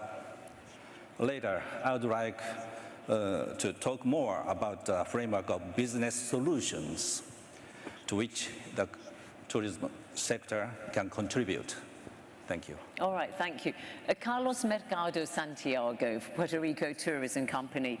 Your opening remarks on this, please. Yes, hello to everyone. And, sorry that I can be there in person, but in terms of what MICE tourism will mean to Puerto Rico is one of the sectors that it has been one of the slowest one to recover. But at the same time, we have had a record-breaking year in 2021 in terms of every sector in tourism. So that obviously we have to have in mind that MICE tourism has to be the baseline. So we have to cultivate it, we have to work with it, we have to obviously do a lot of initiatives that encourage or close all those sales. And in Puerto Rico, it has been one of the slowest sectors to recover, but at the same time, it's one of the most important ones. If we see a long-term objective in this situation, that we have to have a baseline, and obviously for us, that corporate travel is essential in the strategic plan for a long-term recovery of our economy. Right, okay. The slight distortion on the sound there, but I think we can just about make out what you're saying. Thanks, Carlos. Come back to you shortly. So, all right, so we've talked a little bit about how it's changed a bit, you know, but let's just ask you a bit more about this. So, what do you think the business sector will sort of settle on? Do you think there'll be a hybrid form of business meetings being conducted, some electronically, and that we'll see some travel go back? Or do you think it will go back to the status quo ante? Do I go? Yeah, you go. Well, I think the business travel has been the part of travel most disrupted by the pandemic. We all want to go back to places for our holidays. We want to be places, and that was the objective of a holiday, going somewhere else where you live. But in the case of business travel, the objective was to do business. And we have a big competitor now, which are the Zooms and the meeting platforms out there. So I think, and what we're discussing before, is that we are in a transition period in which some of the business travel that existed before the pandemic is going to disappear, but some new forms of business travel are going to be available or are being developed as we speak. And as we would say, and I'm sure that my colleagues will comment, we need new products. We need the industry to produce new products for business travel, for the new types of business travel that we will need. We will need the governments and destinations work to enable the development of these new business trips and this new business travel. And I am sure that business travel has a bright future, but it's a future that is going to be more different than leisure travel. I think that the form in which we're going to travel, business travel in the near future, is going to be different as we did before the pandemic. Dan, do you want to pick up on that? Yeah. I think we definitely need to think about expedient ways of processing business passengers. I think leisure passengers are slightly more comfortable with taking the time, but we were talking earlier about how it's really important for business travelers particularly to get to their destination and to get the meeting and to win the business and then get back and then get on and write it all up and, you know, write the contracts and so on. So it's very important to kind of get through the airport and get through the processes. And that's really challenging in this current environment with not knowing what tests you need and the vaccination certificates and uploading them to apps. So that's the same problem that really pertains to everybody, regardless of what reasons they're traveling. For business travelers, I think the big challenge is that's off-putting. If you've got to go through all of that process in order to win some business, but you could do it online, then maybe more of those business users will be going to online platforms to kind of win that business rather than go through the rigmarole of having to go through the testing process and so on. They don't have the deterrent, though, do they, of the cost that ordinary travellers do? That is very true. Although, you know, organisations do need to look at the bottom line. You know, life is becoming much more expensive, not just for individuals, but for organisations as well. And so, you know, it may be that we end up in an environment where we do need to be more careful about costs. And so paying for tests for people to go and win business that they could potentially do online, you know, that's a decision that organisations will need to make. Carlos, do you want to pick up on that? Because Miguel here from Tour Spain said that there'll be new concepts that will be developed for business travellers. Do you want to hazard a guess as to what they might be from your perspective? I mean, one example is people go and work abroad and set themselves up in the Caribbean or Puerto Rico, indeed, to work from there. Yes, for us it's a new niche group that people who doesn't have to be exactly in one location to work. So they're not on vacation, but at the same time they have given the approval to work remotely from wherever they want. So obviously our destination is a prime one in terms of that we have an amazing weather all year and we have to cater that group, not in terms of beaches of our great location, but in terms of connectivity, in terms of how you can efficiently do your work from our island. And that's a new concept. Obviously, the factor of how connect can you be from each destination and how smoothly can be that transition between working from your, I would say, original place and working from other place that is not your home. Is going to be a big, I would say, competitive advantage moving forward. Right. Okay. Yeah. Anna, do you want to come in? Yeah. Yeah, I was going to say one of the things for me is that that disruption is coming also from changing expectations of people. You know, they no longer want to just do the business trip. They want the add-ons at the same time. They want to go and live somewhere for a period of time and experience that culture and still work remotely. But we've got a lot of impediments to that around government regulation, taxation, insurance. How do we keep our people safe? How do we know where they are?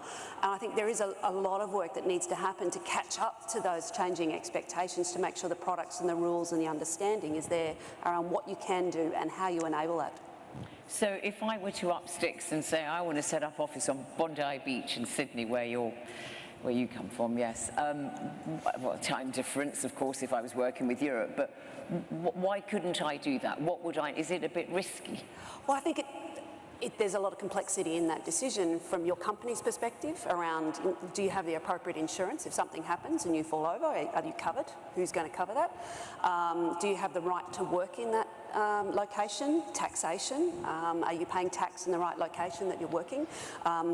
Yeah, the complexity goes on and on. Right. So, you know, a lot of your HR teams now need to deal with these questions. Staff are asking, can I go work here? And we need to know the answers to that. And in a lot of the cases, it's very difficult to establish that without a lot of work. Because it's attracted so much attention in the media, hasn't it? You know, during lockdown, I've gone and set up on the beach in Jamaica or whatever, and people think, oh, this is the future. But you rightly point out, Anna, that there are impediments. Mr. Takahashi, I mean, perhaps you would like to give some of your perspectives on the evolving nature of the travel industry and its impact on the business sector, travel. Oh, to begin with, we are taking business travel as business solution in a broad sense. The definition of business solution in JTB Group is providing the various layers of solutions for the private sector, including corporations and schools, as well as the public sector, including central and municipal governments. JTB has shifted its business portfolio away from a model of price competition in the distribution channel and toward a direction of addressing customers' challenges and providing solutions. We have evolved from a travel provider to a solution provider. I would like to introduce one example of business solutions in JTB Group. This is a case of the public sector, central and municipal governments regarding business process outsourcing, BPO. In response to the challenge of achieving high vaccination coverage in a short period of time in a large-scale vaccination program across Japan, we provided an operational solution to manage the flow of people in the vaccination venue, including operational planning, provision of operational staff, and venue guidance, thereby contributing to the rapid spread of vaccinations in Japan. This solution is based on the know-how, skills, and experience of hospitality and manage the movement of people gained through long tourism experience. There are endless possibilities in business solutions. Thank you. I think that's it. Yeah, thank you. Very interesting. Thank you for that. We appreciate it. I wonder if anybody would want to pick up on what they've heard Mr. Takahashi say in terms of not being just a provider, but in providing solutions. You've all got to come up with solutions. Yeah, please, Dan. I think that's great, and it's exactly to this point of creating the right products and services and capabilities to support this emerging nomadic working that we're seeing, because it would be great. I have a bunch of colleagues that have been working from home even before the pandemic, were just working from home, and then just decided to up sticks and move to Spain and just have a better quality of life while still continuing to work. And it feels like that's the emerging new way of working, and I'm not quite sure if there is actually a category for it, because it's not quite business travel and it's not quite leisure travel. It's possibly not even pleasure travel. I mean, maybe we just need a new word to describe it. We're just getting to grips with pleasure, for instance. When I first saw it a while ago, I thought it was a typo. But anyway, yes, pleasure. I'm all for pleasure, actually. I'm here working, but I brought my daughter along with me, so there's an example of pleasure in action there, and we're having fun in the Philippines, as the conference slogan enjoins us to. I certainly am. Michael, maybe pick up on the point that, Mr. Takahashi, talked about his own region in particular. So do you expect to see a recovery in the business sector, which varies from region and even from sector to sector? Because we're talking about it as this one big blob, but it isn't really, is it? No, and I think that it depends, as you were saying, about the region and the different circumstances. For example, in the European Union, traveling within the European countries is much easier than going to third countries. So that will incentivize business travel within European countries rather than elsewhere. And I think Spain, it was the third largest country in terms of international meetings, Madrid and Barcelona being at the forefront of those meetings. I think that big congresses, meetings, look, the Philippines just opened a few weeks, really, a few months ago, and here we are having a large conference, and many people are here in person. So I think that conferences, summits, congresses are here to stay, and they will develop really fast when regulations is here. But it's the small-scale business travel that will suffer more, I think, is the one that will be transformed more, even within the European Union, even domestically. And I think that as my colleague Dan was saying, we countries with a benign climate are set to win a lot of those new type of travel, leisure travel, in the near future. Come to Spain anytime, absolutely. But Anna, we tend to talk about business travel, you know, in terms of, oh, you've got to go and visit people and see them, and particularly people from the Middle East like face-to-face meetings. It's part of their, you know, cultural practices and so on. But actually, a large percentage, if not the overwhelming majority of business travel is domestic, and especially in a country such as Australia, where you have a lot of air travel from, you know, one city to the next. How does that fit into all this mix? Well, I think it's part of the same. It's I don't think you can sort of differentiate. The problem with business travel is this blend of different types of travel, and there's so many different variations of it. I think whether it's domestic or international, I think it's just some of the rules will be easier in some cases, which means you can enable it. You know, I had an example of a staff member who wants to move from one capital city in one state to another and wants to work there for a number of months. And so working through that complexity of those different circumstances, I think, and making sure we've got the right products and right solutions to enable that is key, because without it, we're going to lose talent. We're going to have these people who want to work with us. They feel like they should be able to work anywhere. We're enabling them to work remotely, so why shouldn't they be able to do this? Right. So yeah, for me, I think that's a critical part of it. Just bringing in Puerto Rico here so Carlos doesn't feel neglected.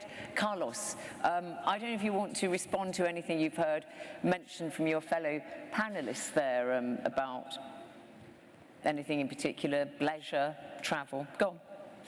Yeah, so I'll say, as Miguel is saying, that we are at the dawn of a new era in terms of new groups and new sectors that we're going to have to cater to. This group that can work from anywhere but still working, obviously are going to need their special, I would say, commodities to attract them.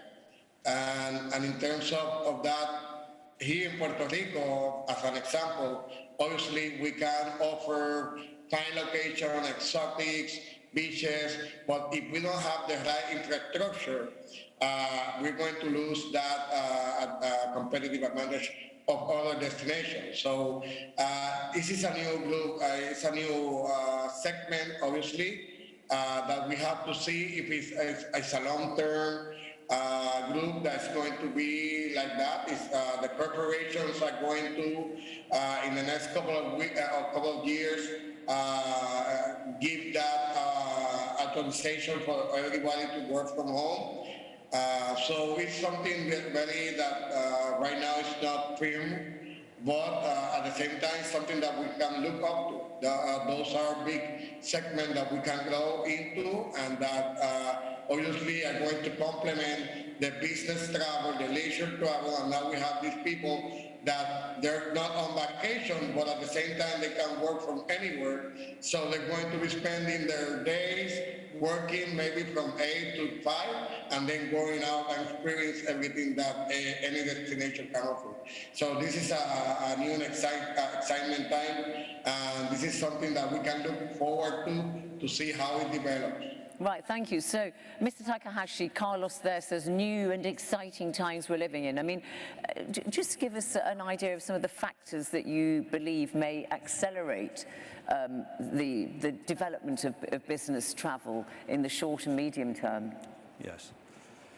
I think there are two factors.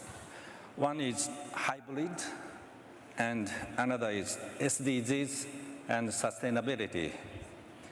Hybrid events become mainstream. Every year before the pandemic, we had handled about 15,000 MICE events worldwide, which accounted for the majority of our corporate business. MICE events were generally real events in the past, but with the pandemic, the style has changed, and hybrid events, real and online, are becoming the norm. The real events strengthen the relationship and ties between participants, such as face-to-face communication, sharing of good time with good meal and entertainment, and encounters and serendipity beyond our imagination. The online events can accommodate a large number of participants in a single event at the same time, theoretically, with almost no upper limit, and share the same information in real time. Evolving hybrid events that combine the best aspects of real and online events will increase satisfaction for organizers and participants. Another aspect is SDGs and sustainability. Carbon zero is a key concern and interest for businesses and schools, and a very challenging agenda for the tourism sector. We have already launched Carbon Zero MICE and Carbon Zero School Trips program, and have received a very positive response from our customers. With the idea of hybrid and SDGs sustainability, constantly involving solutions to the subconscious needs of our customers, TNT can accelerate business travel. Thank you. Thank you very much indeed, and appreciate your efforts in making sure that we don't have to resort to our headphones. Thank you so much indeed. Miguel, since you represent the public sector, as it were, because Tour Spain is part of the Ministry of Tourism in Madrid, what role do you think, is there a role for the public sector in trying to ensure that business travel gets back on the road again, taking into consideration what Mr. Takahashi has just said about concerns about climate change, sustainability? You've got to strike the right balance. Certainly. I think that, as we were saying before, there are regulations that need to be adapted. There are rules that need to be created to incentivize these new types of business travel. And above all, there is a need of collaboration between the public and the private sector to develop the new business travel. And sustainability has to be at the core of the development of the new business travel. We all are aiming for the net zero for 2030, 2050, in the near future, that is. That will mean either innovation in fuels or reducing the number of travels. And that is something that we need to balance out, and that needs to be done from the public sector in collaboration with the private sector. Right. Okay. A final quick one to all of you, if I think there is time, is do you think that business travel will go back to the status quo ante pre-COVID? And if so, why? And do you think that is something which is desirable? Anna? No, look, I think it's going to change, but I think it's going to still be a really, really important part of our business. But the expectations of different people about what they want out of business travel, the expectations of companies, the alternative ways of doing business, I think will then mean it'll evolve probably more so than some of the other parts of travel. So it will never go back to what it was like? I don't think so, no. And are you happy with that? Yes, I actually think it's great. I mean, making sure that you're adding on some experiences at the same time. You know, travel is a force for good. It's how do we make sure that when people are travelling, they're thinking differently. It's probing that. If we can, really encourage our people as they do business travel to think differently, do things differently, embrace that, I think that will make a big difference. And we can use the last couple of years as a mechanism to actually continue to change for good. So you're quite sanguine about the travel tourism sector losing a good chunk of its very profitable slice, are you, when you said, yeah, it's a good thing? Well, remember I guess where I you're was talking, looking, by the way. No, you're right. Yeah. So I'm not talking about from the dollars perspective. I'm talking about, is business travel going to be the same? No. It's going to evolve. It's going to change. Are the dollars going to be the same? I think it's going to change as well. Like, there'll be some that's coming out of people's pockets. I think there'll be some areas where people will go back travelling the same. But I think overall, it's not going to be the same as it was pre-COVID. Okay. Dan Johnson from MasterCard, you brought up pleasure, as it were. Do you think we're going to see more of that? And how do you think the sector will go back to what it was before? I agree with Anna that it's going to be different. I don't necessarily think that different is going to mean less. but just that the approach and why we travel and how long we travel for. So we were talking earlier about the kind of nomadic working style, that it may be that people, rather than just travel for a meeting and then travel back again, that they may travel for a meeting and stay for a while, which would be great in the travel and tourism industry, because then you're consuming additional products and services in those countries, and also helping with sustainability, because you're not, constantly flying backwards and forwards. You can settle in a place for a short period of time, but that requires unification. To Miguel's point, it absolutely requires public-private partnerships, because we need to kind of get an environment where you're able to locate yourself in the same way as you are domestically. So, if I want to move out to the country, and many of my colleagues are moving out of London and into the country because it's a nicer style of living, it would be great if you could do that internationally, and we just don't have the framework yet.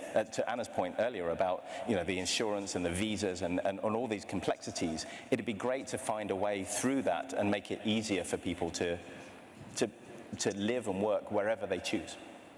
Mr. Takahashi, your final comments, do you have any to make on the future projection?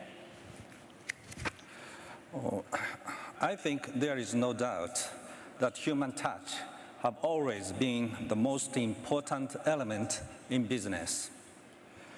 Through face-to-face communication, we face our customers directly, become aware of needs that have yet to emerge, and identify real challenges for the future.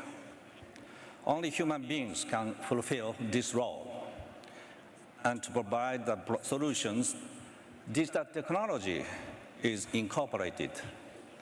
Once again, I would like to emphasize that human touch is of most importance, I believe. Right. Thank you. So you think it will go back to how it was before?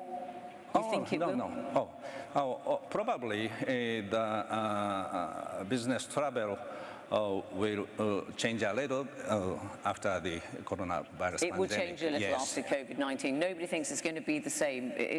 Is that what you think? I'll come to you last.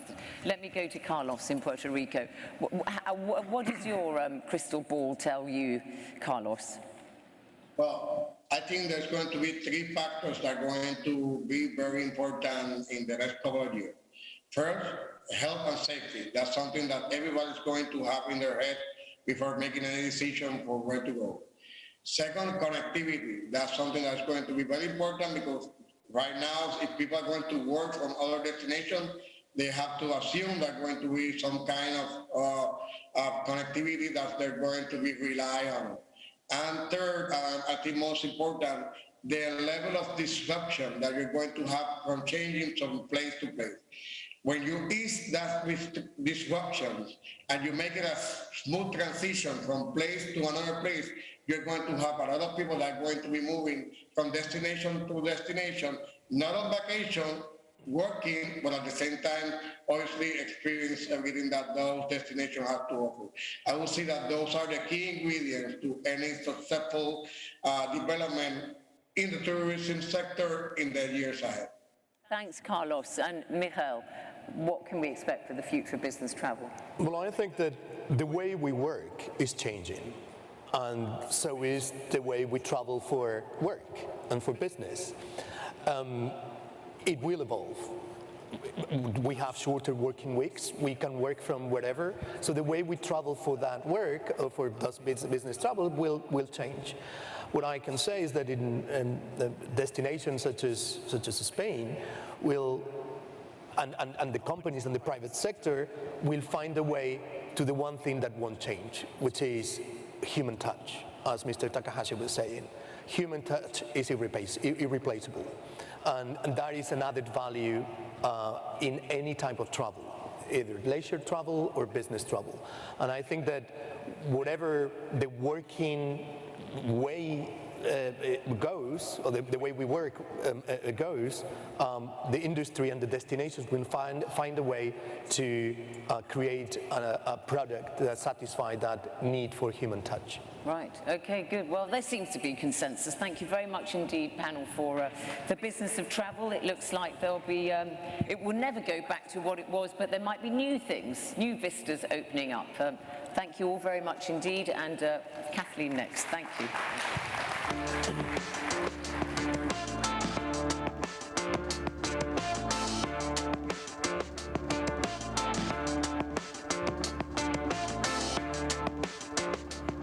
Well, we're going to keep the flow going because this next panel, before we go to our afternoon break, is on work reimagined.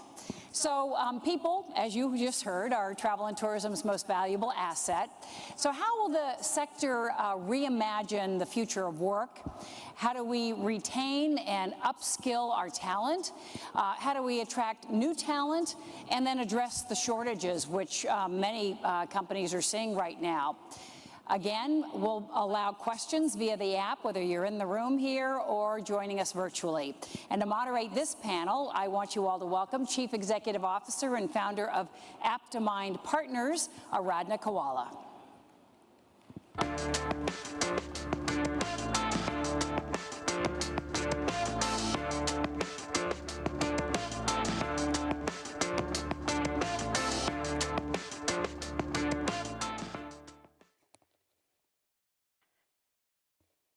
Ladies and gentlemen, in the last 2 years, with the uncertainty surrounding the pandemic, we have all experienced a cognitive overload as social, community, and workplace rules changed again and again and yet again, resulting in high levels of anxiety about family, friends, and our livelihoods. On the positive note, with COVID, men discovered it's not so bad being at home with the kids. Well, mostly. Women learned that it's not worth sacrificing our careers, and I guess all of us realized that there is more to work, there's more to life than work and wages. But as a result of all of this, what has happened is 40% of the global workforce is contemplating a change in roles, employers, or industry. Specific to the travel, tourism, and hospitality sector, 25% of our workforce are changing or thinking about changing their careers in 2023. You can call it the Great Resignation, the Great Reshuffle, or the Great Renegotiation.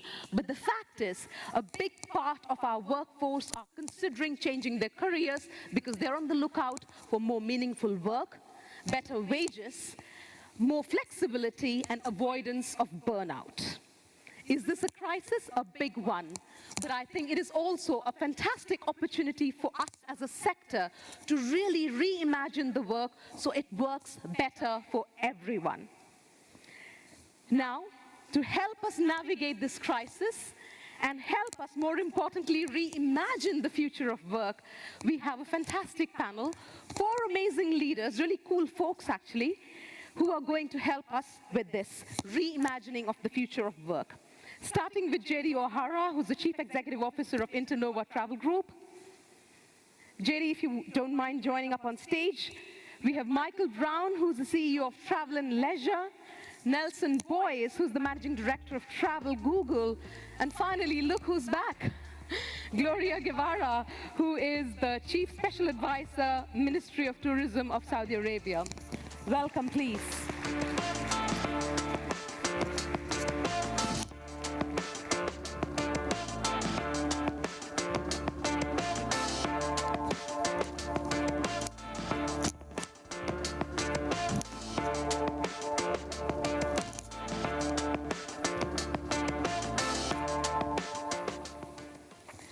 Audience, I'd love to take your questions. Please keep your questions coming. Panelists, please feel free to disagree with each other.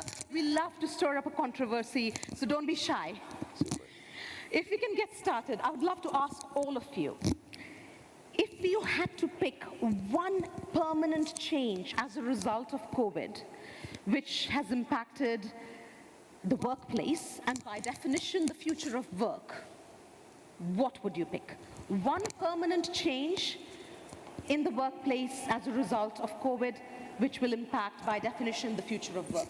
Short, snappy answers, 30 seconds please, each one of you. I can get started if you like. You said actually when you introduced us as kind of cool people, which means it was somewhat surprising, so I appreciate that. I think flexibility in the workplace is probably what we've learned. We learned that certain positions can be performed at home. Certain positions need to remain in the workplace, and I think there'll be a hybrid, flexible work environment that comes out of this. I would totally agree with that. And I would say adaptability, that we need to adapt, right, to the different circumstances, 100%. So I didn't know what your answer was going to be, but adaptability was going to be mine, but I'll put a slight twist on it. I think the workforce that's coming back has a completely different mindset than it did pre-COVID. And leadership, if they're not adaptable and not recognizing that the paradigm is completely shifted, they'll be left behind. And I'll double down with what JD said. Ultimately, it's flexibility. At the end of the day, the last 2 years we've been at Google reimagining what work will look like, both now and in the future. Ultimately determining, how we not only meet with one another, how we engage with our customers, and ultimately how we work productively across distributed working locations. So we have a unanimous agreement on this panel. For the next question, I have to say you can't say what the previous panelist has said, so you have to come up with your own one. Can I go first again? Sure. I'd love to ask you, our industry was pretty much in the eye of the storm with the crisis, right? And we've had so many start-stops. Today we're open, tomorrow the borders are closed. And obviously as a result, a lot of jobs were lost. But then also with this stop-start, a lot of the talent decided to quit the sector or join other sectors. Because obviously talent from our sector, they have a hugely transferable skill. They are very much in demand in any industry which is looking for people with solid communications and customer-facing skills. JD, let me start with you. What does your rule book say on how as a sector we can retain the best of the talent that we have? Sure, I think, we all had to make a lot of hard decisions over the last 2 years, whether it be furlough or salary reductions or permanent reduction in workforce. But travel's a unique industry. I remember when I first got into travel, somebody said to me, "Oh, you're in travel now, that's it. You're in travel for the rest of life." And 87 years later, that's still the case. But yeah, I think working from home is probably going to be a permanent thing for us, and I think culture also is going to be an important factor as well as we move forward. Gloria, any views on this? And I'd also love to ask you what we can learn as a sector from what has happened, which we probably take into the next crisis. I think it's very important also to consider not only offer jobs, but more careers, and consider the different factors and the changes. Something that we were discussing before is that, yes, we talk about flexible hours, we talk about working from home, but the reality is that the vast majority of the workers in our sector, they cannot have that flexibility. How do you have a pilot working from home? Cruise employees working from home? Housekeeping, concierge? How do you make those flexible hours for the vast majority of the service employees? It's kind of complicated. So I agree with JD, once you join the sector, you are in this forever. But it's very important to have the mobility and have the opportunity to develop a career. And if we can offer that to the employees plus the balance that they can achieve, I think that they can stay longer. Can I add to that? Yeah. Sure. I think travel people will come back. I know that we're bringing back people as revenue comes along, and it's coming back quickly. So we're not having as much of a problem with travel people, but I think it's transferable skill sets that will be difficult. So IT and finance and HR are those that can move. A lot of businesses prospered over the last 2 years, and we lost a lot of good people in those kind of functional skill sets. And I think that's what's going to be difficult to compete in the travel sector. I'm going to come to the point on hybrid working, but I want to ask you first, Michael. And we were talking about London a while ago, and if there are any Londoners in the room, you'll probably get this joke. Crisis in tourism is a bit like waiting for the London bus. You wait for one for the longest time and nothing turns up, and then 3 of them turn up at the same time. Right. So I've spent the last 10 years since the great financial crisis telling people, thank goodness you missed that one, because you'll never have to deal with that in your life again, and then COVID-19 comes. But I really think, and I've heard it in 2 different fashions. The first was this morning we heard about we will outpace global economic growth for the next decade. And if that's the case, demand will come back from the workforce back into our industry, but the industry will need to be ready. The second part, which is, and I've heard the term a few times today, crisis, is we talked about London, we talked about Saudi, we talked about Madrid yesterday in one of the forums. And if you spent your crisis worrying about the crisis and not preparing for the future and innovating your company, then you missed, as a leader, your chance to propel your company into a different place. We changed the name of our company, we bought our company, we launched 2 businesses in the midst of labor leaving our industry, in the midst of resorts shutting down. We have 250 around the world, and they were all closed at one point. And I feel we're a better company because of the crisis than we were going into the crisis, and I think employees notice that and want to be part of something that has a future and is positive toward growth. Fantastic. Nelson, if I can bring you in. Yesterday, WTTC presented this fantastic statistics on the jobs lost and where the labor shortage is the most. It's UK, US, France, and Italy, the 4 markets which are suffering the most. Specific to those markets, or even otherwise, as a sector, how can we be proactive in solving the labor crisis in those markets? I'm not sure I'm equipped to necessarily answer that question from a Google perspective, as I play a bit of a different role.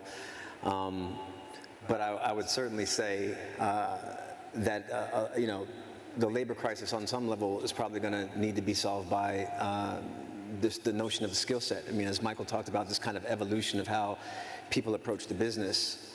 I think a lot of how folks will manage through these crises is being prepared for them. And by being prepared, certainly from a Google perspective, we think about the notion of digital transformation. And by that, certainly when we looked at our partners, through the ones that successfully seemed to manage through the pandemic, it were the ones who were insights-led, they were data-driven, and they were very agile. Right, and that was based in a particular skill set that I think allowed for them to manage as good as they possibly could through the disruption, and being able to, if it was to your point earlier, the ups and downs of all the things that were happening, kind of finding that middle space for which you could thrive and set yourself properly up for recovery. Can I stay with you, Nelson, and pick up on the point that JD and Gloria made about a hybrid working environment? Sure. In your opinion, with this flexible working from home policy, so to speak, yes. Is this going to be the new normal? Is the hybrid structure really here to stay, or will this subside over time? And I ask this because of 2 reasons. Gloria mentioned an interesting point. Historically, as a sector, we have been reticent about really accepting this because it just doesn't work if you're in hospitality or cruising, right? But what's your call? Is 5-0, as in 5 days in the office, and 0 the least likely scenario? Are we looking more like 4-1, 3-2, 2-3? Look, I think it's going to be some nuance thereof, right? And I think, look, you make a good point around, clearly we have to understand that there's a difference between industries that allow for you to be able to do work from home, and then those industries that require that you are dealing with people face to face and have that kind of engagement. From the Google perspective, we are absolutely not going to go back to what it was before. It will always be some function of a hybrid or thereabouts. Interestingly enough, for me personally, when I think about the hybrid model and what I experienced working from home, there were certainly aspects of it that I appreciated. More time spent with family, no commuting time, which allowed for me a better management of my calendar and meetings and things of that nature. But listen, I mean, Google for decades has been a company that has been based on our campuses, right? And the level of engagement that you get with people either trying to solve really interesting problems, at a whiteboard or in the cafe, and really working together to come together in ways that were really a part of our culture and what made the campus such a great place to be. Now, that said, there's also a population of Googlers, so that's what we call ourselves, Googlers. There's a population of Googlers who are also very much enjoying 2 days being able to work from home during the week, right? Or actually working from a remote location for a part of the year, or even beyond that, actually relocating altogether. And so when I think about this notion of the hybrid, which is what we are engaging with now at Google 3 times in, 2 days working from home recommended, there's always going to be some level of nuance that comes along with that, right? And part of this reimagining, the fun part of this is really ultimately trying to figure out how this works for the company. And I think it's going to be something that many companies, quite frankly, are going to have to tackle and should tackle, because it's going to be the new norm of the way we engage with one another, with our customers, and with the dynamics of the workforce in the workplace. Thank you. Michael, if I can follow up on that.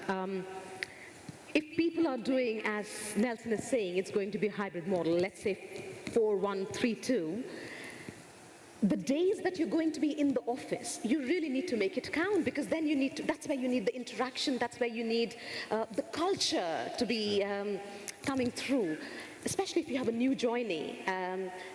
If they don't have people to bounce off ideas with, how does that work? So how do you allow that flexibility yet preserve that culture, which is so important? So, like the Googlers, thank you. We're a hybrid environment, and we have the way we've decided to go, which I'm pretty convinced it's not the right way. We just haven't had enough time to really see what the best way to go is going to be. Is we have the first 2 days of the week are everyone's in the office, all departments. The third day is up to the departmental head, so it can be interdepartmental Monday, Tuesday, intra-departmental one of the other days. I do agree 100% that I don't think we will return to the 5-0 paradigm. I was at an event recently with 12 CEOs, and I asked them 2 questions. The first was, what was your perspective pre-COVID? And 100% said, I was not open to a hybrid work environment. And the same 100% said, I will not go back to an office. And this is across industries. This is not just travel and tourism. But I think the tougher part of that question is we have 17,000 associates, and about 12,000 of them check in people to the resorts, clean the rooms, airlines, they check people in, they serve food on the plane, they fly the plane. And the reality is while we're all talking about being hybrid and a better work-life balance, we've got an entire workforce that you have to be considerate, adaptable, and aware that they're not enjoying those same benefits, and to make sure you're proactively addressing their needs as much as you are the corporate office associate or the hybrid worker.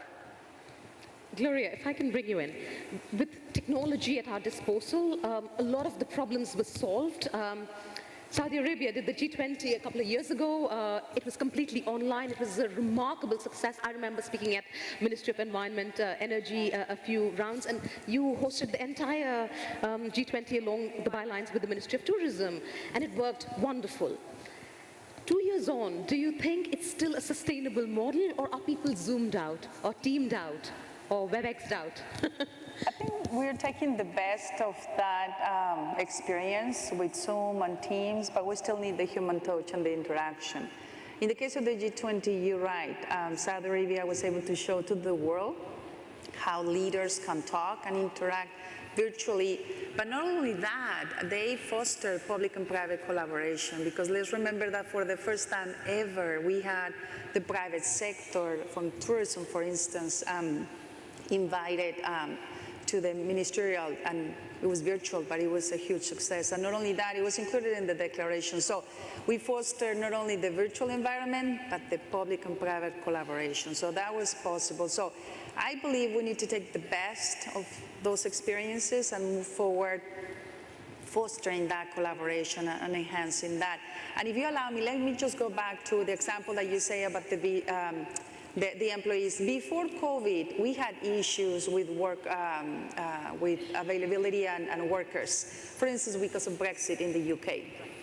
As you know, there was a shortage in hospitality, and they were not able to have all the rooms available because they didn't have enough employees. One of the benefits of our sector is the mobility.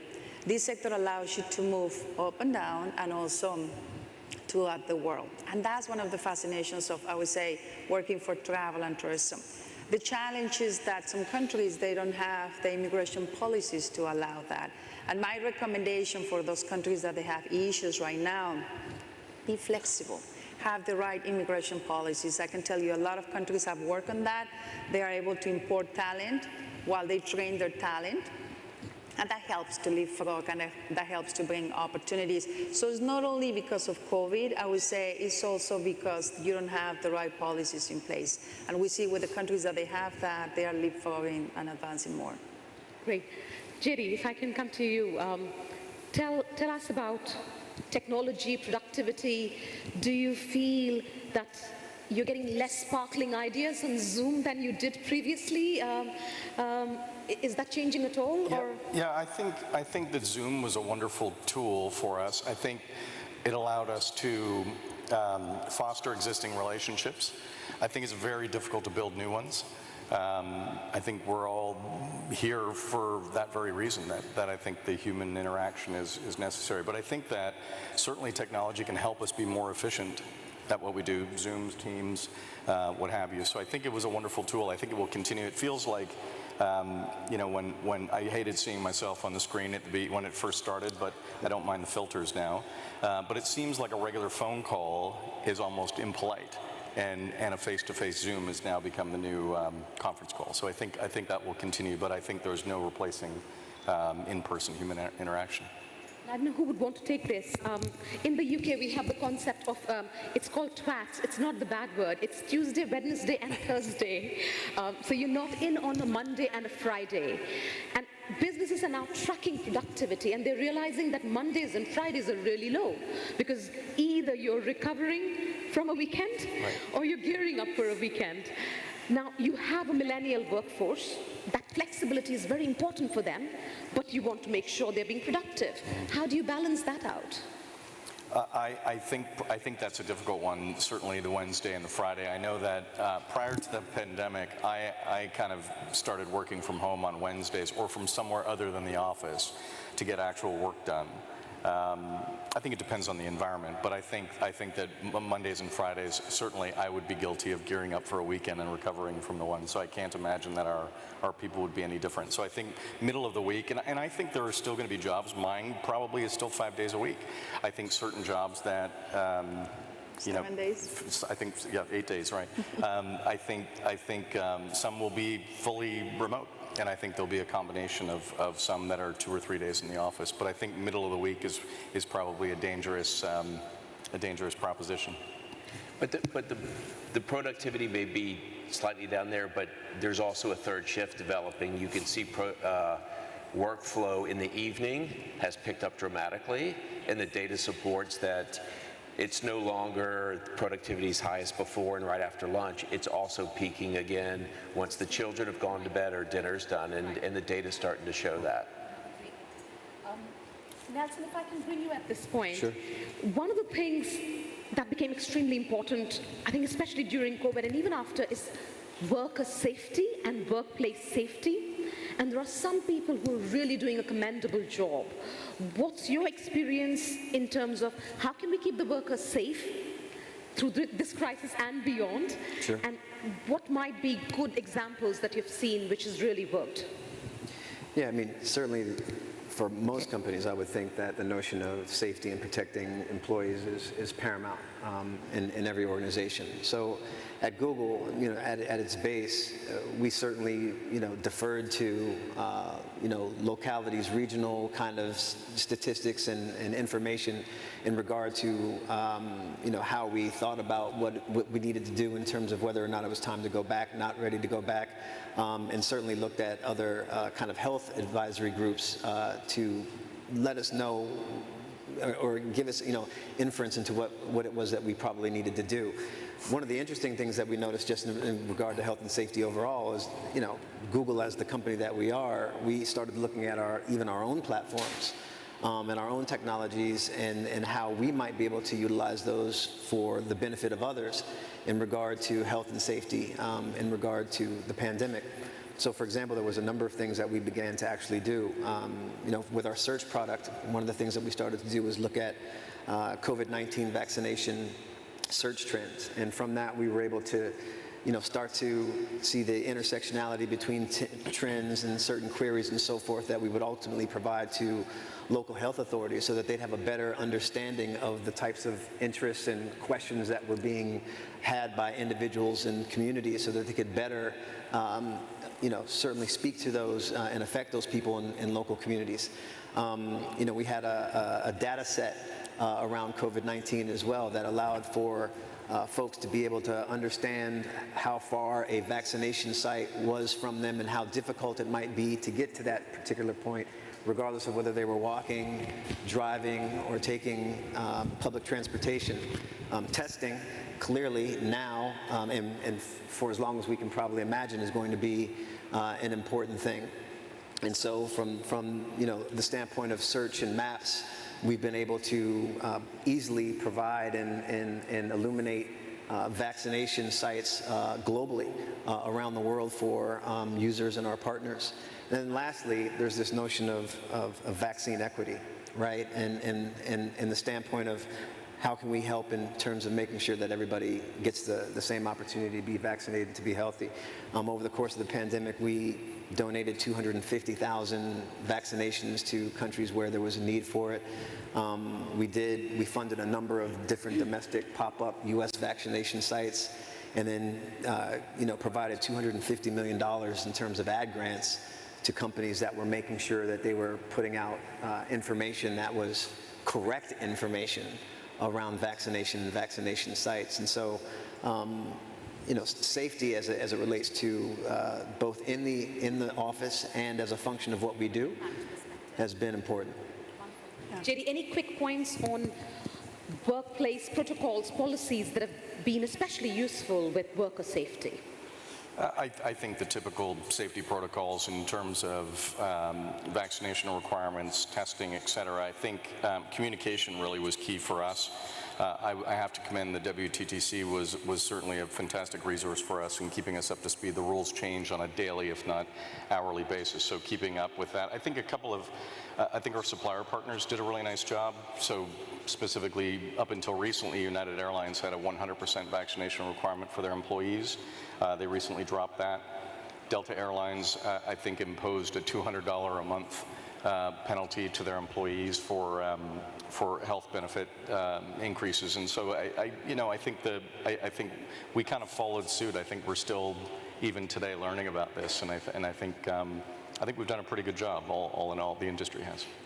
Let me comment on that as well. Julia mentioned this morning about the Green Pass from Europe, and here is very important also how much do we use the technology for being safe and also follow these protocols. In Saudi, we had the app that you're very familiar, the Tawakana. The first time that I used it, I was confused, I have to say, but it's a very good application that allowed the mobility to continue while we were very safe. And you felt very good. The Green Pass that you show every time that you go to the mall, we didn't have lockdowns. And at the end of the day, it has the information of your vaccines, your PCR tests, everything is there. And that was a good example of how can you use the technology to be safe and to follow the protocols and to protect the environment while not impacting the mobility. I think that's one of the examples that it would be nice to share and also to be some sort of standardization around the world. I think it's going to be impossible to just have one app for the entire world, but if we can have a compliance where everyone takes the other application, exactly.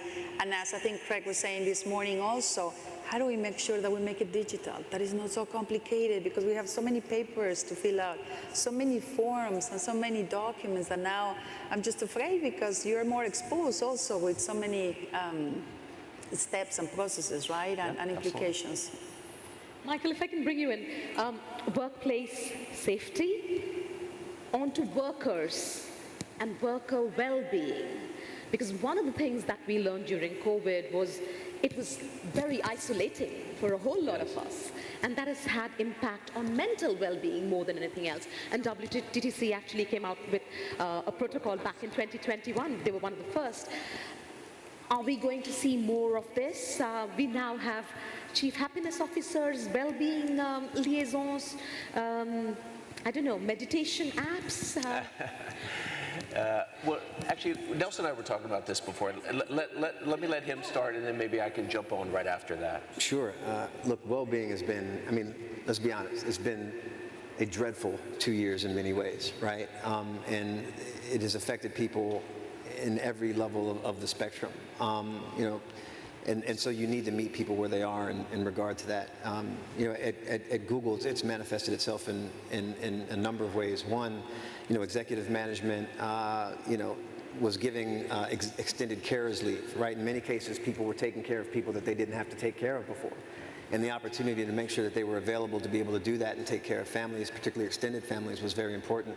We had a work from home allowance, which allowed for people to purchase a proper chair or a proper desk, to have the things that they needed while they were at home in order to be productive and get their work done. We had reset days, which were days that literally our company said, this is a day that Google will be off. And you will have no tech. Nothing. You will be able to reset on that day. It's a being human day, not Zoom day.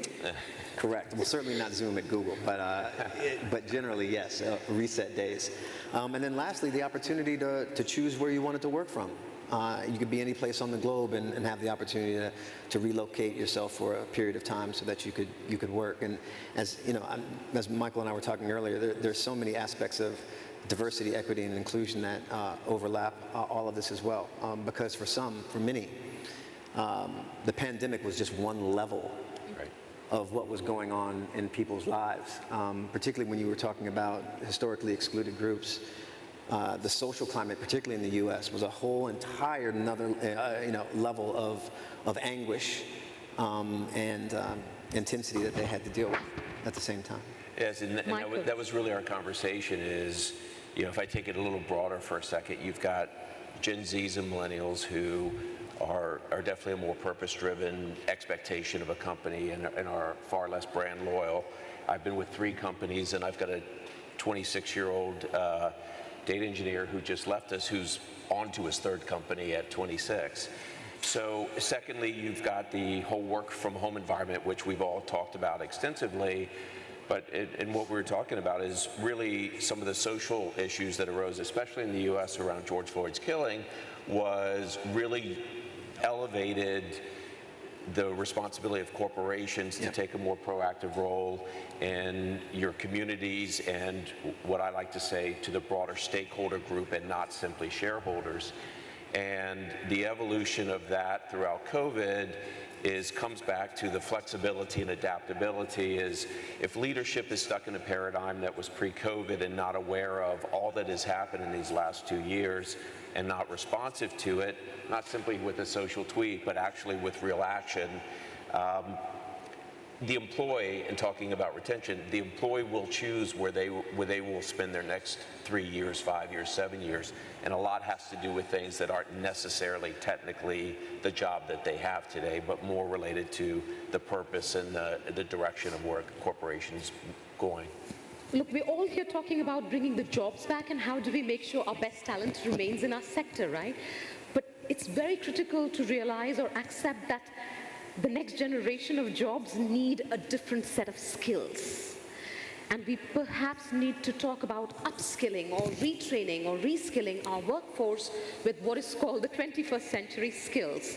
What would you think are, I don't know, 1, 2, JD, starting with you, skills which are absolutely critical for the sector going forward? I think adaptability would be one, but we've already used that one, so I won't repeat it. Okay, so I think cultural competence, I think the ability to pick up a culture and carry it, I think we've all learned how important culture is to our businesses. And then I think kind of digital capabilities and technology, the ability to use technology to perform a job more efficiently, I think would be the two. Maria? I agree with adaptability, especially because of all the crises that this sector faces. The other one in my mind is learning on the fly, because as this is changing so fast, we need to have people that are capable to learn on the fly and move pretty quick. That will be those two skills that I think are very important. Michael? Well, they keep taking all my answers, so I'm going to go to, and this has nothing to do with COVID, but I think we do our associates disservices when we don't teach them about the financial elements of the business. Business today is the language is financial literacy, and even if it's basic, that upskilling into just the understanding the basics allows you to be transportable to many other industries. Nelson. I'll double down on that notion of cultural competence and EQ. You know, one of our partners, Wyndham Hotels and Resorts, throughout the pandemic really doubled down on this notion that they had called people first. And they organized the entire company, regardless of what, and de-siloed their entire organization to make sure that there was a certain level of awareness and acceptance that existed across all of their different product groups, engineering, marketing, so forth and so on, that really anchored them culturally in this notion of people first, which, when faced with situations that's disruptive as the pandemic, really anchors people around a mindset and a sense of community that I think actually helped them to, from a business standpoint, really weather that storm. Michael, surely there is also opportunity to upskill people in the skills we need as a prerequisite in our sector: sustainability, diversity and equality, all things CSR. So when we are upskilling, perhaps that's something which needs to be woven in and built into that upskilling program. Well, you hear it on the news. You only need to turn on a business channel and hear ESG talked about. But the reality is if we ask everyone in the room or everyone that interviews all of us, the definition's different.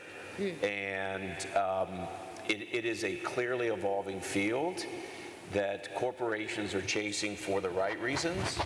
But the standard or the definition or the execution of proper ESG is very either poorly defined, and Federico will be up here next with Radisson, and he's going to talk about sustainability.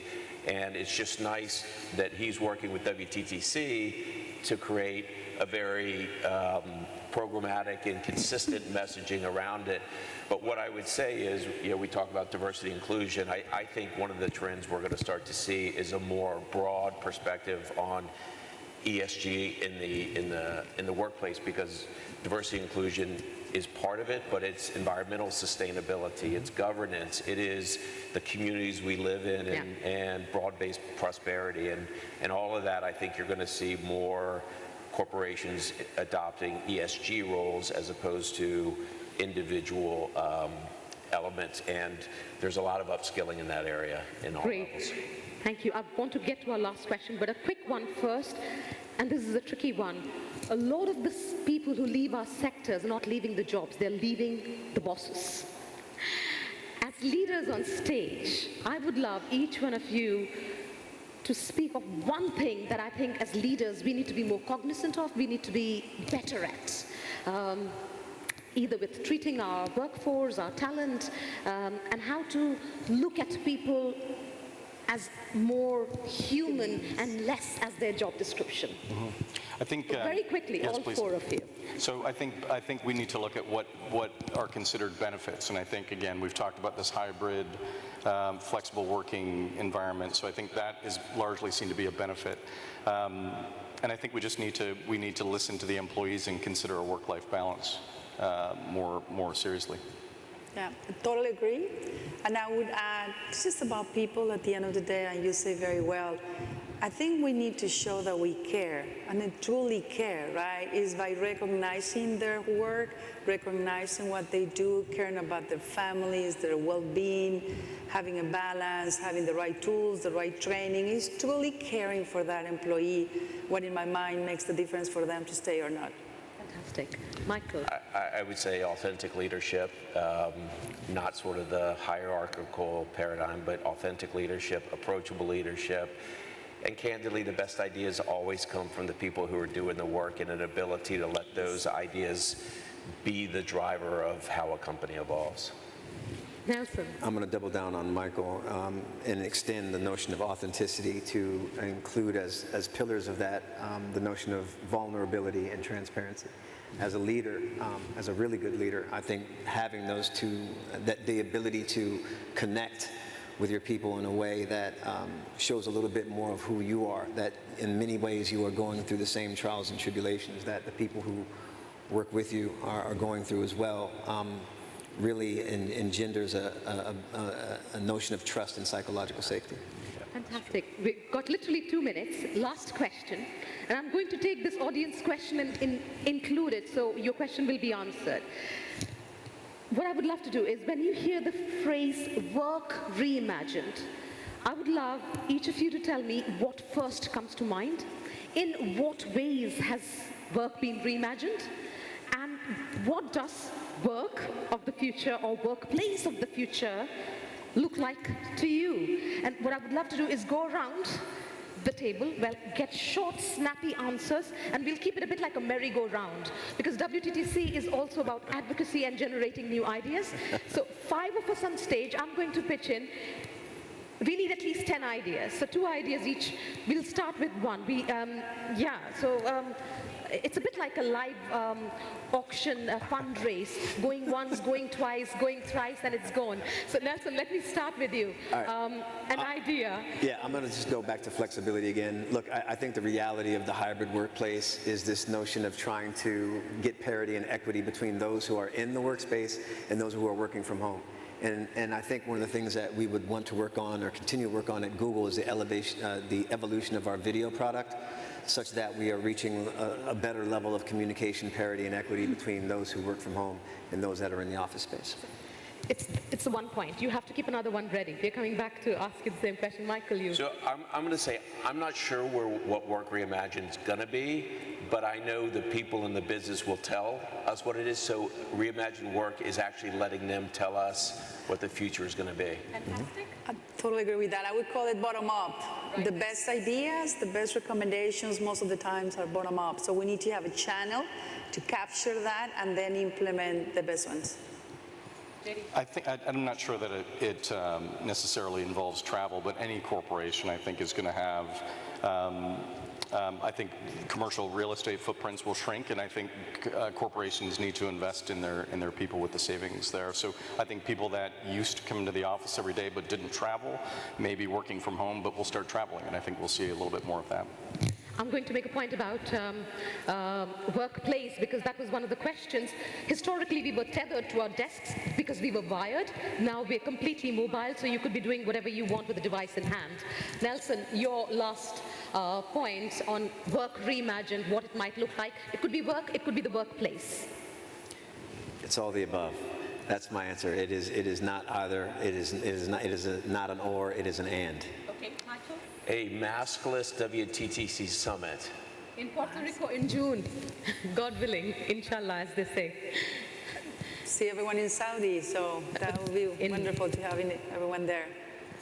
I think, work from home we've talked about, but work from anywhere. We're in travel, and I think if we can work from the places that we send people to, I think that would be pretty interesting. Fantastic. Ladies and gentlemen, I've been told we're really out of time. Thank you very much for being such a wonderful panel. Thank you for being a wonderful audience. The captain has switched off the seatbelt signs, which means you don't have to be seated anymore. Please feel free to leave the room, and please do take your personal belongings and personal problems with you when you leave the room. There are many exits out of the room. And the disco lights on the floor and the ceiling will guide you out. It's a coffee break, ladies and gentlemen. Thank you for being here. Thank you.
searching. You restored while I dreamed of your beauty, recovered as I buckled up for the upcoming journey. And now, it's time to find each other again.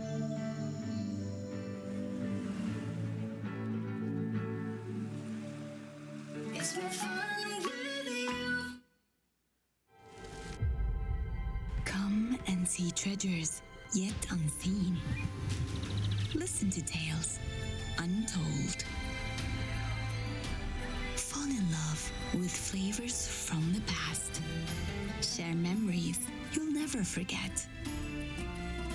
And feel a welcome you've never felt. Welcome to a journey you've never imagined. Welcome to Arabia, Saudi. Begin connecting again. Rediscover simple pleasures and get back to doing what you love. From reuniting to exploring and savoring every single moment. With fine hotels and resorts, travel is personal. Enjoy guaranteed 4 p.m. checkout and an exclusive suite of benefits. American Express Travel is here to help you 24/7. So make the most of your time with loved ones this season. Stay longer and experience more. Travel is better with Amex.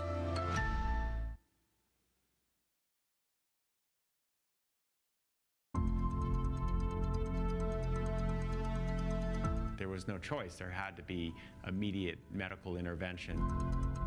And it went back and forth into where he felt fear for his family. When I knew I was in trouble was when I started coughing up blood.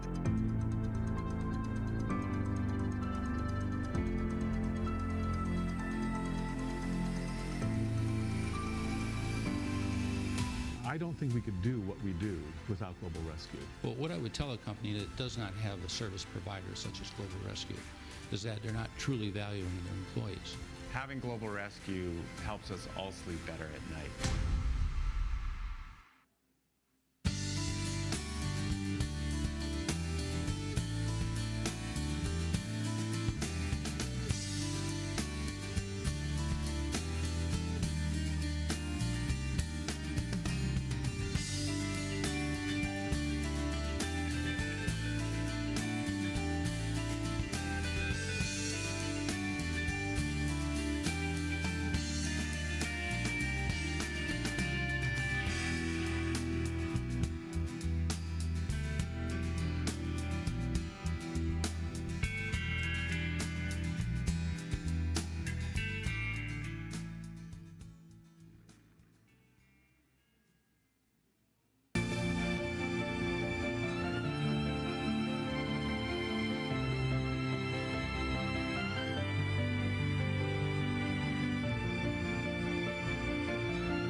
moving forward becomes reassuring with a partner by your side.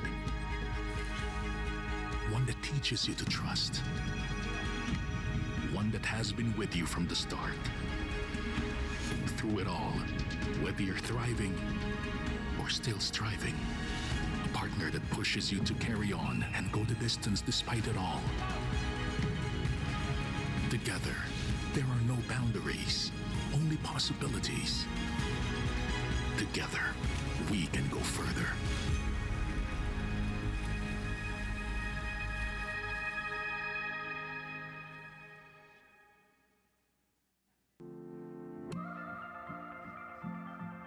We are thrilled to fly people to their destinations in newer, greener planes.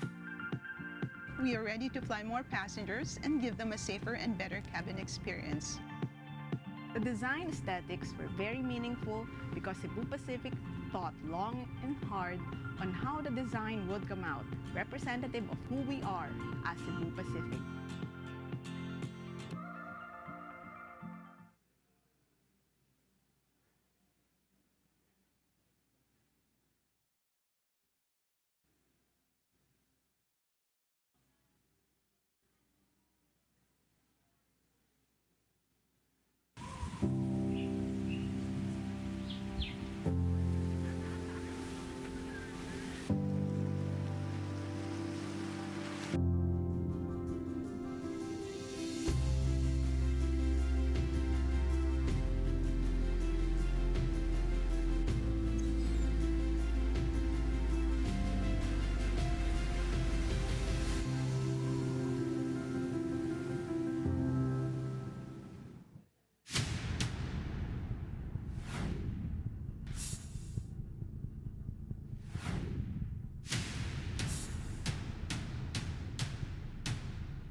Fly with me, let's fly away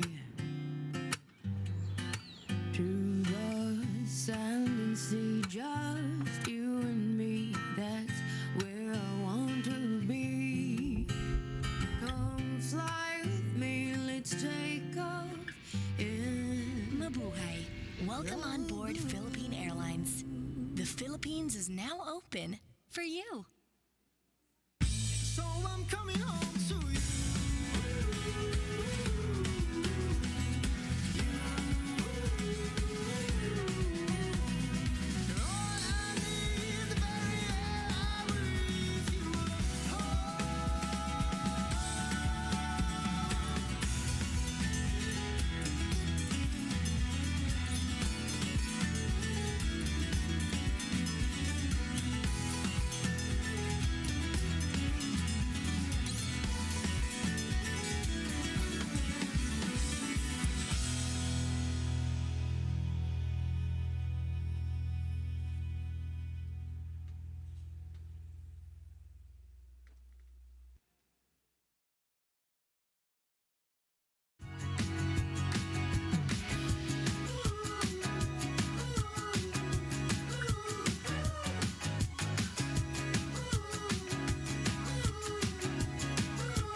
I still remember it all too well. You held me when waves were rushing and found me when I was out searching. You restored while I dreamed of your beauty, recovered as I buckled up for the upcoming journey. And now it's time to find each other again.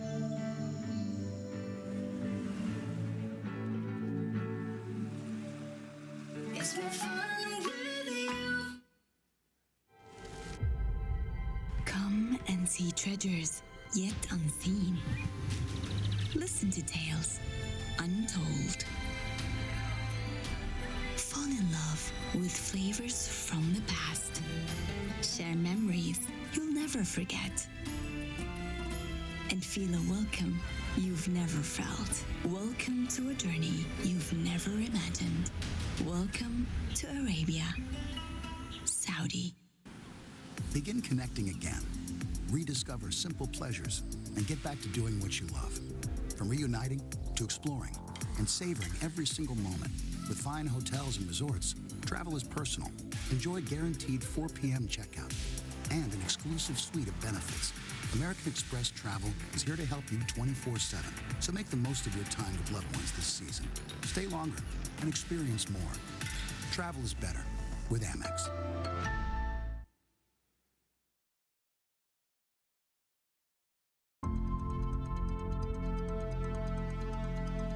There was no choice. There had to be immediate medical intervention. And it went back and forth into where he felt fear for his family. When I knew I was in trouble was when I started coughing up blood.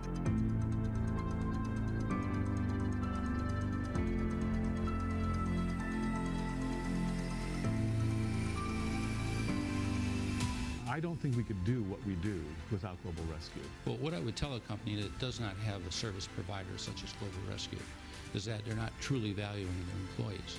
Having Global Rescue helps us all sleep better at night.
Moving forward becomes reassuring with a partner by your side. One that teaches you to trust. One that has been with you from the start. Through it all, whether you're thriving or still striving. A partner that pushes you to carry on and go the distance despite it all. Together, there are no boundaries, only possibilities.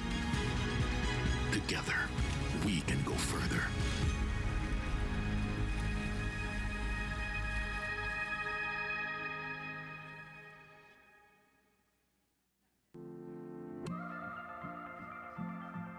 We are thrilled to fly people to their destinations in newer, greener planes.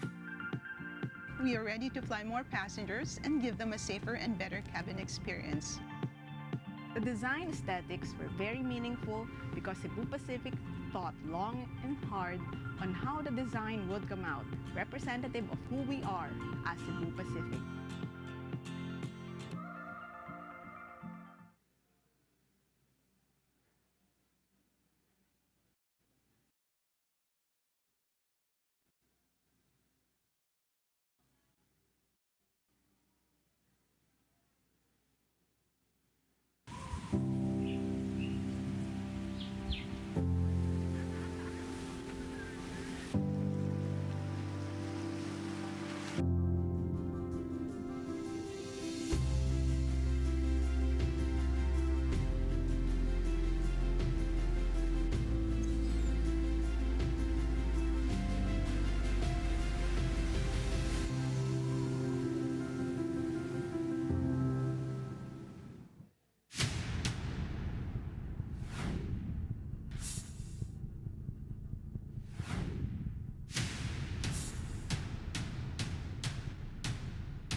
fly with me, let's fly away to the sand and sea, just you and me, that's where I want to be. Come fly with me, let's take off in Mabuhay. Welcome on board Philippine Airlines. The Philippines is now open for you. So I'm coming home to you.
I still remember it all too well. You held me when waves were rushing and found me when I was out searching. You restored while I dreamed of your beauty, recovered as I buckled up for the upcoming journey. And now it's time to find each other again.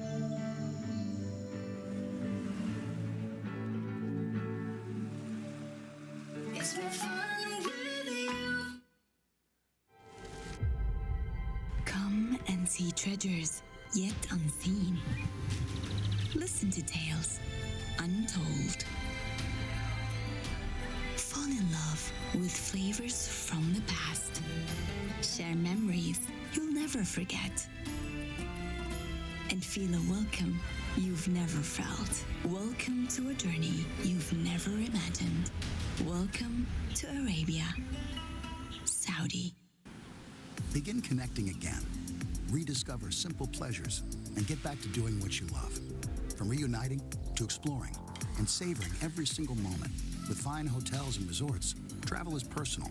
Enjoy guaranteed 4 p.m. checkout and an exclusive suite of benefits.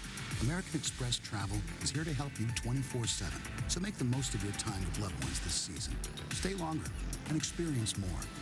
Travel is better with Amex.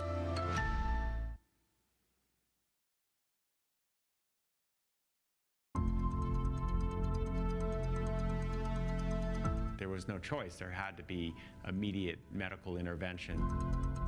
And it went back and forth into where he felt fear for his family. When I knew I was in trouble was when I started coughing up blood.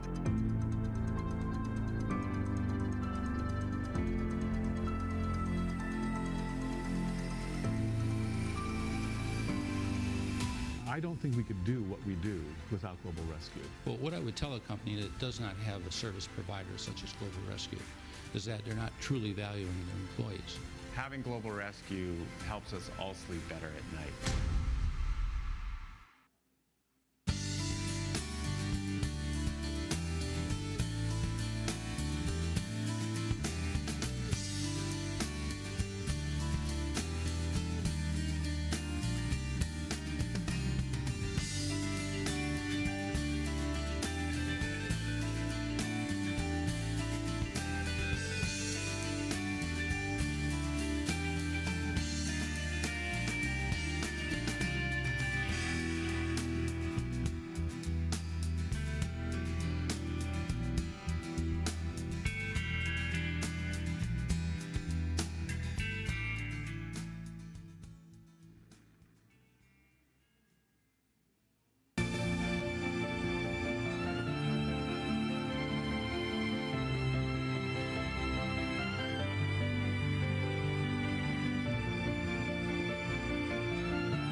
Moving forward becomes reassuring with a partner by your side.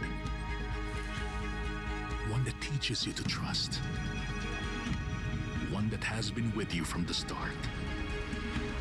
Through it all, whether you're thriving or still striving. A partner that pushes you to carry on and go the distance despite it all. Together, there are no boundaries, only possibilities. Together, we can go further.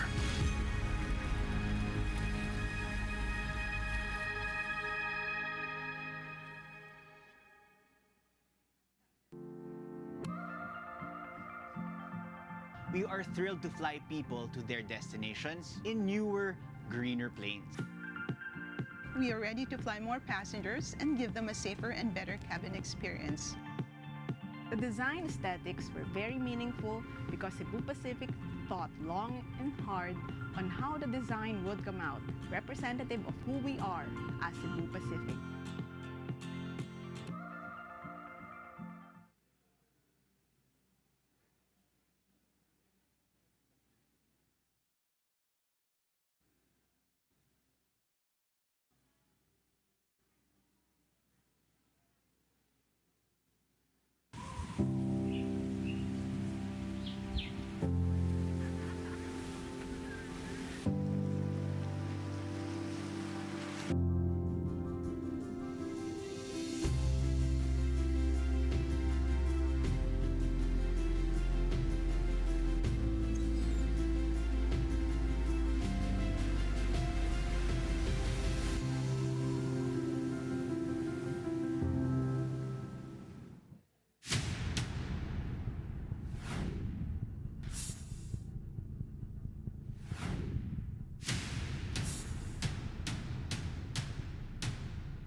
Fly with me, let's fly away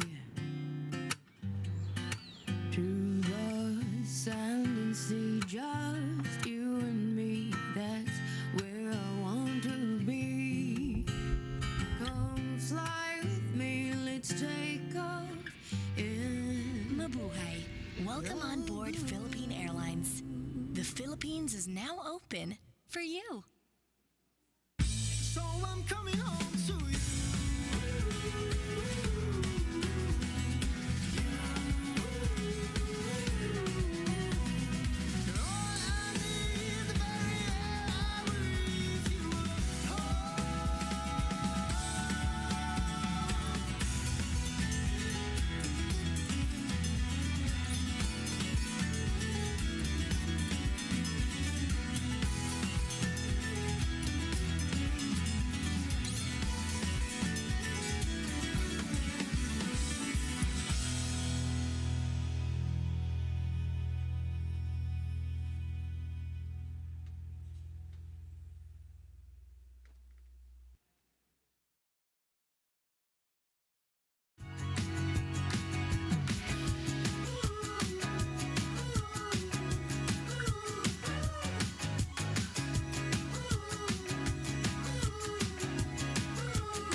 I still remember it all too well. You held me when waves were rushing and found me when I was out searching. You restored while I dreamed of your beauty, recovered as I buckled up for the upcoming journey. And now it's time to find each other again.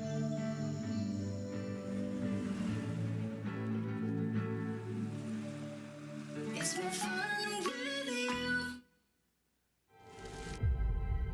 Come and see treasures yet unseen. Listen to tales untold. Fall in love with flavors from the past. Share memories you'll never forget. And feel a welcome you've never felt. Welcome to a journey you've never imagined. Welcome to Arabia, Saudi. Begin connecting again. Rediscover simple pleasures and get back to doing what you love. From reuniting to exploring and savoring every single moment. With fine hotels and resorts, travel is personal. Enjoy guaranteed 4 p.m. checkout and an exclusive suite of benefits. American Express Travel is here to help you 24/7. So make the most of your time with loved ones this season. Stay longer and experience more. Travel is better with Amex.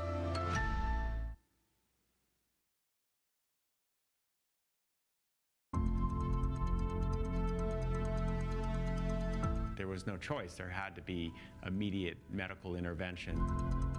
And it went back and forth into where he felt fear for his family. When I knew I was in trouble was when I started coughing up blood.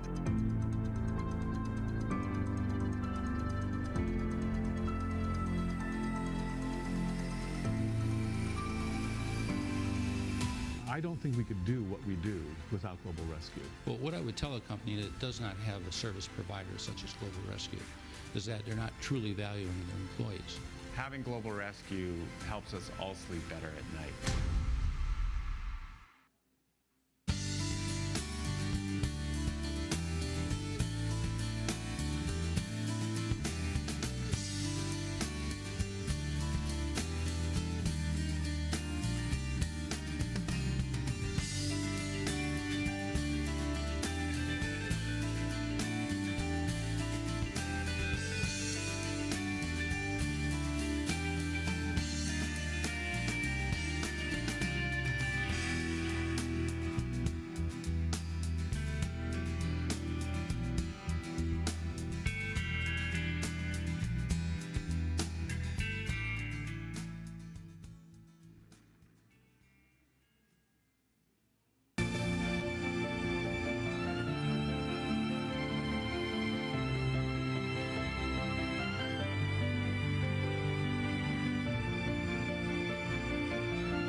moving forward becomes reassuring with a partner by your side. One that teaches you to trust.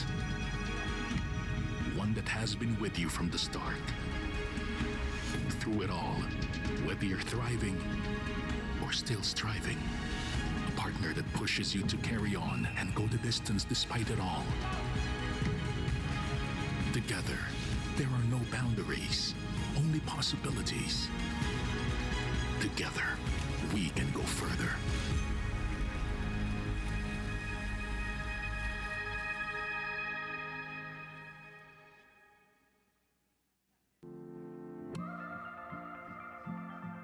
We are thrilled to fly people to their destinations in newer, greener planes.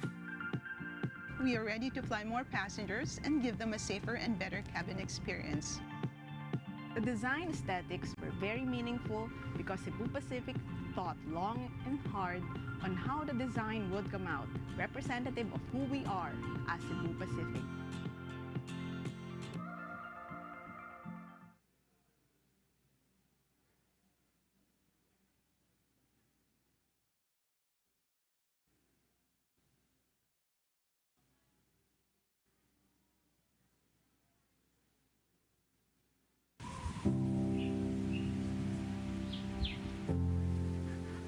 Hello. The summit will start in 5 minutes. The summit will start in 5 minutes. Please take your seats. Thank you.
Fly with me, let's fly away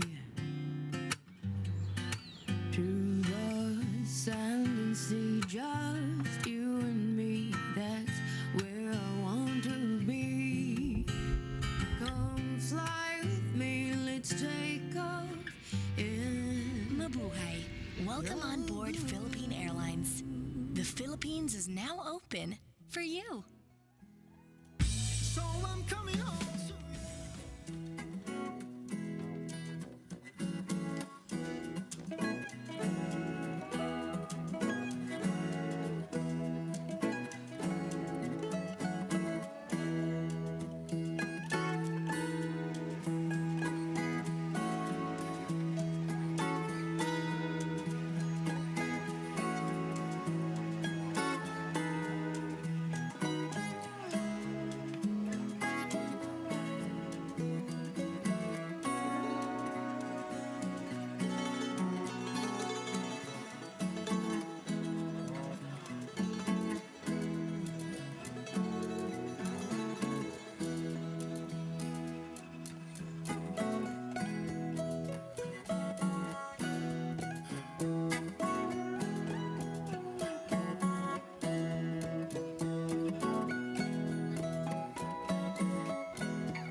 The summit is about to begin.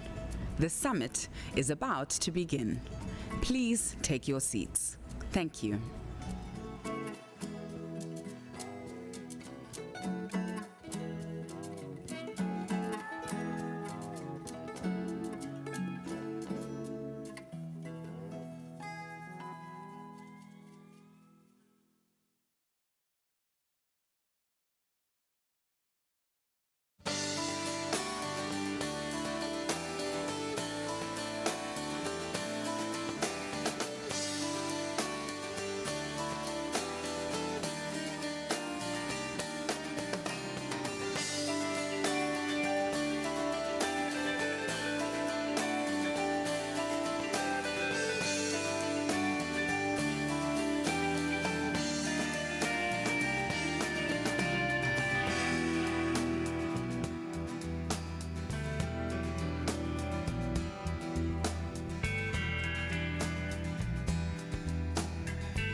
every generation deserves a moment in nature.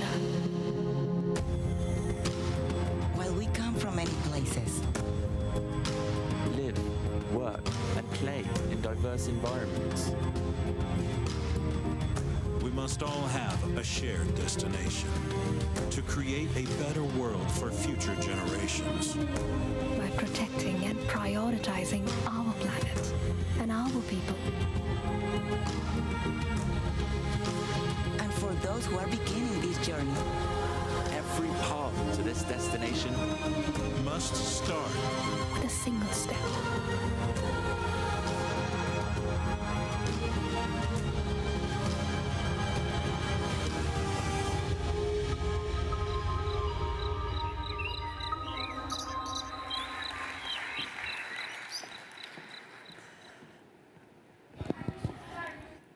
Protecting and prioritizing our planet and our people does start with a single step. And our first step is to introduce today the Hotel Sustainability Basics. So what is the Hotel Sustainability Basics? It's a globally recognized tool to support small hotels to take that very first step in becoming more sustainable. This set of 12 indicators provides the basic actions that will raise the bar across the whole of the hotel industry. And as we know, the first step is often the hardest. These basics will support the thousands of small, sometimes independent, or even bigger hotels that don't quite know where to begin. It offers them an easy-to-implement guide to get started. By working with global hotel brands and sustainability associations, we've developed a set of plans for the industry by the industry. We all have a collective responsibility to ensure that no one on this planet is left behind. The Basics provides a springboard from which hotels can continuously improve and progress to more advanced frameworks. Together we can achieve travel and tourism's potential as a significant driver of sustainable growth. We already have a groundswell of support from 50,000 hotels around the world, as well as industry bodies like the Global Sustainable Tourism Council and the Sustainable Hospitality Alliance.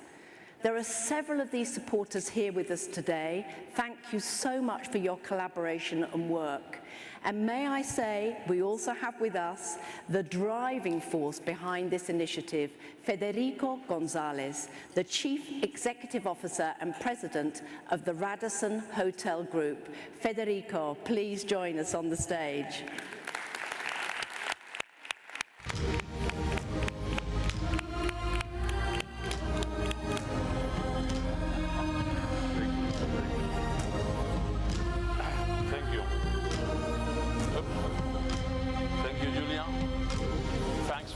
Kind words.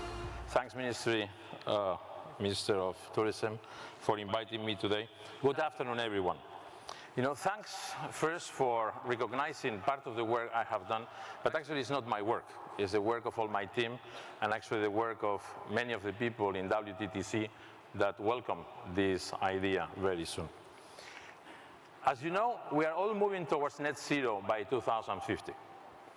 Like many of you, Radisson Hotel Group, a company that today has more than 1,600 hotels in the world, and what is best, we are planning to double our footprint with a lot of focus in Asia during the coming 5 years. We are also moving in this direction.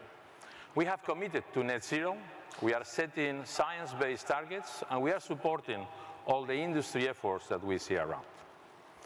But as a first comer, if you want, to sustainability, we need to recognize that many of these efforts are coming from the top of the companies, from institutions guided and defined by the COP21 targets, and they are all great visions. They are great visions that will lead in a given moment to concrete plans that will be executed in a time frame between now and 2050. But we have to recognize that sustainability sometimes is becoming a bit of a buzzword. It sounds sometimes for many people, too big, or too broad, or too vague. And the customers, in a given moment, not only the owners of hotels, but also the consumers, maybe eventually very quick get confused. Get confused by different claims. Get confused by unclear definitions of what sustainability means in concrete terms.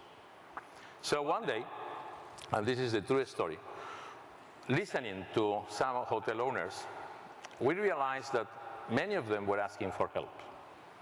Help to execute. Help to learn how to start.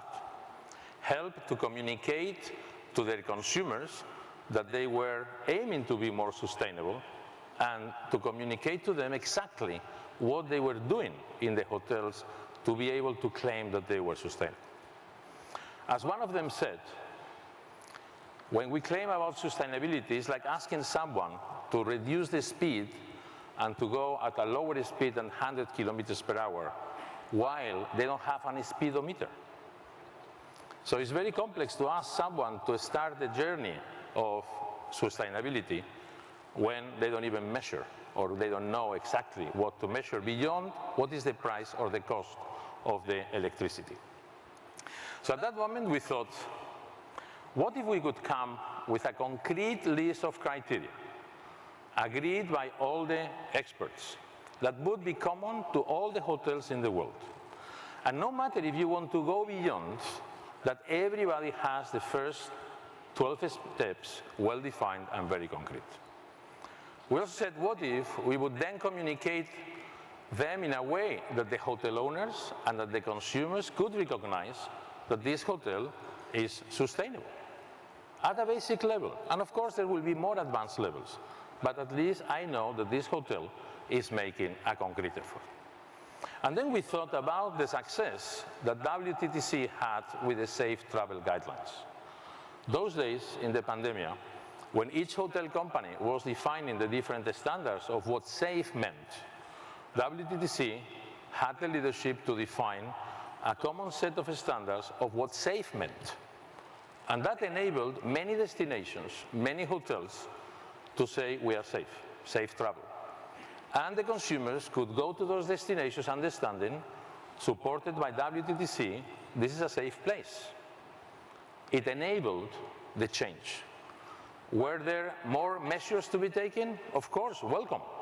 But that helped everybody to move in a very concrete terms and help the owners of the hotels, the owners of the destinations, the public politicians in many or governments, and the consumer to understand that well. So we started immediately to work and contact peers. And I have to say that the original idea was to share it and try to get some sympathy, but actually we got a very positive response from most of the partners. And we went into the definition of technically thorough criteria that could be agreed, measured, and evaluated, with the aim to define a starting point, as I said, in our industry for hotel sustainability accessible to any hotel in the world. It doesn't matter if the big change moves. What will make the big change is all the hotels of the world moving, even if it's at a basic level. Then the others could go beyond what is welcome. But this is the first step that will make a huge difference. The conviction was immediately supported by groups like Accor, the two biggest Chinese groups, Jinjiang and Huazhu, Deutsche Hospitality, Louvre Hotel Group, NH Minor, Meliá, Barceló, TAG, and the key institutions in social and sustainable development.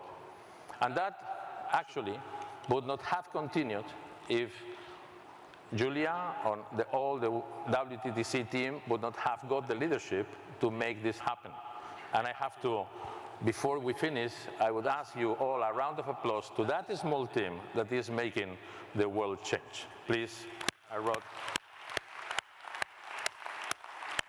So Julia and her team took on the responsibility to take the idea and make it actionable, make it real. And that's the video that I loved, by the way. Congratulations for the video. Congratulations for the logo. And now we need to hopefully congratulate the team of engaging more people, more teams, and more institutions towards the future. Hotel Sustainability Basics is only a first step of the journey to greater sustainability, to net zero, and eventually to net positive, because we cannot deny that net zero is not enough. One day, okay, and the quicker the better, we should become net positive. And the basics will help also to educate owners and consumers. Educate even people like me, that when our sustainability people were coming to me, I was, what do you mean by sustainability? Well, now it's very clearly defined which are the steps for anybody who wants to understand what a hotel and what sustainability is. And will help owners and consumers to understand what concrete actions need to be taken and how that affects the sustainability. They will help to make sustainability understandable and actionable. You know, Mother Teresa of Calcutta never intended to stop world hunger. She just tried to fix one little place, and the rest came later. We are not pretending the same, but we are just trying to do 12 basic things, and hopefully the rest will come. With Hotel Sustainability Basics, let's give the tools to be able to change every single hotel in the world, and the rest will come. And as someone told me one day, nobody learns how to read before learning the vowels and the consonants. It's impossible to write poetry if you don't know first what the vowels and the consonants say. So let's make reading possible. And now I would like to invite the Tourism Secretary, Bernadette Romulo-Puyat, WTTC Chairman, Arnold, Donald, WTTC President and CEO, Julia, and all the supporters that have been able to join on the stage, take a photo, and celebrate the start of hopefully a fast change. Thank you, everybody. Thank you. Thank you. Thank you. Thank you.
So we're back in the final stretch of the day, and we've saved some of the best content for last.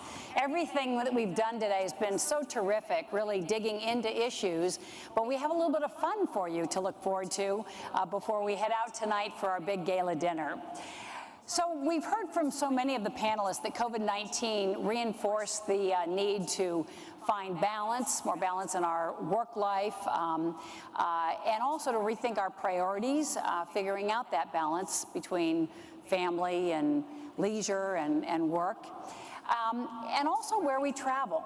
With nearly 50% of international travel in 2019 taking place in cities, what we've seen over the last 2 years is a migration to alternate destinations.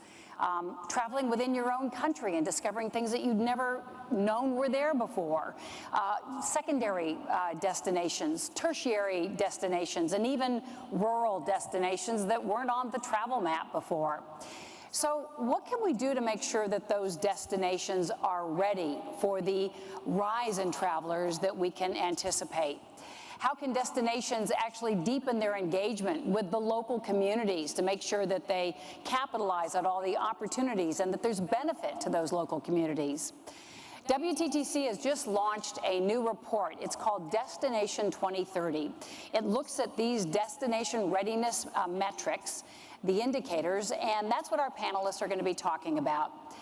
Again, for those in the room and also those who are watching virtually, you can ask questions by using the app on the virtual platform. We hope you will generate some questions for this next panel, which will be moderated once again by international broadcaster Zainab Badawi, and great to have her back up on the stage.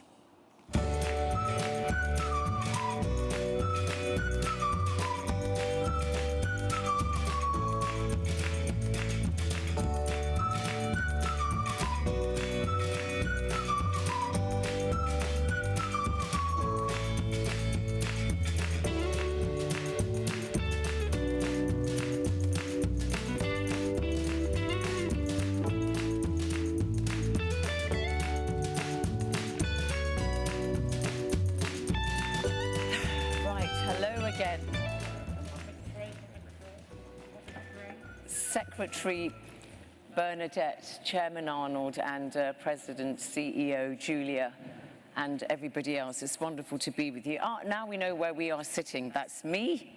That's you, Hilda. That's you, Raki. And you, yes, you're here. Tonetta, thank you. Very nice to see you. Thank you so much. So, as Kathleen said, thank you so much indeed, Kathleen, for setting out the parameters of this discussion, Destination 2030. What does a destination have to do in order to be ready to receive throngs of visitors?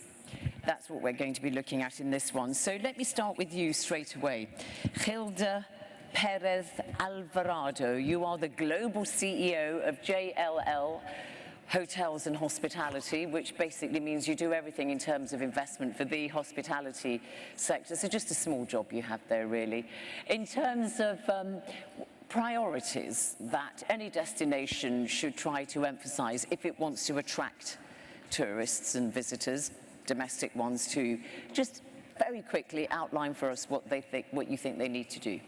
Absolutely. And so we've talked a lot about this today. It's really all about balance at the end of the day, okay, and quality of destination. And so if you think about it, we are all coming up on the world stage, all of us at once. The world is reopening, right? So all of us are competing for that share of wallet. We want to be competitive in our own rights. We want to be unique.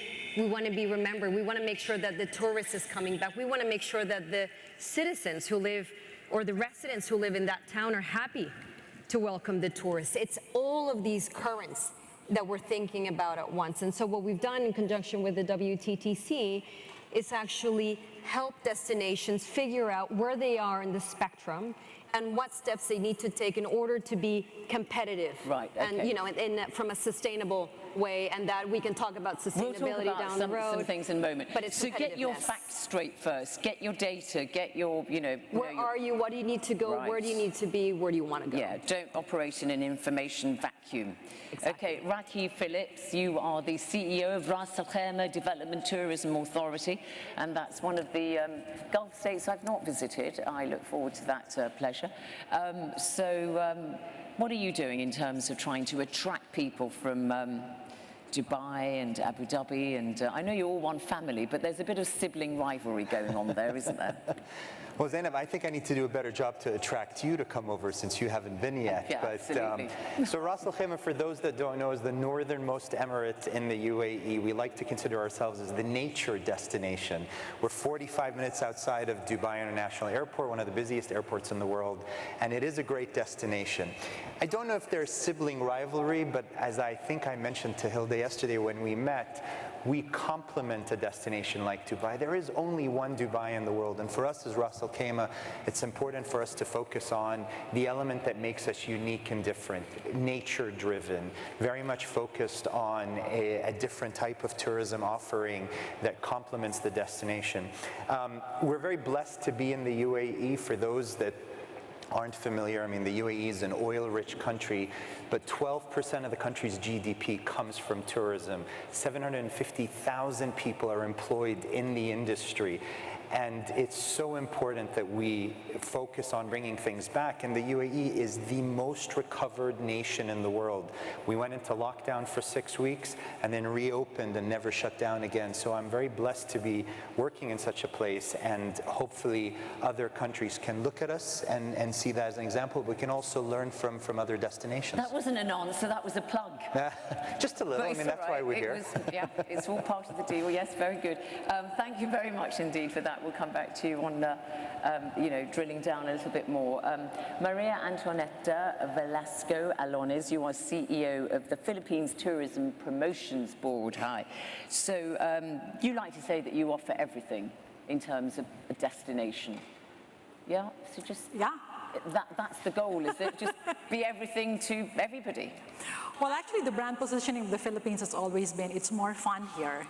And by the tagline, you can see how competitive we are. But hosting the summit actually makes you experience what probably makes us unique as a destination, as mentioned by Gilda in the Leaders Dialogue yesterday. The hospitality of these people, of Filipinos, is something that's in our culture. It is something that's authentic. And you can see through and feel through the sincerity of all of that. So whether it's serving you the food, ensuring that you feel safe here, your needs are attended to, these are all parts of the ingredients of making the Philippines really more fun. You notice that during the pandemic, that gave us a dilemma, because how do you promote being a fun destination when people are sick or in the hospital, are depressed because they're in lockdown? And so we pivoted to a campaign that sort of addressed the emotional aspiration of people, and we launched the Wake Up in the Philippines campaign. And if you notice now as we reopen, that tagline we added an element to that tagline, and we said, it's more fun with you. Because the destinations, the products, the services, they're all there, the adventures, they're all there. But through the 2 years and 1 month that you guys were not here, we missed you a lot. Oh. So the fun can only be realized when we do that with you. And thank you for being here. Thank you. I mean, you know what? Yeah. Absolutely. I mean, a one-woman opinion poll here, absolutely. I can attest to the authenticity is very important when it comes to, a country's a bit like a person, really. You can tell who's authentic or not, and you're absolutely right. That hospitality, which is richly deserved, is absolutely sincere, and I think that's one of the draws of coming to this country. Now, our next panelist is going to speak in Spanish, so if, like me, you don't have the fortune of speaking Spanish, you'll need your headphones set on your language. Number one, I believe, is English. So, Javier Marce, you are a councillor in Barcelona City Council. You've been there for 3 years, and you have another year before you stand for re-election. Barcelona is one of the most visited cities in Europe, a very popular destination for European travellers. Just give us a quick idea of what it's been like during lockdown and what your priorities now as, restrictions are being lifted. Well, honestly, the lockdown meant was a stop of 2 years to go back to the problems that we have. The truth is, be said, like a urban destination, it's a well-established city. The supply, we have we can make reconcile that the trends of the local population and that what we want to sell and to attract. That doesn't mean that we don't have to meet the challenges of tourism, which are basically 3 types. One has been mentioned, and I think it's important. First, the ecological impact. That brings us to the idea of sustainability. We speak about sustainability, but not always we find a clear operative definition of what it means. I have some doubts that sustainability cannot be considered beyond the rest of the other sectors. It affects the sustainability of the planet. It affects the sustainability of the neighbors of the cities. It affects the sustainability of the cultural circles. It affects the sustainability of other components, elements who are not directly affected. It's important that the touristic sector is aware that their responsibility is those persons who do not travel. I know it's like a paradox, but I think it's important that we think it that way. There's a second point which has to do with the civic, the urban conflict, the political conflict. How do we fight? How do we explain? How do we get alliances with all the citizens to make them understand the positive elements of tourism? And the third is economic. It has to do with something that, if the time allows, I'd like to elaborate on the visitors' economy, and has to do with the distribution of the wealth that tourism generates and the vulnerability of some of the contracts of the labor.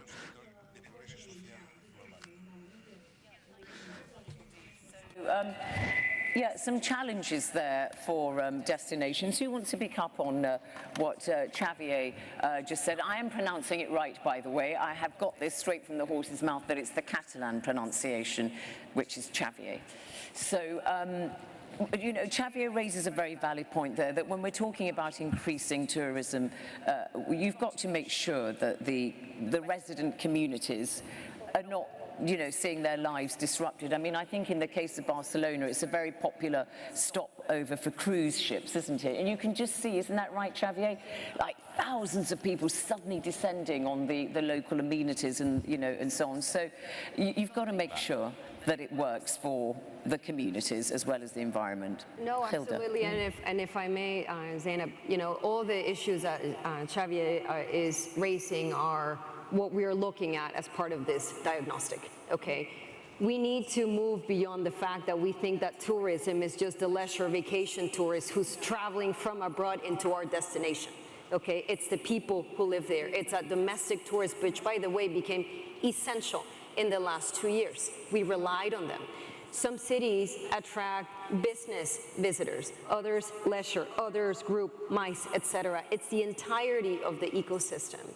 And so if we're really thinking about a long-term roadmap to 2030, we have to think, as you well said, about the benefit for all the stakeholders. Otherwise, why are they going to participate? Why are they going to be supportive?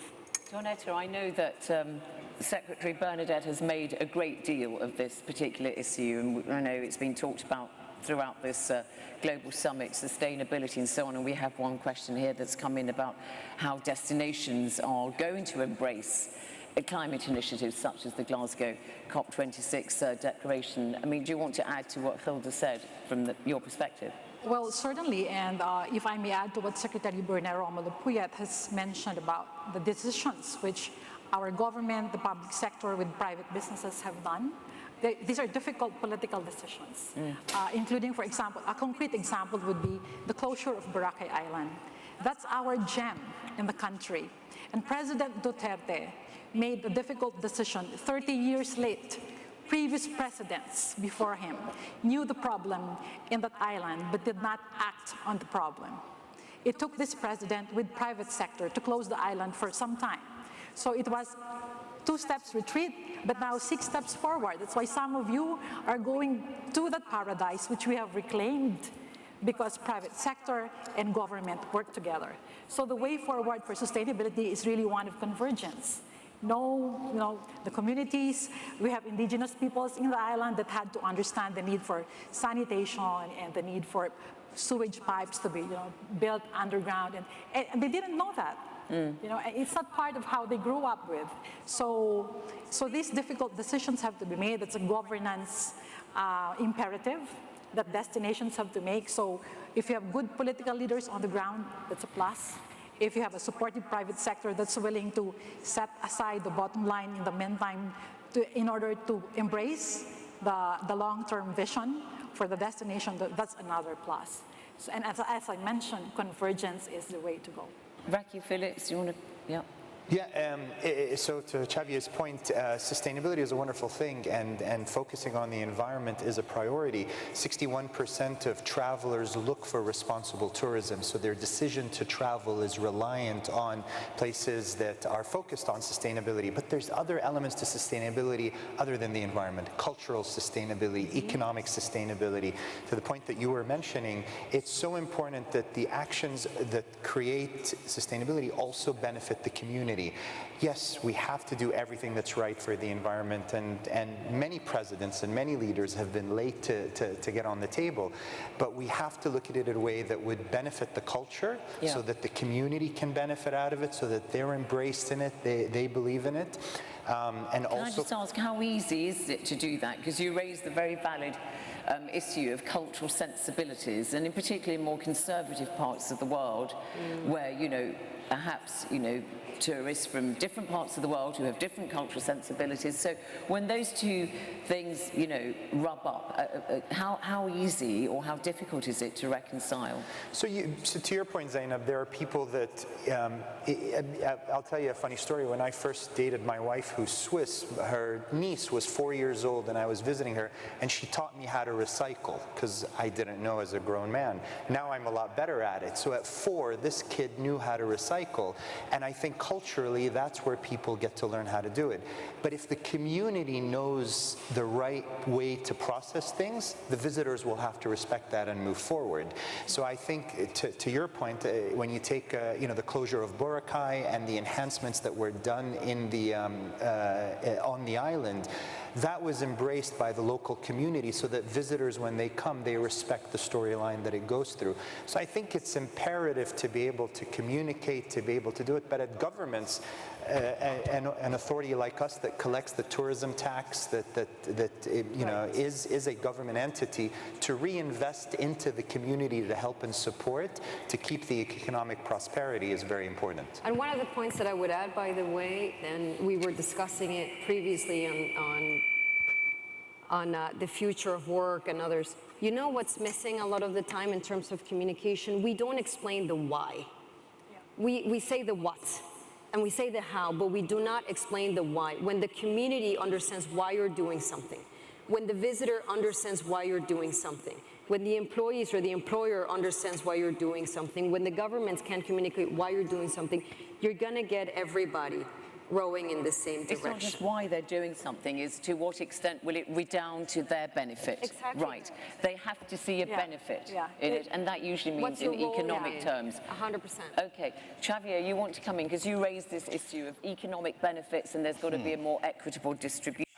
Te hablo de los beneficios económicos. It talks about, there are 2 things that I think are important that we should share. The importance of tourism is undeniable. It's a sector that is a 15% of the economy, of the world economy. If we do such an account, it's even bigger. That means you have a big responsibility over the planet. It's undeniable. But I want to pose 3 questions. What can tourism do to culture? Give universal franchises or produce local culture? It's a question, isn't it? Let's see what Dubai chooses. I don't know. It's open for debate. But the route will take us differently. On sustainability, let me share an anecdote I find fascinating. Very recently, I was in a Congress in Nantes in France, and the CEO of Airbus was there. And the CEO of Airbus said in the year 2030, the planes, our planes, will fly on hydrogen. There will be no ecological impact.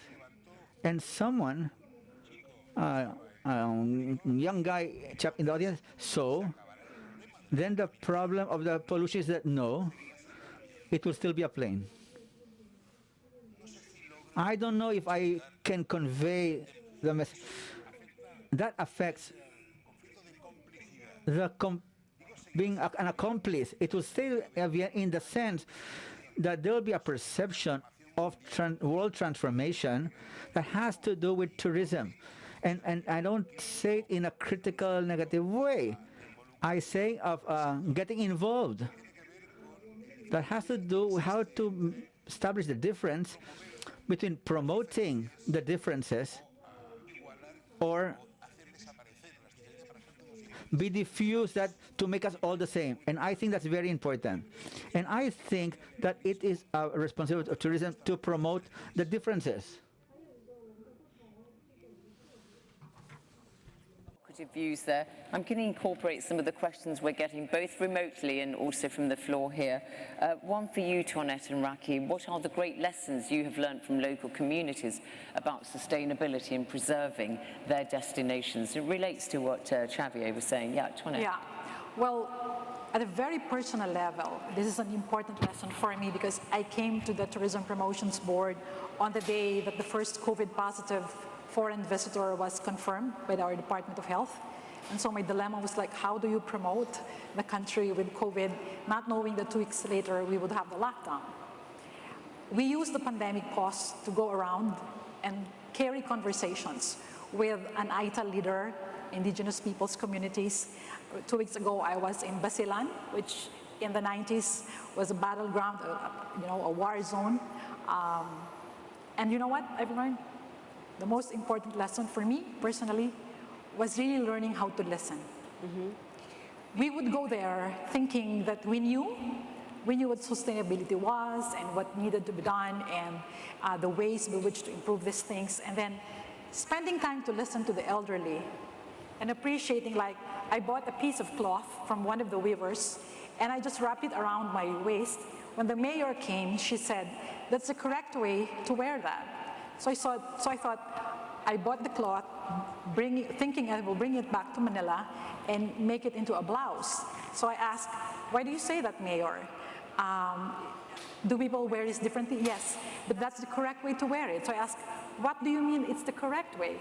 She said, there's a purpose for that cloth.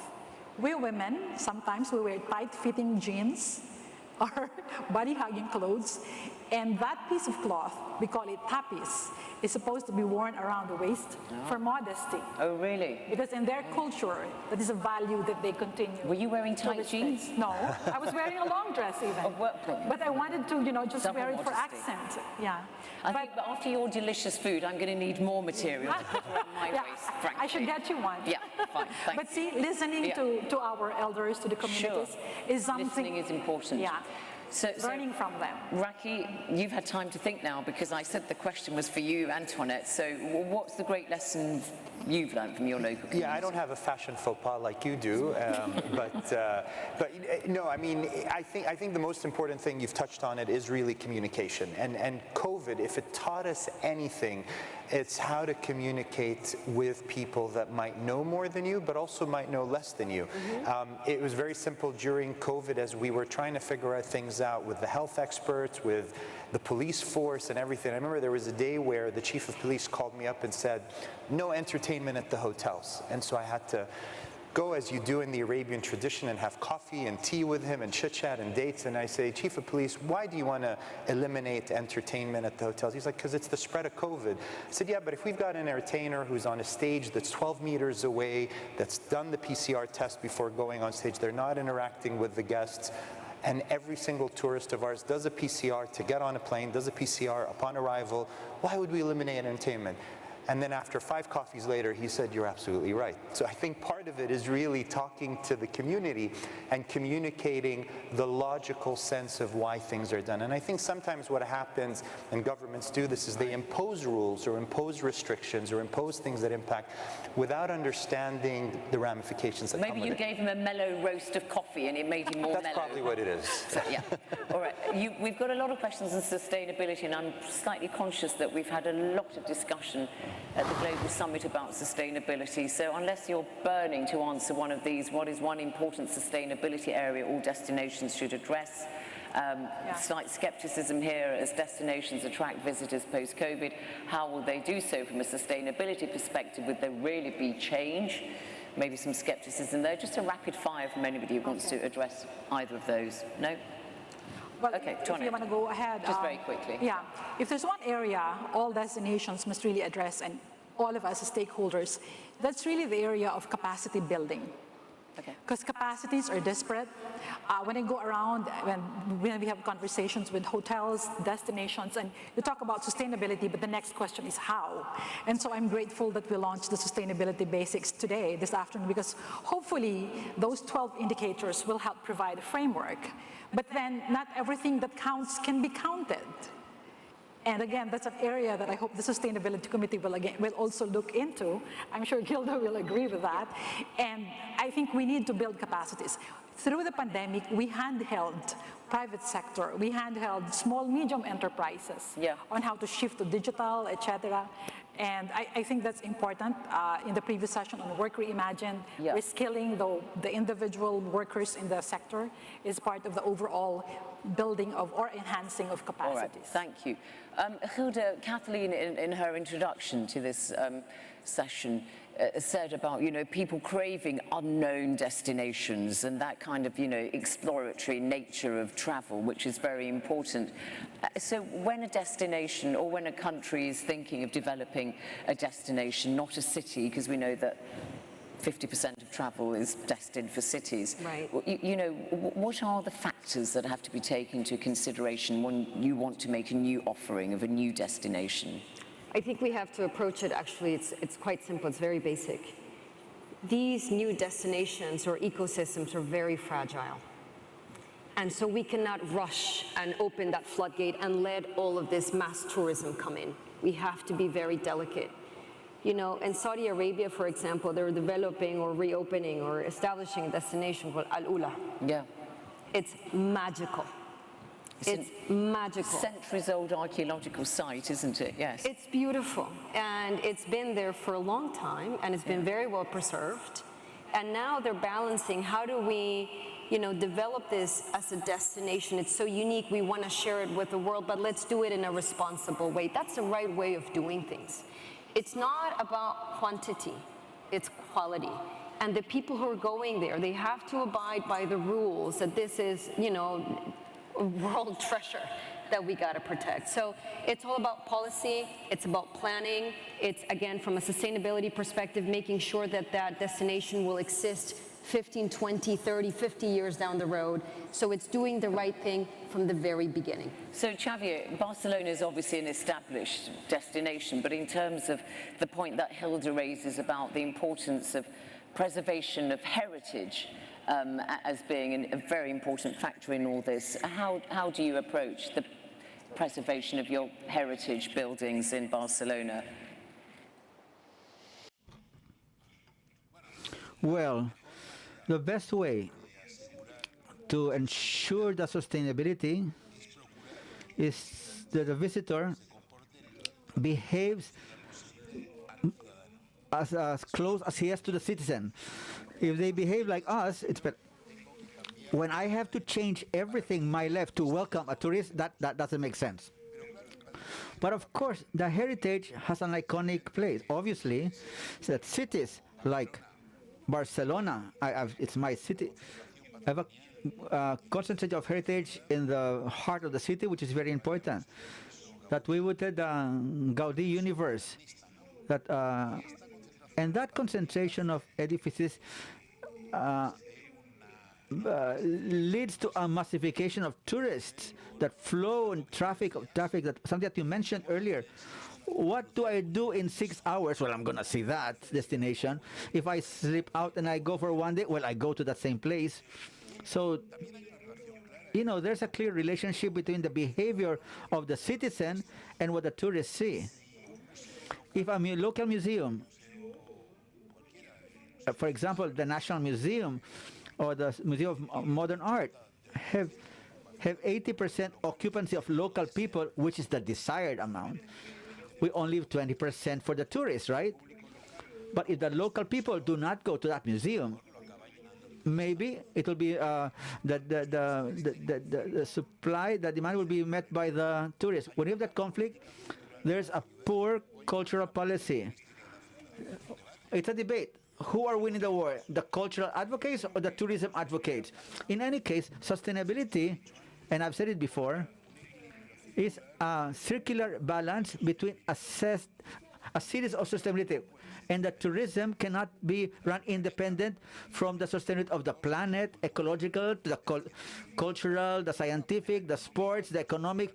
These are many sustainabilities, and tourism cannot be alienated from it. It's a principle that we should assume as soon as possible. We are, obviously, we're part of a circular sector. Thank you.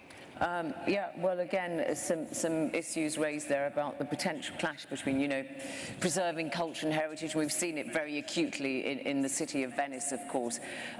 But that does raise the wider issue of infrastructure, really, doesn't it? You can't expand your tourism, and with all respect, Manila, we know, has a huge issue with its traffic, transport, infrastructure. So, you've got to make sure that if you are developing your tourism, that you've got the transport infrastructure in place and so on, that it doesn't run ahead of the supply. Who wants to pick up? I mean, you're bearing that in mind in Ras Al Khaimah, presumably. Absolutely, and I think Kathleen touched on this earlier about secondary and tertiary destinations as they move up and they become more popular. Ras Al Khaimah recently announced WIN's opening an integrated resort in the Emirate that'll be over 1,000 keys. So it's something that we're very excited about, and it will drive a significant amount of tourism to the destination. But that does come with an infrastructure demand.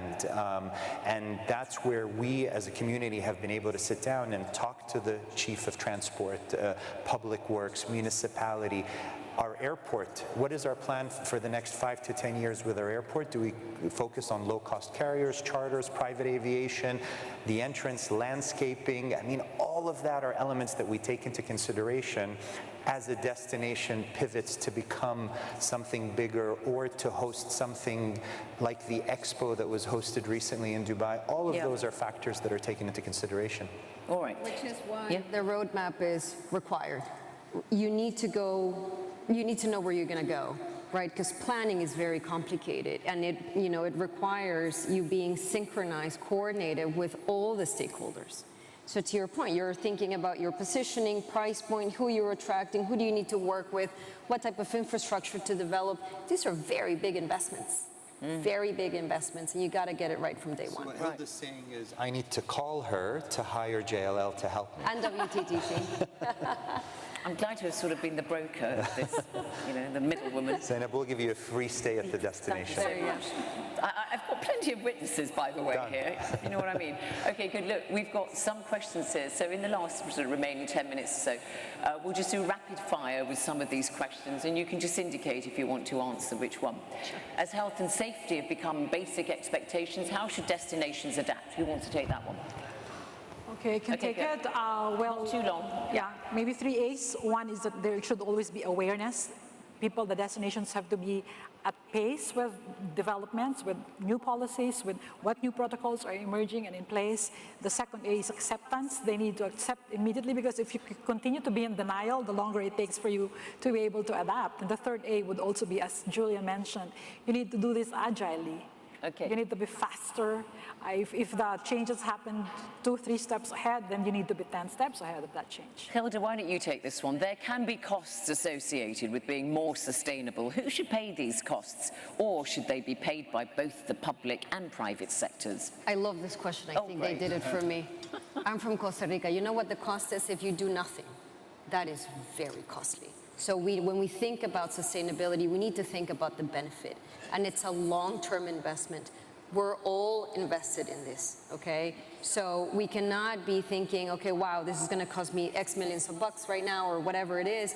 When's my return coming? This is long-term, this is legacy building. This requires a change in the mindset. I think somebody said it earlier today, and I wish we would spend more time on that, education. Yeah. You've got to start thinking about or talking about sustainability. The mind shift. Absolutely, from a very early age. And Okay. I'll give you one case study real quick. I'm from Costa Rica. We've been learning about sustainable tourism since I can remember in school. The importance of tourism, the importance of being green, the responsible of having these preservation areas that we cannot touch. And so yes, of course, it requires a type of behavior, and it is expensive to upkeep. But if we don't do anything, if we refuse, we're not going to have a home down the road. Okay. If I may add to what Gil Very said. quickly. Yeah, very quickly. Because this question is great, but it needs to be reframed. Okay. Because the question is who bears the cost? As Gilda mentioned, it's not a cost. It's an investment to a future that we're all invested in.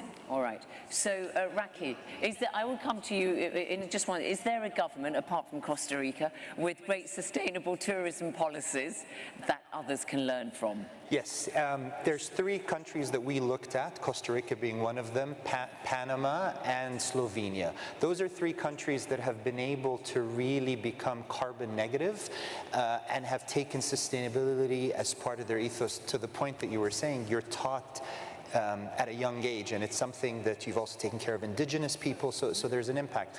Of course, this is very difficult in a place like the UAE, where you need air conditioning every single day of the year. The weather is beautiful 6 months of the year, but it's also very hot in the summer. We are in a desert, an arid climate, but there are things that could help. Food waste, for example, and other elements that you take into consideration. Okay, all right. Your smile got bigger and bigger as you were speaking about Costa Rica at the beginning. There's one specifically for you, and you can incorporate what you want to say from what you've heard your fellow panelists say, but in what ways can developed destinations like Barcelona manage visitor flows more sustainably and decrease overcrowding?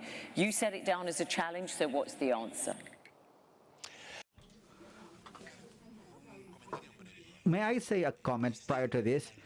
It's true, it's an investment, it's not a cost, but it's expense.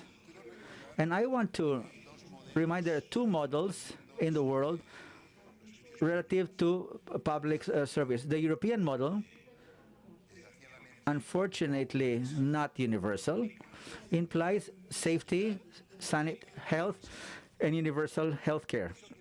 That means that a tourist in Barcelona has the same rights as health as I, a resident. And that is not an investment. That's also an expense. The control of illegal lodging, public order, safety, health implies. Look, I think that there should be dues being paid by tourists, because it's just like an investment with the infrastructures, with the airports. But the social expense and the cost, and we should take into account that there's a big difference between the public notion and the private in terms of health or safety in some cases, is very important. On the second topic, well, this is critical. About the traffic of tourists is essential to manage the traffic flows, change the route of the bus, of the tourist bus, make stopovers and loading and unloading, so that they use the public transit, manage the crews in a rational manner is essential to be able to improve the sustainability and to reduce the overcrowding in tourism. Final point to you, Xavier. Not speaking just as a city councillor in Barcelona, but for, a kind of spokesperson for urban destinations, city breaks. The typical break in Barcelona is about 3 days on average. Your parting comment on whether city destinations have got it right or not at the moment?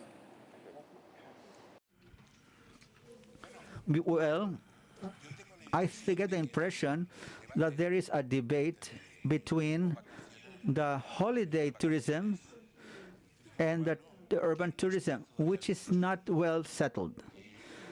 The holiday tourism is subject sometimes to the control of the demand, is the monopolies of the big tour operators, etc., and a control of prices. But the urban tourism is singular, wherein the price is not sensitive, where the competition is not, it's because of uniqueness. And it's 40% of the world tourism. That difference is bigger than I thought. And to introduce in the big organizations that deal and debate on the future of tourism, to make a differentiation, a clear differentiation between the dynamics of the urban tourism and the holidays is essential, because it's the only way to confront the challenges, the paradoxes, the conflicts of the sector. And I just want to say one final statement. The pandemic has been a pause, but it has also, for the sector, for the industry, but it's an opportunity to think between a period prior with a lot of tourists and a period of with less tourists, and that was a comparison. And if we don't work on that, it can work against us. And that is important that we avail of that opportunity.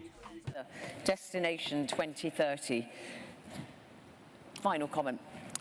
I asked Gilda yesterday whether the year 2030 was consciously picked, because when I hear 2030, what comes to mind would be the Sustainable Development Goals that have been set for the globe. And I thought that if we carry on with sustainability initiatives in a way that address the development goals set out for us, people of the earth, then I think we're getting there, and it should be a good way. It should be a good journey. Thank you. Your final comments, please, Gilda. There's lots to talk about. So every destination is unique. Let's think about its own unique positioning. Let's think about the realities, and also we didn't talk about the currents of the future, right? So as we're projecting, as we're projecting on 2030, let's think about the changing consumer demand. Let's think about the 5 different generations that are traveling right now. Let's think about the role of technology. Let's think about how the last 2 years have changed the way we all work, live, play. So there's a lot of things that one must consider that have to go into planning. But it's very exciting times. If we do not take advantage of this amazing opportunity that the post-pandemic world is bringing us, shame on us. Raquel Phillips, why don't you pick up that issue on the role of technology, because that's also been talked about as a way of getting to your destination. It is. Listen, I love my job. I think working in the tourism, hospitality, and the industry is the only thing I know what to do. I have nothing to fall back on. But do I need to build my destination in the metaverse? That's what I'm afraid of. I got to figure this stuff out. As technology is expanding so fast and things are changing, we need to be able to pivot and be open to those type of opportunities to say, what is the next day? Are people going to hop on a plane, order chicken and beef, and come to the destination? Or are they going to put these virtual reality goggles and go visit plot 1482 in the metaverse to see what the highest mountain in the UAE looks like? So that's all of the stuff that we're planning for the next 7 years and beyond. So get your 3D virtual goggles on and absolutely, and experience that zip line in Ras Al Khaimah, which I believe is the longest in the world. Well, we've certainly zipped through Destination 2030. Thank you very much indeed to my panel. That's all for this one. And my pleasure to welcome back to the stage. As we vacate the stage, it's back to Julia Simpson, CEO and President of WTTC, and you have a very interesting guest you're going to be interacting with virtually. Thank you, Julia.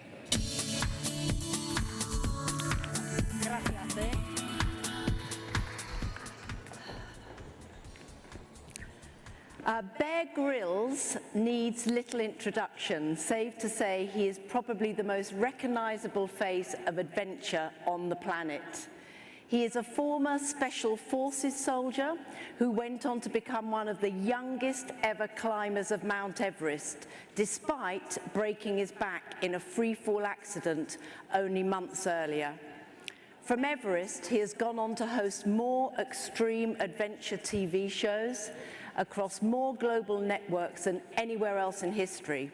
Bear's shows include the legendary Discovery Channel show Man vs. Wild, and now the hit show Running Wild with Bear Grylls, which is in its 7th season on National Geographic.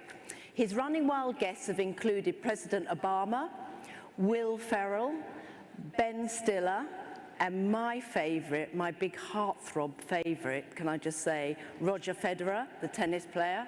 Sorry, he's mine.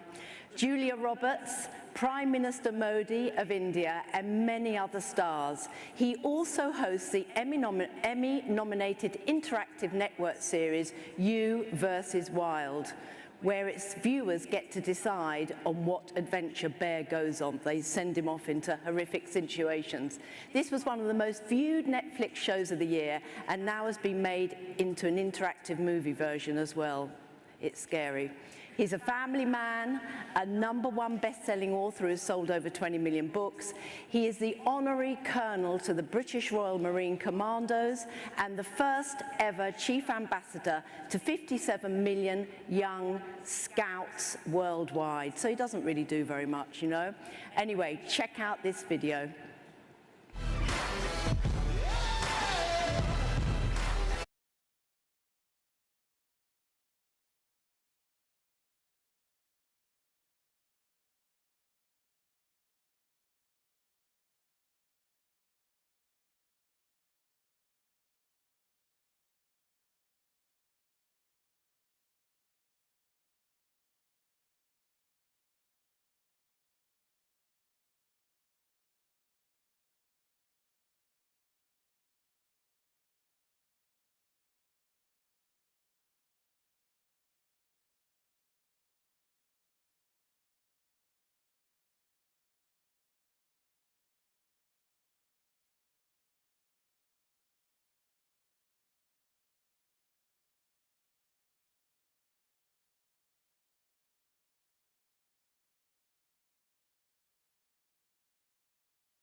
that I wasn't fast enough, I wasn't smart enough, I wasn't good enough.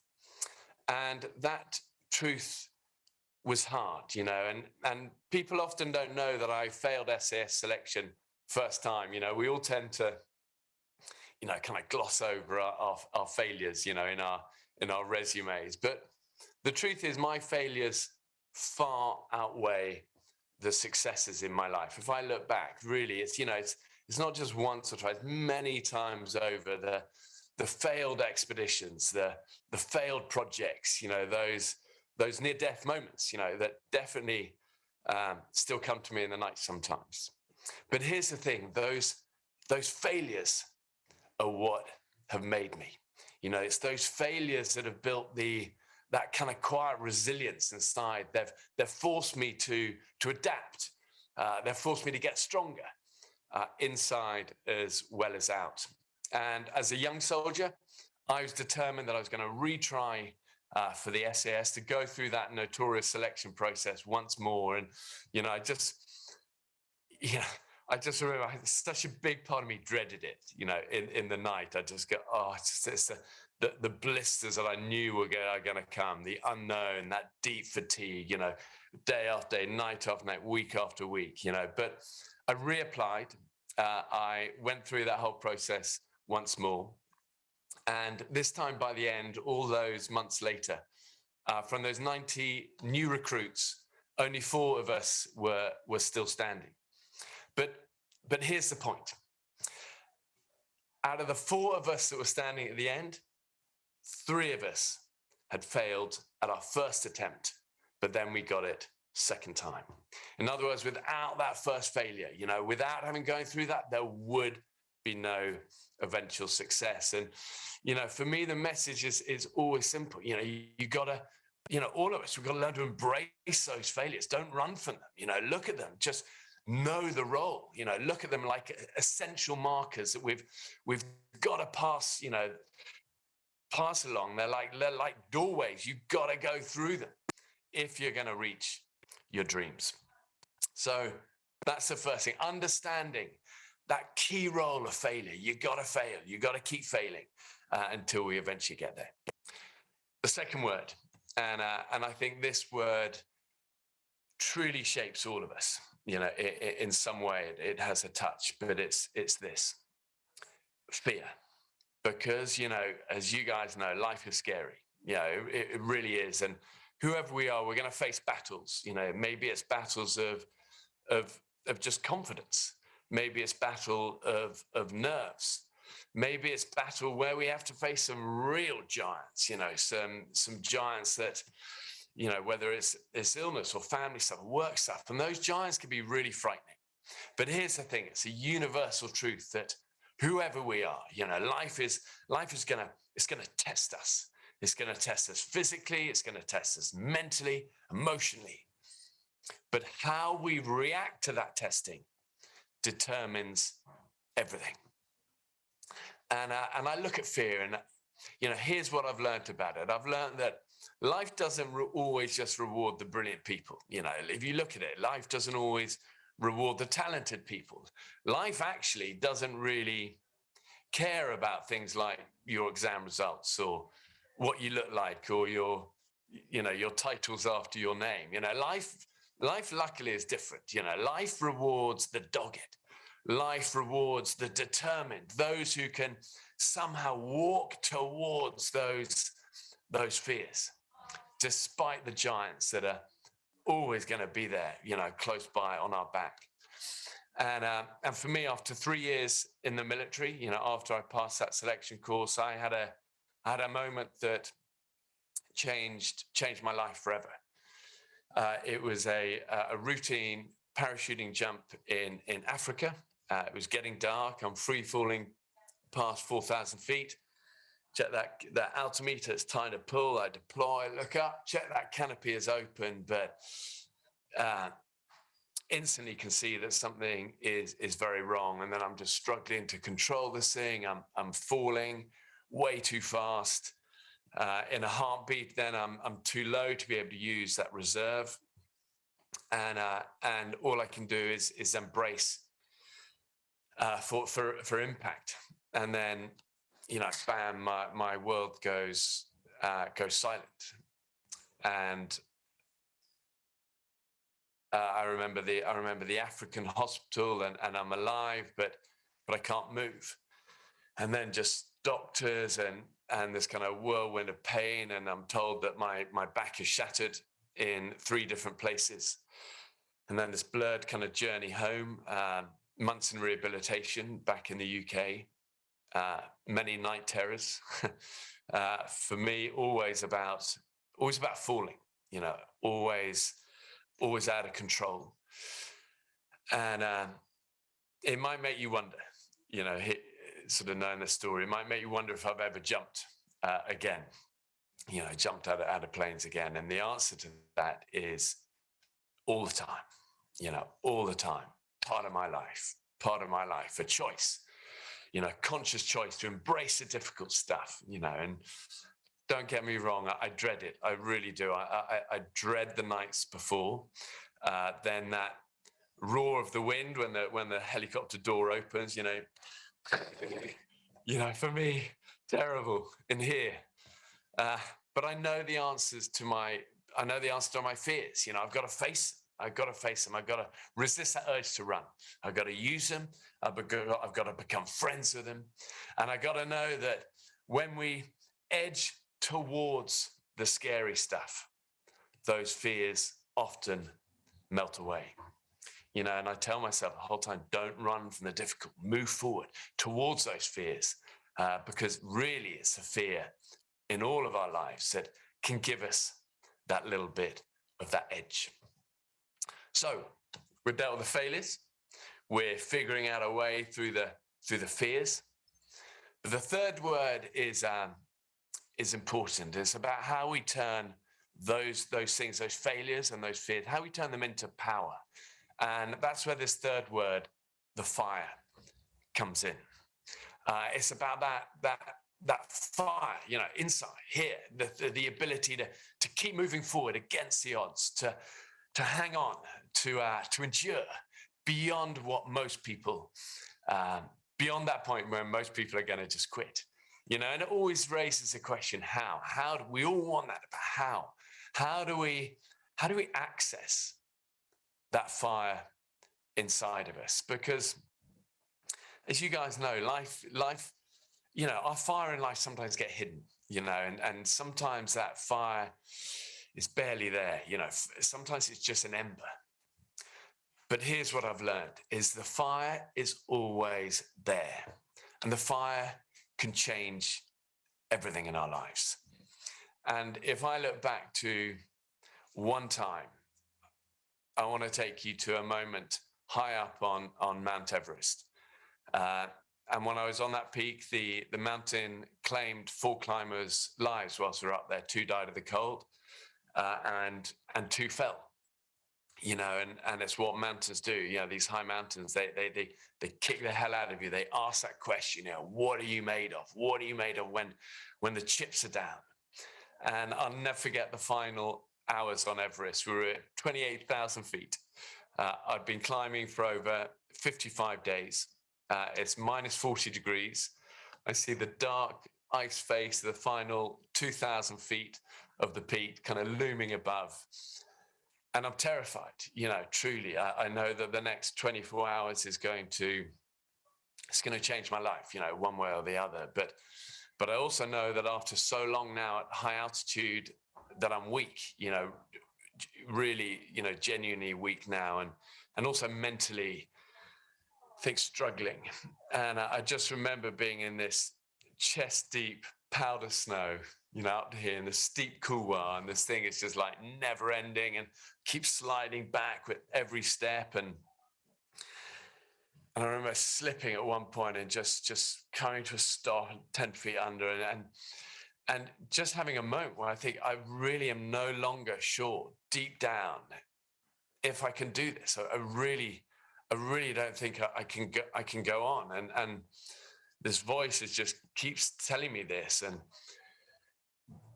slowly I'm bowing to that voice, and I wait and I stop, and you know, but sometimes, as I said, sometimes an ember, you know, that fire, like I said, it's a flicker, it's barely alive, you know, but an ember is all it takes. And I just said, you know what, I'm going to keep going inch by inch, you know, I'm just going to keep moving up, on, forward, and I make that decision, just never give up, NGU, right to him, right here, and keep moving. And, you know, and eventually that summit came. And I remember so, you know, visibly just collapsing to my knees, just a wreck, you know, I'd made it just, and, you know, watched the dawn rise over Tibet, truly aware that there's somewhere special, you know, it's the icy roof of the world, as they say.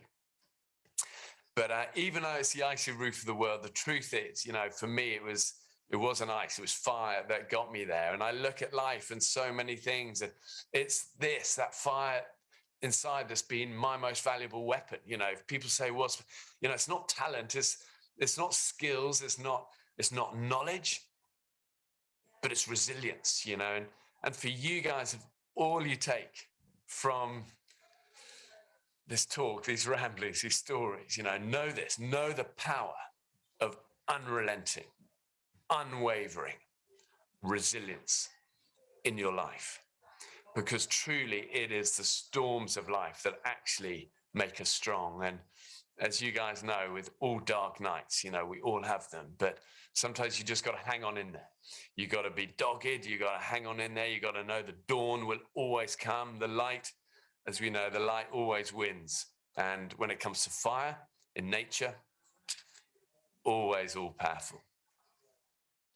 3 words that if we can master them can truly empower and better our lives. Learning how to deal with the failures, learning about fear, that's okay, keep moving, and then learning how to harness that fire. But there's one final element to this talk, and for me this is important, you know, because I think in life, just reaching a summit, you know, in whatever it is, you know, in business or you know, adventure or whatever, it should never be a whole story, you know. And this final element I want to speak just for a minute, so at the end, is about how we live, about trying to be grateful, about trying to be kind, you know. And I've had the privilege to climb mountains with men who have lost their legs in war, and I've climbed with them and seen them crawl along the ground, and they've never stopped smiling, you know. And I think, for all of us, look at all we have, you know, look around at the world, you know, be grateful every day for the good stuff, you know. And certainly for me, I look back on so many narrow escapes, so many times that, certainly in the early episodes of filming, where really I should have died many times, calls that were way too close, you know. And I think in the early days, certainly for me, we didn't know any better. I was always being bitten by snakes or falling down crevasses, pinned in rapids, you know, avalanches, rock falls, you know, you name it. That time in the Costa Rican jungle, I thought it was a good idea to use a vine to rappel down a 100-foot waterfall, and the vine wasn't quite as strong as maybe I'd anticipated. You know, all these things, they taught me a simple lesson. Number 1, don't be an idiot. Don't be an idiot. And number 2, always be grateful for life. And I think, you know, what I'm really trying to say through to all of this is really simple. I think, first of all, is that I'm no hero, truly. You know, like I said at the start, I struggle often. I'm no stranger to doubts and fears. But I do know the weapons that have served me best. And they always come from within, not just, you know, not just without. So my hope is in all of this, you know, there are a few little nuggets, all you need, little nuggets, because I think so often it's the little things that keep us moving through the dark nights that we all face from time to time. But it's also about what keeps you smiling, you know, in those brighter days. So remember, you guys, you're made amazing. You really are. We don't always believe it, but it's true. You know, you are made amazing. Stand tall. And NGU. Never give up. Thank you. Julia, I think I'm throwing back to you.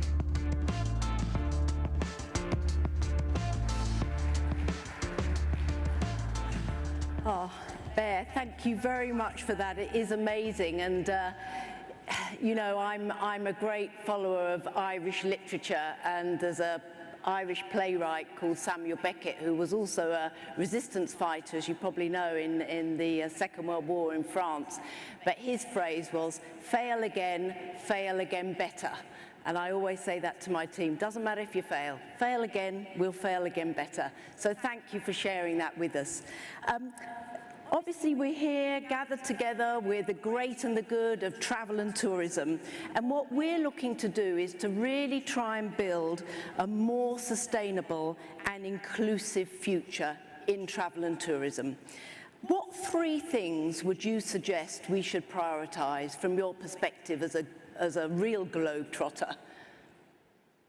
Yeah, so interesting. I think, first of all, respect to you guys. I think you've had many battles recently, and, you know, they're not easy. Those times are not easy, but we are coming out, hopefully, God willing, you know, into a brighter time for you guys. And I think an acceleration of the world saying we have to take action now to, you know, prevent climate change and to protect our industries and our futures and our children's futures. So first of all, respect for all you're already doing. You guys are ahead of anything I'll ever say. But I think a few things spring to mind, I think, for you guys. I think I think offsetting is important. I know it gets a lot of bad press sometimes, but I think making offsetting for your clients, making it easy to do, you know, one click, done, and make it visible, you know, so people can actually sort of see and trace where this is going. And I think it's important. It's important for people. It makes them feel better, and it's actually doing something good, and it's a kind of a collective, you know, responsibility together and also accountability together. So good offsetting that's visible. I think the thing is supporting local initiatives, you know, in the countries, you know, in the places you're taking so many people to.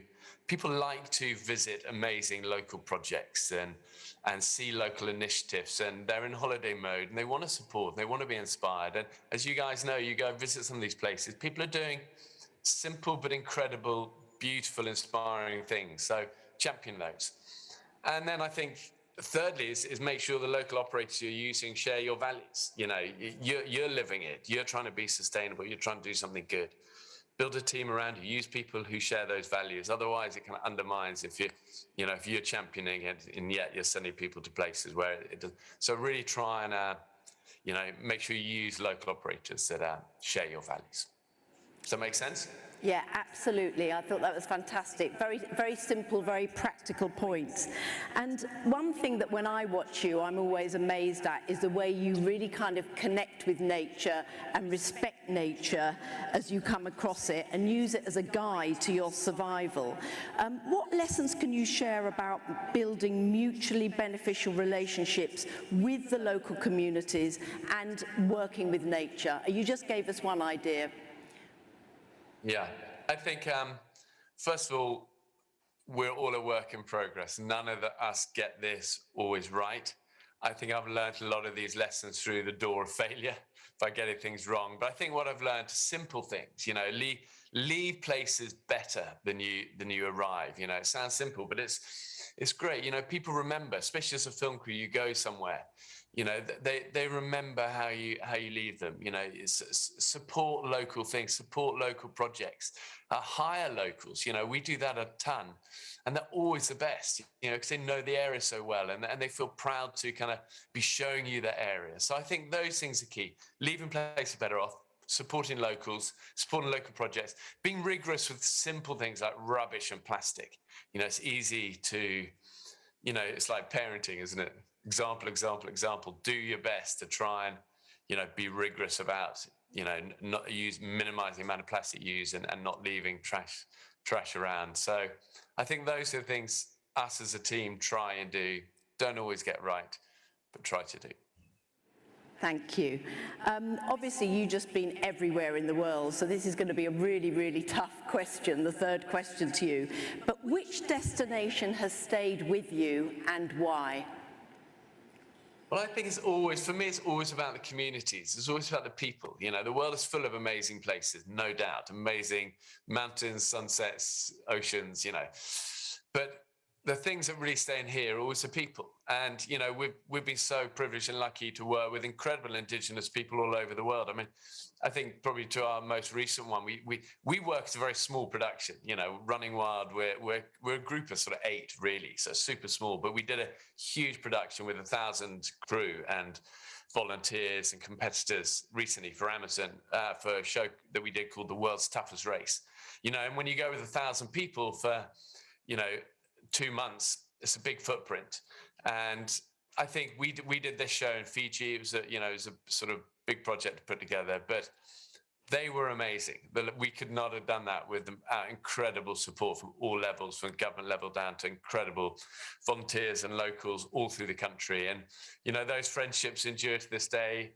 And I'm really proud of that. So I think that was a special place. I think also a lifetime of travel has taught me the value of home. You know, ultimately, it's all about getting back home in one piece. You know, our real kind of jewel in our life should always be our family and home, and that's always a shining light for me. So, yes. Yeah, I can't really imagine you relaxing, but I'm going to take it from you that that's true. But and at a personal level, when you travel, how are you personally traveling more sustainably and more inclusively? Well, again, first of all, I'm really the last person to say I'm getting all of this right. You know, I think the more I sort of learn about this, the more I see my own flaws and failings in this area, you know, and there's no doubt we have a significant footprint. You know, we travel, as I say, with, you know, crew, go all around the world, difficult remote places. We're using all sorts of transport. So we're definitely not perfect. But I think it's been great having a parent company in Disney who are really championing and super sort of sensitive to this stuff. I think we've definitely learned to go less remote. We don't need to go to the other ends of the world to film amazing stuff. You know, you can go to mountains on your doorstep most of the time. So we definitely go less far, less remote. We try and double up when we're filming instead of going all the way for one episode. We'll try and double or triple up so we can, you know, do a whole bunch of shows there. And then again, try and offset. You know, we support the World Land Trust and try and do stuff that is visible and traceable. And those are the kind of the key things, I think. And then when you're on the ground, try and, like we said earlier, do things right. Try and support, you know, hire local, support local stuff. Be rigorous with the rubbish and the plastic. But above all, I'm a work in progress, doing our best. And I take great pride in being part of things like this conference and hearing so many of your amazing stories and hearing the incredible initiatives you guys are doing to make, you know, such an important industry like travel and tourism better and more sustainable. So I sort of finish this really with just a note of respect to you guys. I'm ducking into your slipstream, following in your wake, but together, hopefully we can do something good. Brilliant, that's fantastic. Bear Grylls, from all of us here, thank you very much indeed. Okay, thank you.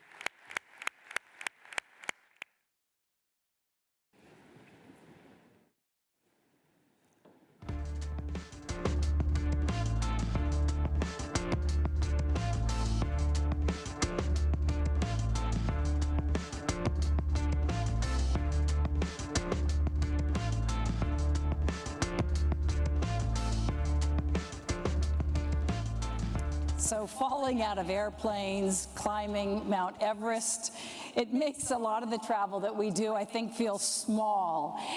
For me, I think my favorite things, my favorite pastimes are traveling, particularly hiking adventures, maybe not Everest, but hiking in beautiful, beautiful scenery. I also love reading novels, especially novels that transport me somewhere interesting in the world. And my husband and my children and I all love going to the movies. So I was really thrilled when I was asked to be here on stage to interview our next guest and share a hot seat with best-selling author and executive producer of the movie Crazy Rich Asians, and his collaborator, Academy Award-winning film producer Lawrence Bender. So they're going to be joining us on stage, and we're going to have a lot of fun. They're Hollywood guys, So they're used to interviews, but I'm not sure they've ever been interviewed in the context of travel and tourism the way we are going to today. So let's welcome them up to the stage right now, and we're going to have a little conversation about their movies, where they travel, and some of the tips that they can share with all of us. Please join me on the stage.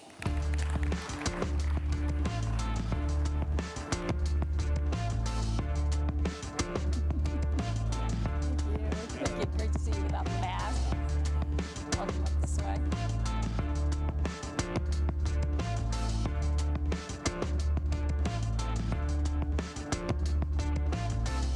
So I know you walked in and heard Bear Grylls talk about one of his favorite places to go, Fiji. So let me ask you, what are the really memorable places you've visited that you would recommend that people in this room visit, Kevin?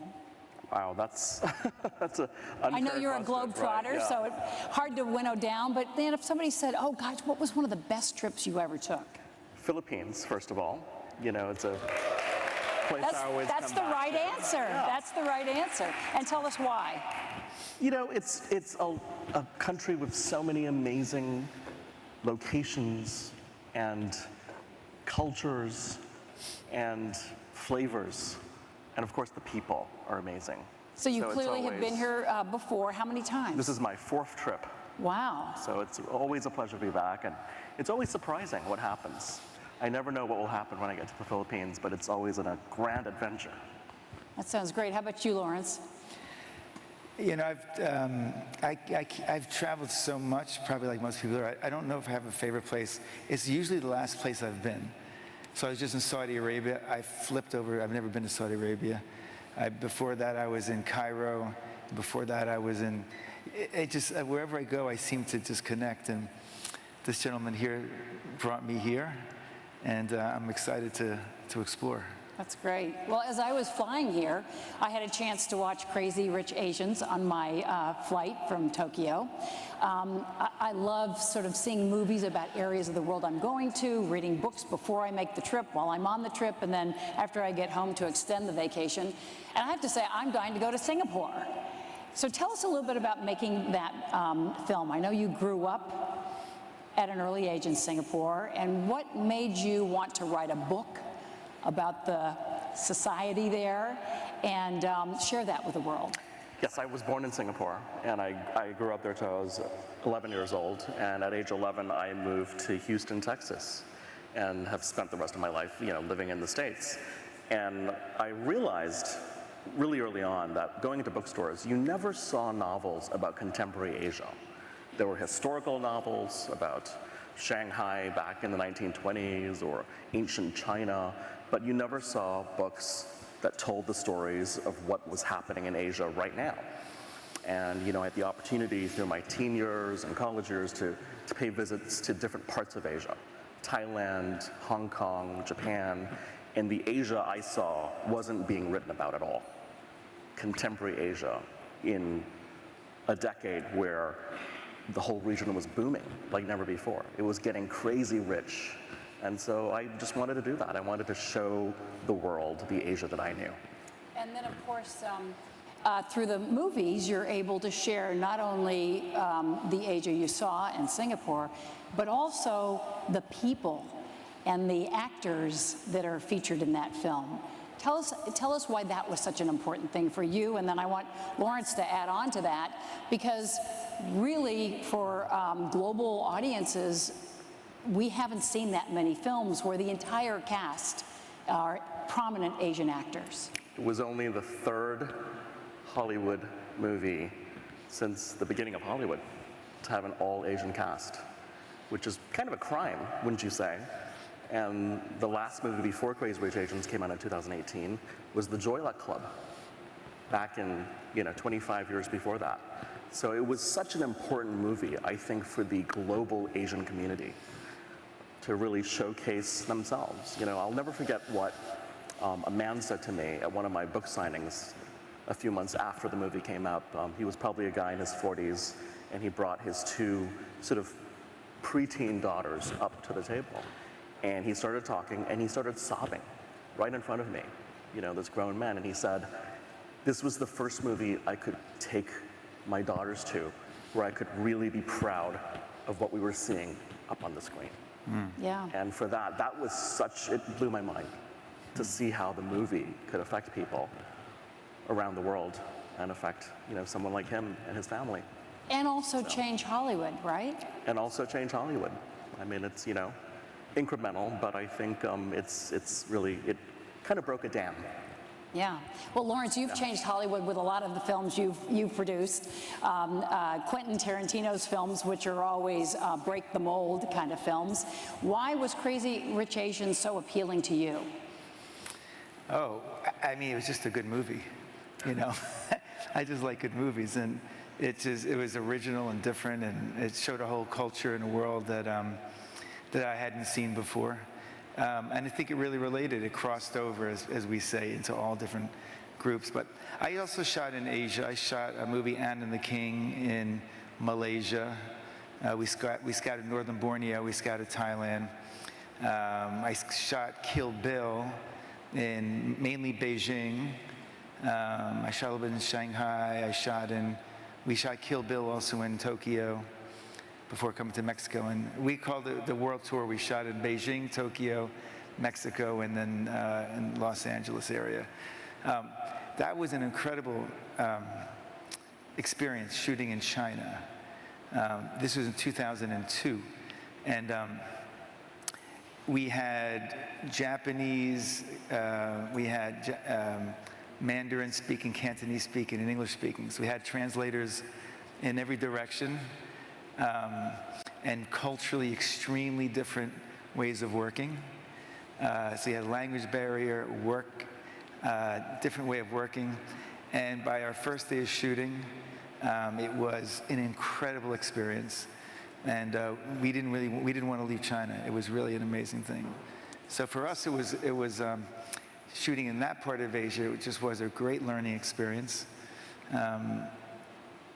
And it's just, I'm looking forward to this process. We're hoping to shoot a movie here.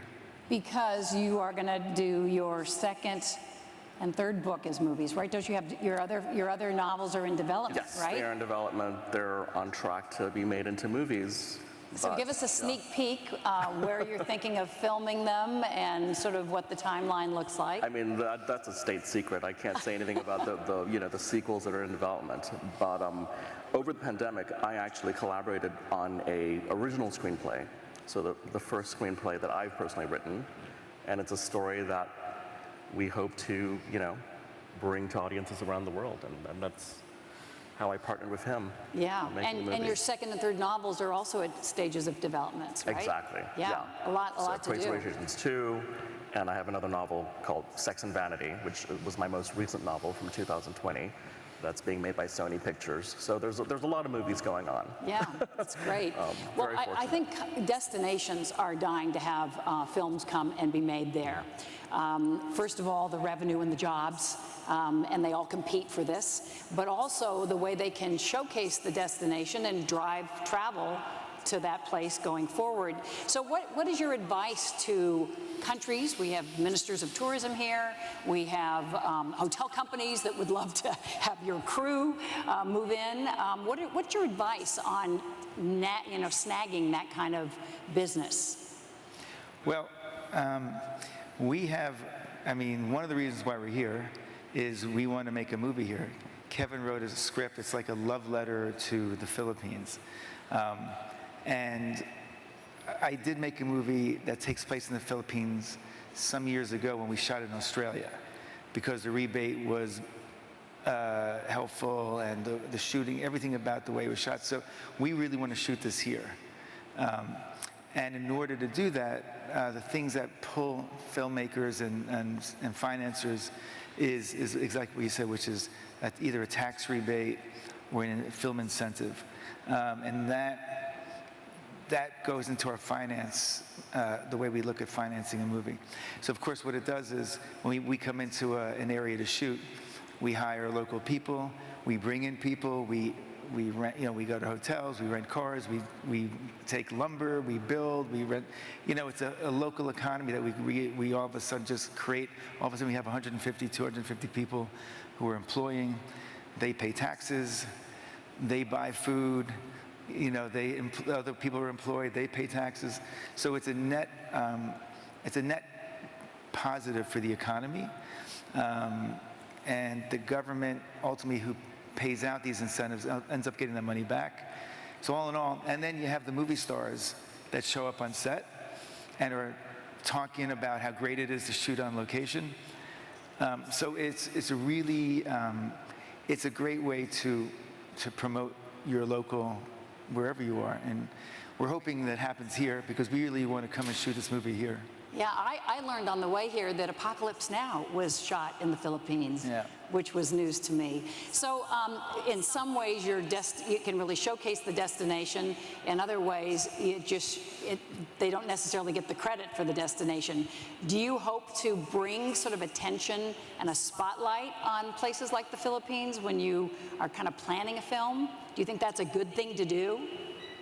In the case of the Philippines, absolutely.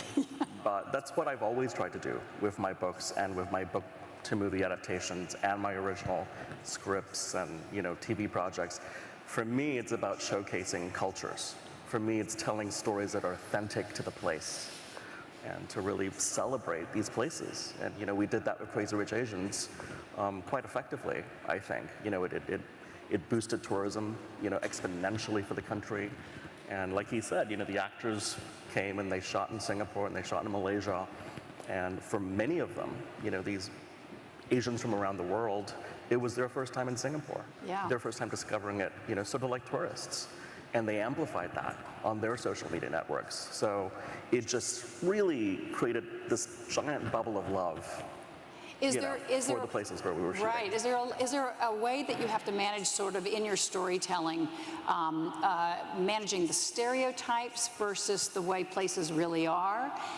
What is that line that you walk? Well, for me, I'm all about shattering the stereotypes.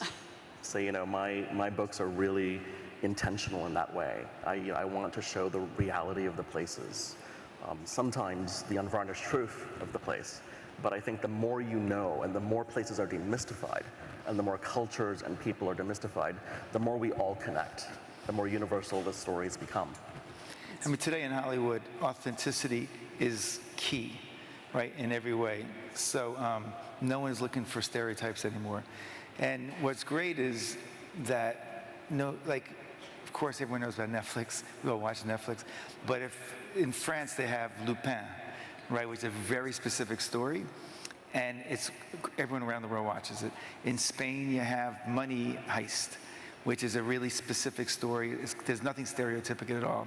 In Korea, you have Squid Game, which, and again, is international and very specific and nothing stereotypical about it at all.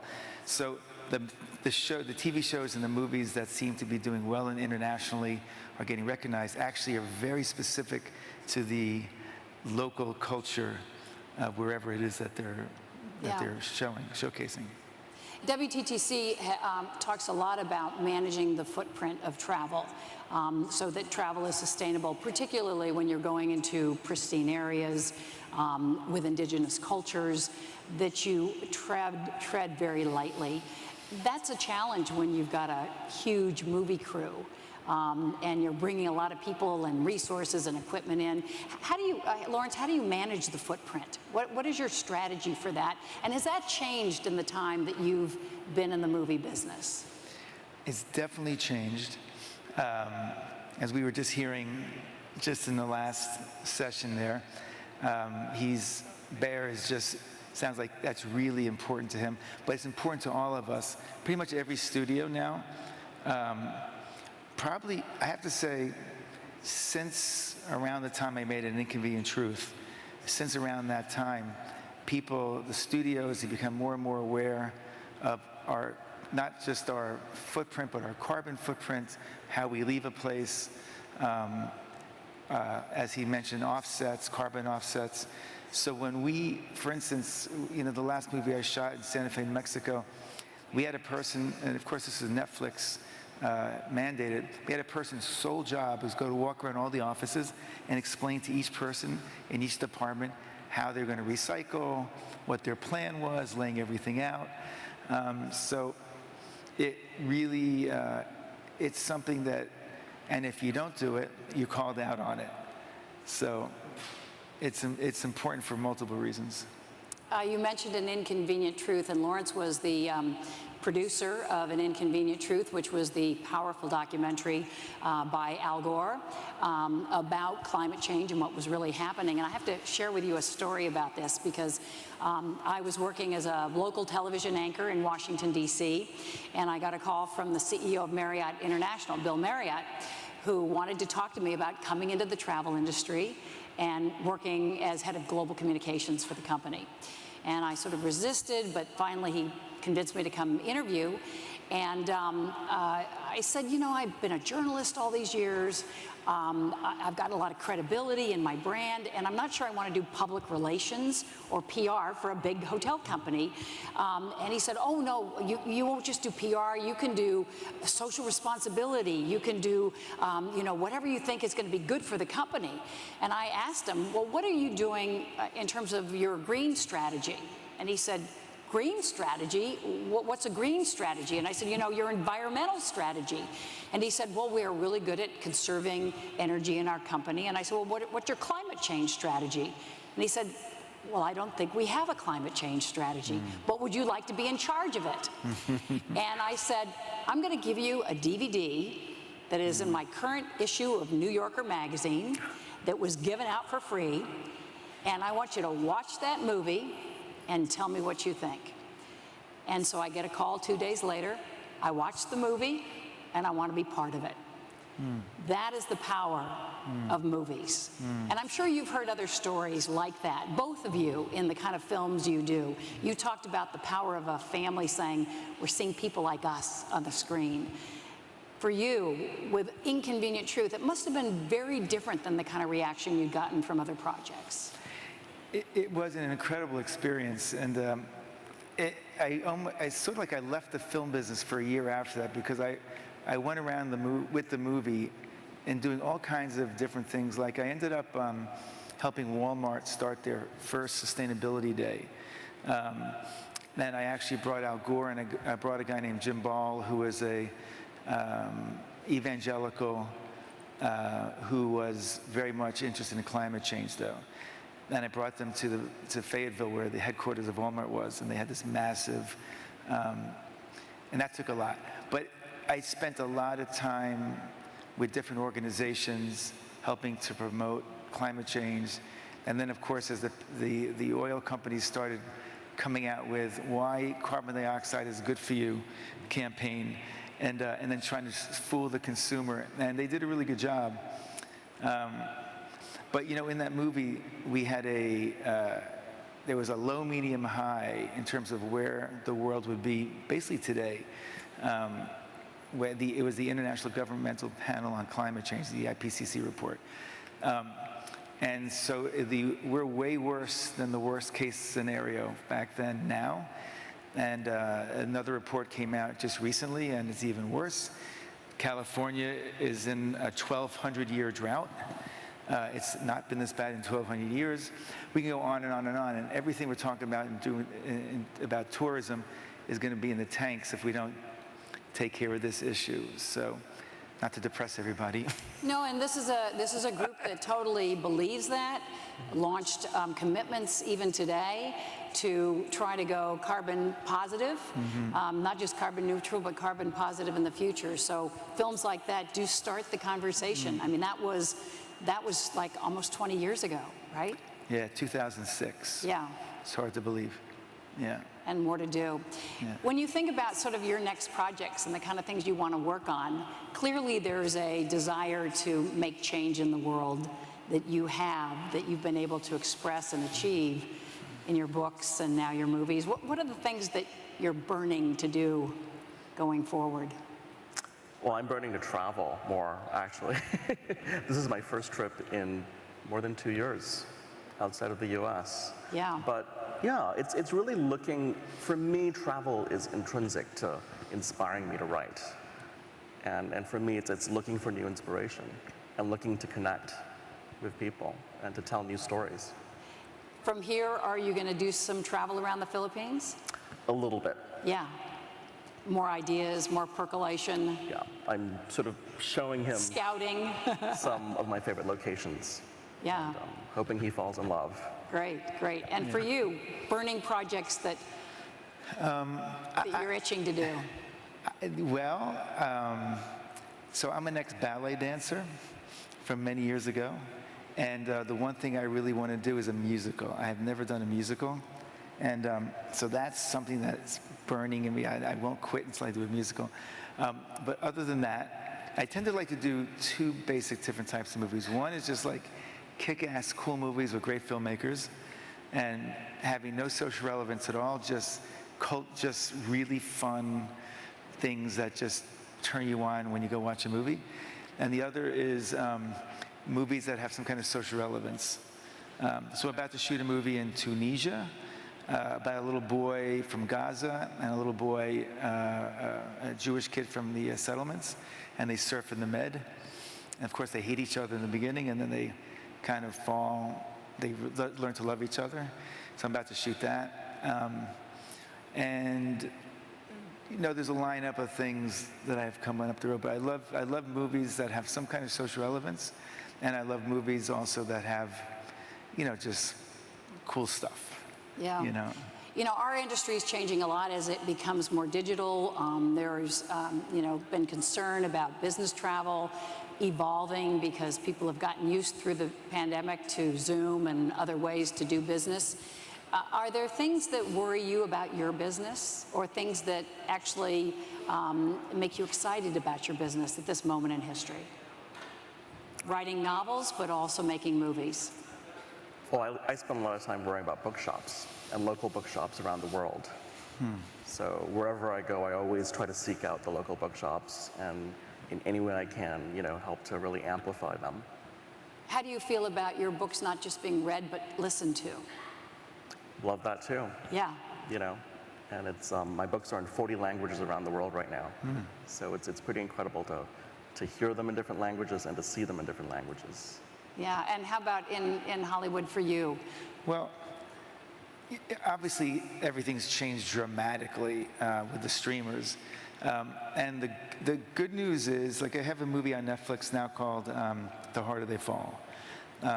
It's a big movie. It's an all-black Western. It was a pretty big budget movie.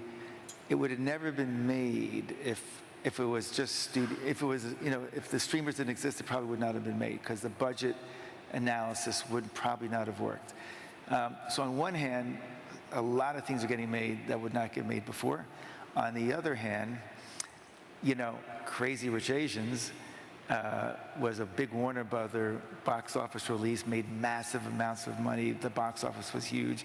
And, you know, when a movie comes out in the theater and it's huge like that, it has a different flavor, right? Different feel. And so, you know, that makes me a little bit sad that these movies, there's not a lot of movies being made for the theater. But on the other hand, I love making movies. I mean, I watch Netflix and Amazon and Hulu and, you know, blah, blah, blah, blah, Apple now. So a lot myself. And all this will change too at some point, you know. Yeah. You both travel a lot. You say you're really itching to travel, eager to get back on the road. Any advice for our travel industry as a consumer of travel? Wow.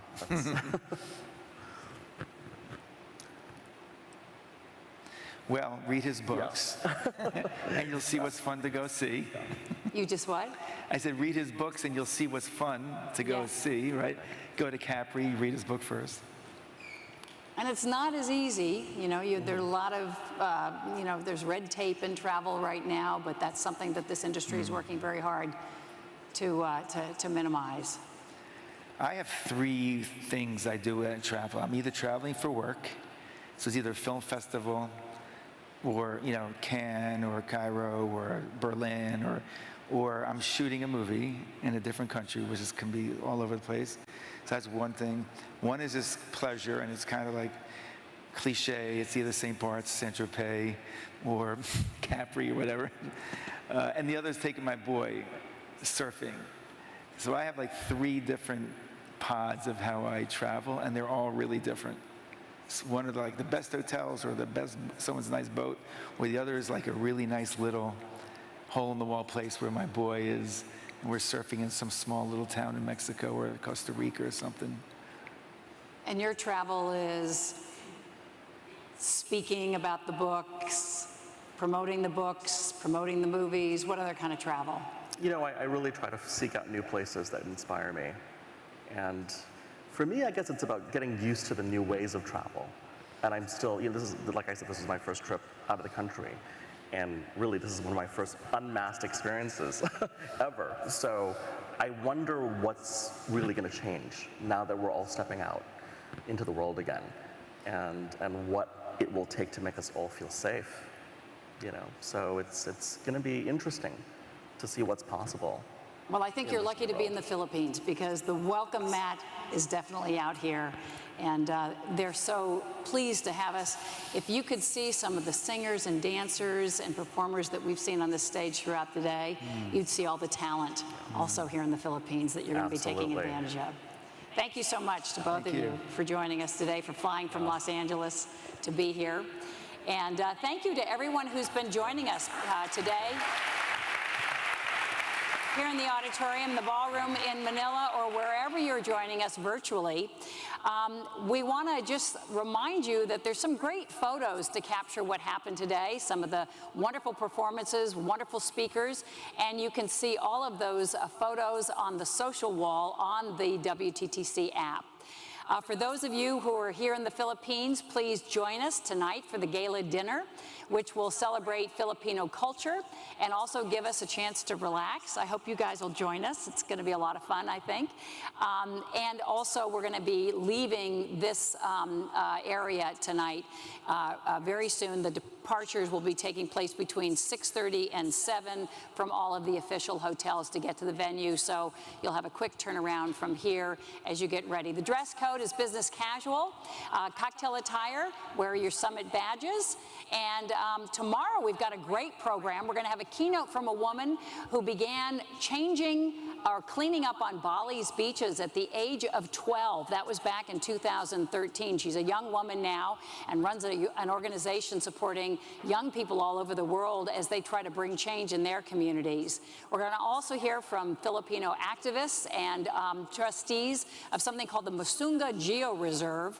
It's an award-winning conservation project that has been threatened, where it has fabulous limestone formations and biodiversity. I think exactly the kind of place that you want to put in the movies. I've seen some photos. It's just incredible. So, a great program tomorrow. We'll start again promptly at 9 o'clock in the morning with a message from the President of the Philippines.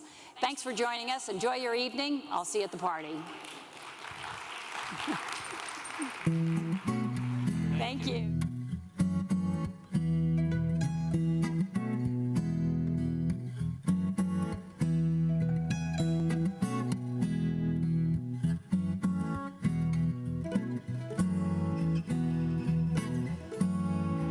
Ladies and gentlemen, would you please leave your interpretation headsets on your chairs to be sanitized overnight?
I still remember it all too well. You held me when waves were rushing and found me when I was out searching. You restored while I dreamed of your beauty, recovered as I buckled up for the upcoming journey. And now it's time to find each other again.